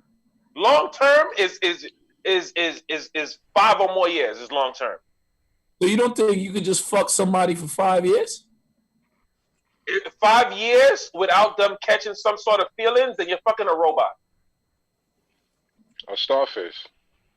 You're fucking a robot. They didn't catch no feelings to the point where it says, I want to get to know you. I want to be with you in another type of environment. I just want to eat some food with you. That's a lot of plan Bs. People that have sex with multiple partners. Yes. And do you know that there's women some women are people that even though they're in relationships, they'll still be fucking that one person that fucks them the way they want to be fucked. So the time that you say they require, they're actually getting it from somebody else. But the dick they're getting it from the pipe master. What does that have to do? What does that have to do with? They may both have emotion. It doesn't really matter. I'm not talking about multiple people. I'm just talking about the fact that I don't see a scenario in which you want something to continue long term, and it's just you're not doing anything for it, and you expect that to be meaningful. Because if it's meaningful, that's why you're doing it. It's not meaningful. It's not meaningful. But that's the point. That's what I was saying. If it's not meaningful, those are those one night things and one and done. But what I'm saying is, if you cannot say you can continue to get this and not do something to keep facilitating the pussy. Bro, yes. If I wanted to, yes, I could, bro. I wouldn't because I'm past that stage of my life. But when I was in that stage of my life, it was going down exactly like that. What was the longest? What was the longest it ever lasted? I don't fucking know, bro. I didn't put a time. Not long enough to remember. You know what, Kevin? She wasn't remembering the time. Originally, Kevin, I didn't agree with you, but you convinced me. You're right. All right. Yeah, I wasn't agreeing with him, but he convinced me too. I totally understand. But I understand what Jason's coming at, and Jason's basically saying nothing meaningful. That's why I don't really know what y'all are talking about like that. But you're right. Because I know that this is true. I disagree. I don't think you can go on long term. I don't what I consider to be long term. Jason, what you're saying though, with the distinction that you're making, it's two different things. You can't have a meaningful relationship. What they're talking about is a person who your only purpose is sex. No. It's not that a meaningful relationship. I'm just saying to go on. Maybe I'm speaking from a personal, view. I know that if I got with somebody and it was just about sex, at some point continue getting it, it never just happened like that. I caught feelings or they caught feelings. Because Jason, you're not the type of person who would have sex with a person when you first met them like that. You know what I mean? Like we talked about, you said that you don't want, if you like the girl, you want to, get to know her first. You don't want to have sex because there's no rush, yada, yada, yada. You know what I mean? And for you, a girl who you just fucked off the rip, you're not going to want to see her again because, you only wanted that one-time experience. So that's what I wanted. Yeah, I can see how that makes sense to you. So I guess it's one of those things where we just agree to disagree. No, I think you're just talking about two different things. I think what Kev's saying is... it's truth, and I'm speaking about what is basically what goes on in the world every day. Yeah, this is what happens. You're right, but y'all realize y'all both are right when y'all talk about those things. Like it's females that out there that all they need is the pipe, and they don't want nothing else because they have a relationship, But if you listen what Jason's saying, the ones that are only in a relationship, there's only two people factor in this equation, and if it's only two people, that won't last long. That's what Jason's trying to say. That won't be meaningful. But if she has someone else to go to, or she is not this her only relationship, then it can last forever because you see, in my mind, continuing to have sex with somebody means that it is meaningful. So to keep doing it would mean that to me. So in that essence, me spending that much time with the person, somebody's gonna catch feelings. No matter how I tried to avoid it. I've been in a lot of situations where we planned everything out and we talked about everything and say we're not gonna catch feelings, or we're not gonna do that. But the more time you spend with somebody, and the more time you are having sex with somebody, someone's gonna catch those feelings. No, because someone's gonna catch some fluids. You're spending time with them. You're having conversations with them. You're talking to them. Yeah. You're getting. I wasn't doing that back then. It was Just, yo, what you doing? Come through. Okay. Or word, if she didn't pick up, I was calling somebody else. All right? But when I wanted to fuck her, that's all it was, bro. I'm not in that stage of my life. I got past that stage because at the end of the day, I agree with you. I don't want to have sex with somebody I don't have feelings for. At that stage of my life, that's what was going on. And it could go on as long as you wanted to. It's not, that's the way of the world, bro. It is. But can we agree that type of sex is It's whack. cool? It's cool, but it's boring, bro. It's whack. Like, damn. For one, it's very clinical because in the back of your back, No fluid to get out of this bag. it's all of that. It's a lot of things where you're not sure what she's doing when she's not with you. It's a lot of things. You're not gonna do everything you would do with your wifey, of course, because it's a certain risk you're taking, and nobody don't want to. When you go in to get your physical, you praying to God, oh my God, I'll never fuck her again. Just please make sure nothing's wrong with me. This and that. It's a lot of shit that you just want. You grow up. That's little boy.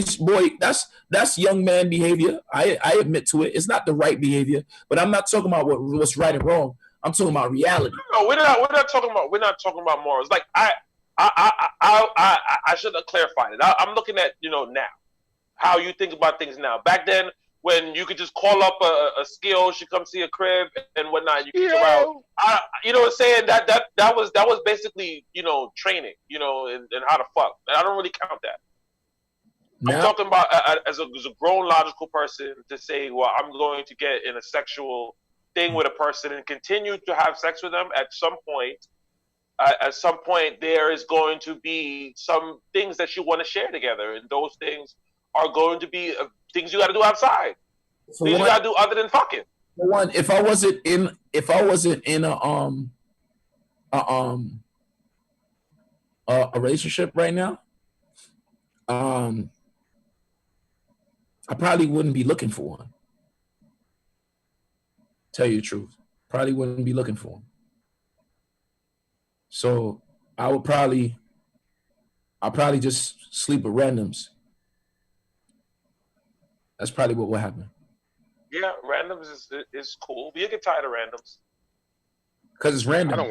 Do you think it's possible to fuck yourself out? As a man? Yeah, to just fuck yourself to the point where you're just like, I can't, I don't want. Absolutely. And then you produce more sperm and you got to release. I don't want no randoms. Them randoms are too random. Ugh, nah. You get none of my fluids. That's why we're in long-term relationships. This is generational semen right here, B. My shit is too valuable? Okay. My shit is valuable, son. My shit's gonna make a millionaire. I can't be just giving it away. It's 4 minutes to 2 o'clock. God damn. I'm so happy I don't gotta go to work tomorrow. Yeah. So I thought we were gonna end it like an hour ago, but it didn't work out because we just kept talking, and there's apparently 37 people here. Still here. And thank you. I didn't hear what you said, Kev. I said you said paying for sex.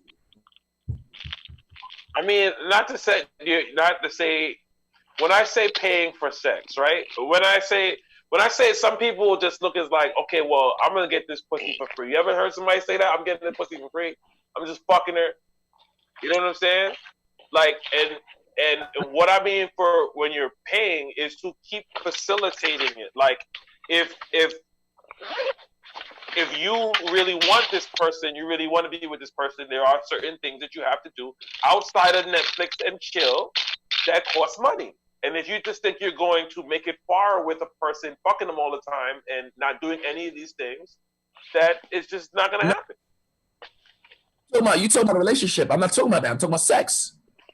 I'm not really talking about relationships. I'm just saying at a certain point anyway, regardless of if it's a relationship or not, if you continue having sex with somebody and a continuous basis, somebody is going to catch some sort of feelings, and that part, whether you were thinking that way or not, somebody's going to catch the feelings. And in order for that person at some point is going to give you an ultimatum.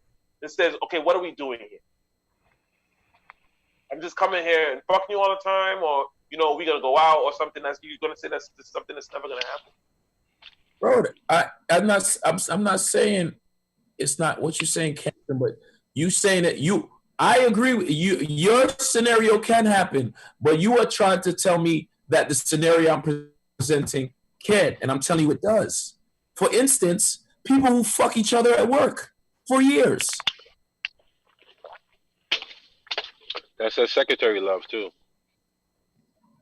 I guarantee you, even though they was fucking each other for years, and they work with each other, at some point somebody bought somebody a Valentine's Day gift.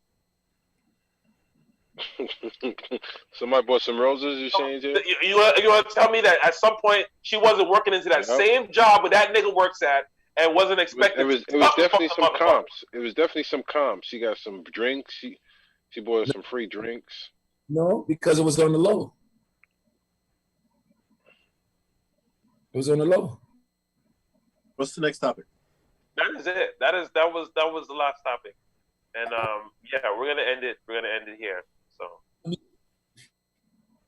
I need to go to sleep and I need to eat because I didn't eat nothing but a couple of spoons of sea moss. Somebody got a morning show in the morning. Yeah, and Kevin got a morning show. I gotta do the next show. It's gonna be done in this basement right here. We may be able to do this again tomorrow. It depends. But I think we should shoot for tomorrow. If not, I'll let you know. Good things come to those who wait, and all those good things. What you saying, Kevin Crown? I gotta go downstairs and stop the damn. Yeah, stream. I know, and it looks like you really don't even want to get out that chair. This fucking sucks. Thank you guys. Thank you guys for showing up. We appreciate you guys. Can you see the hunger and tiredness on my face? It was the last L that I smoked, and that was the munchies L. You know that one L that gives you the munchies, Kev? This is what I've been eating all show. Oh my God! What I would do for some Fruit Loops. And I hate cereal with marshmallows in it because the marshmallows are always really hard and dry. I don't think that's what marshmallows should be. Marshmallows are fluffy. I love cereal marshmallows. I haven't eaten when I was young. They're basically cotton candy. I haven't eaten cereal in the last 6 to 7 years, and Jason, I was a cereal. This is a fact, Kevin. My parents used to buy a lot of cereal because they thought we were eating it. In reality, it was Kevin Lewis who was coming to my house and eating all of our cereal. My parents, probably to this day, don't even know that. But they kept buying cereal, and I never would eat the shit. I was like, I don't like cereal. And Kevin used to come over and take the cereal, and sometimes takes bags of cereal. So apparently, my parents was like, Jason's eating cereal like hotcakes, so let's keep buying more. I used to work for the cereal, remember? Like, I'll do this for some cereal. But, the trick to the cereal, right? You buy a big bowl, you put it in the microwave so the cereal shrinks, and then you can add more to that bowl. I'll take your word for it. I don't eat cereal, so I don't know. I think when Kevin stopped the show, we're just going to get abruptly cut off. We just got to get the warm one. I like my cereal warm, so I had to put it in the microwave. Pause. It's okay. I like the only cereal I like. Oh, thank you. We come to spend, and I love you back. I don't really like cereal. I like those little packets of oatmeal. I like those. I prefer those. You put some. That's as far as I go. I don't like cereal. I don't like the consistency of their food like swimming around in some liquid. It's gonna get soggy, and I hate the soggy taste. So not for me. Yeah, I like oatmeal, but I normally put the oatmeal in the Ninja, and I just juice it now. I just drink the oatmeal. Kevin, I I don't like. video. What the bum clot? Uh-huh. Hey, Kev, are you gonna stop? Did you forget what you went downstairs for to stop the show? I didn't go downstairs. Oh, Jesus Christ! Yeah, I'm going off on a tangent on cereal. No, because we were just serial talking while you cut the show off. That's all Serial we do it. talk.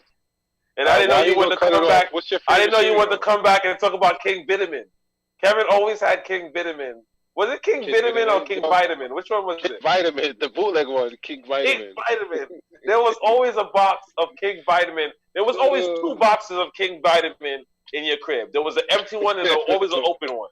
Always. You said King Vitamin. But Kevin used to always call it King Vitamin. So I just figured that was the name.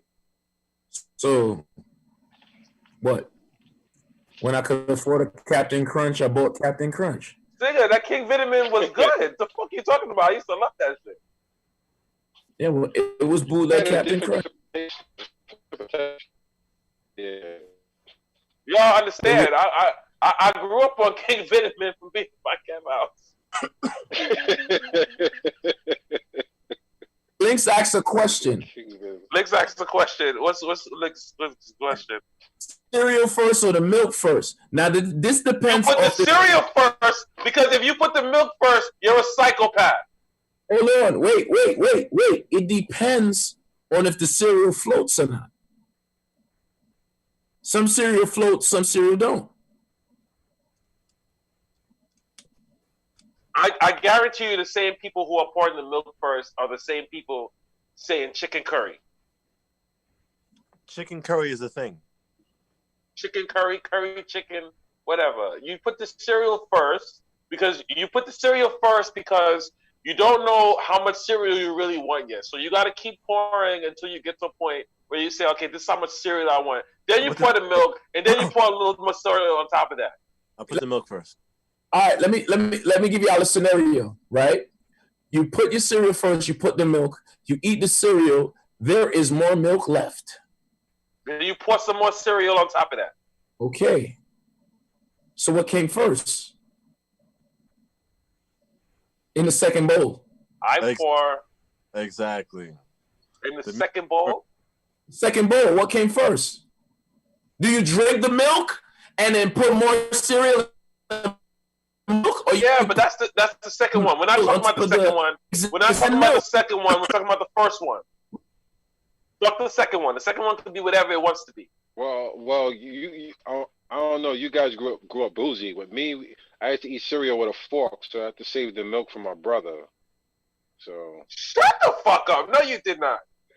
Oh, I'm about to load off because this nigga's talking some bullshit. Right now. Yes. This nigga be talking like Kev be talking like he grew up in the fucking projects. I swear. You know, he had a lot of brothers. He had a lot of brothers, and shit was competitive. Even in food. So Let me tell you something. Bro. Let me tell you. Every Sunday you went by Kev's house, there was always a bunch of Entenmann's products because your dad will always go to Entenmann's every Sunday. And he would go to BJ's and whatnot and buy all the bread and whatnot. And these guys would hide bread from each other. I can never understand that. You want to make a sandwich, you gotta ask the person who you think hid the bread. Crown, you got micro HDMI to HDMI? Mike, what? Yeah, micro HDMI to HDMI cord. Absolutely, I have every kind. I think that's how the phones are connected. You have an extra? The phones? Not the phones. Not the phones, the GoPros. Do you have an extra? Sure. All right. Why you gonna bring your camera? Yeah, No, Daniel. I want to use my camera tonight. I've been, that's what that mess was for. Because I was looking for the cord. I don't have it. I have the menu. Danny, are we going in studio tomorrow? Or are we trying the Zoom thing again? Daniel, you can't do the your Wi-Fi. You can't Wi-Fi your shit. No. I wanted to use my camera, not my phone. You can't Wi-Fi it to your computer. Not to put out the video feed. No. It wouldn't be a clean. That's a good question, but I don't think it'll be a clean a clean video, it'll show the. You never know. Question. I'm making an assumption. You never know unless you try. No, okay, it's not I think my camera's out. app for the camera that does that. That will work with your phone, the Wi-Fi, not the computer. And I don't have Big Sur to use phone apps on the desktop. I got you. I gotta wait like until when Adobe. I don't. As far as I know, Adobe didn't make the update for Big Sur. Okay. Well, I'm feeling tired. This was great. Jason, you want to close your fucking show out? Oh, why not? And everybody, thank you so much For stopping by and listening to us talk and ramble for hours upon hours at a time. Also, for those of you who saw me earlier, I was on Twitch just working a few things out. I did start a new thing, Cave Gaming, where I'm just going to sit down, talk shit, and play various video games. So I think you should do it. Say it again? I think you should do a separate channel for that. You think I should do? Well, I just like I having think- everything on one channel. Too. I think you should do a gaming channel. Okay, well then we'll talk about that. I was just trying to get some. That's like- I was just trying to figure out a few things. That's like the Cooking Network having zombie shows. You wouldn't come there for that, and you'd Well- fragment the audience. Well, it was just an idea or something I'm trying. So, Stop. like I You said, got- your opinion is very valuable to me, Danny, because like I said, without it, I wouldn't have been doing the show in the first place. So I just like to try things, and if it works, great. If it doesn't, I listen to the people around me because I'm figuring they give me good advice. Go ahead, Kev. Good Fuck night, ev- Petey Jazz. Fuck everybody else's opinion. Fuck everybody else's opinion, or you can just go with that too. I like people's opinion. I don't have to necessarily follow it, but I still value getting it anyway. All right. Twitch is initially for gaming dudes, but to have a gaming channel along with the talk show doesn't make sense.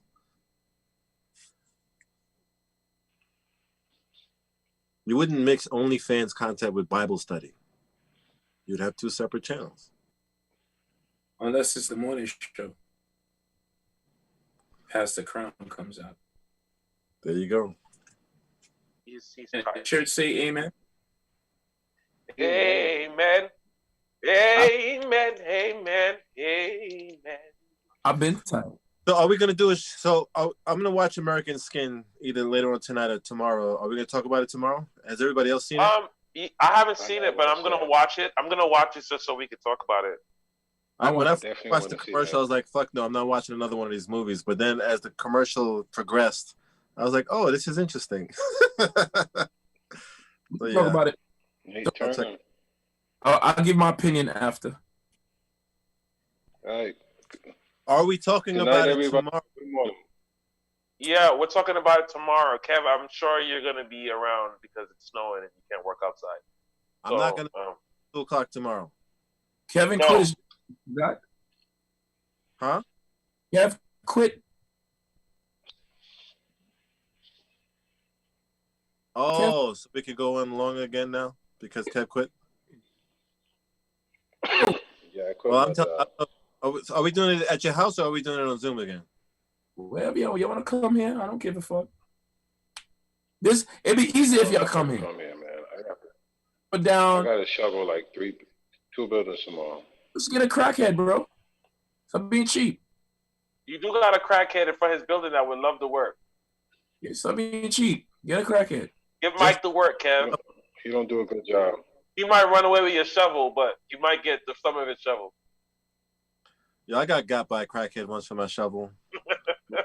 Why are Well, you so- letting the crackhead your shovel? First Because of all, he was like, "Yo, please, I just need a shovel. Please, here, you can take my coat, and you know I'm not gonna leave my coat because it's cold. I need my coat." I said, "All right, fine, that makes sense." He never came back for his coat. Cool. It was a nice. Yeah, I got. My so, Oh shit! This is so, no. Crackhead get cold That every day, that crackhead knew exactly. That crackhead had somebody who said, "Listen, if you shovel the front of my house, I'll give you crack."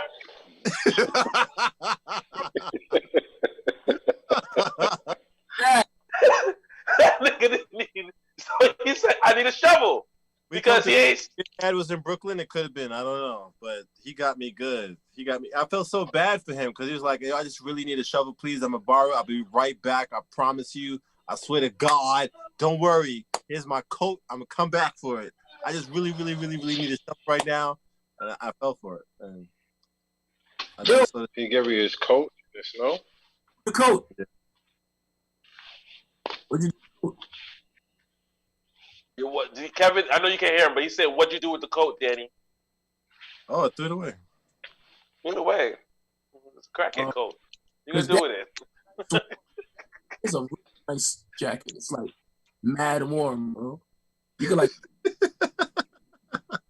Nah, it was one of those. I don't know if you remember. There was a time where there was these jackets that were mad thin, but everybody used to wear them with like a Carhartt hoodie.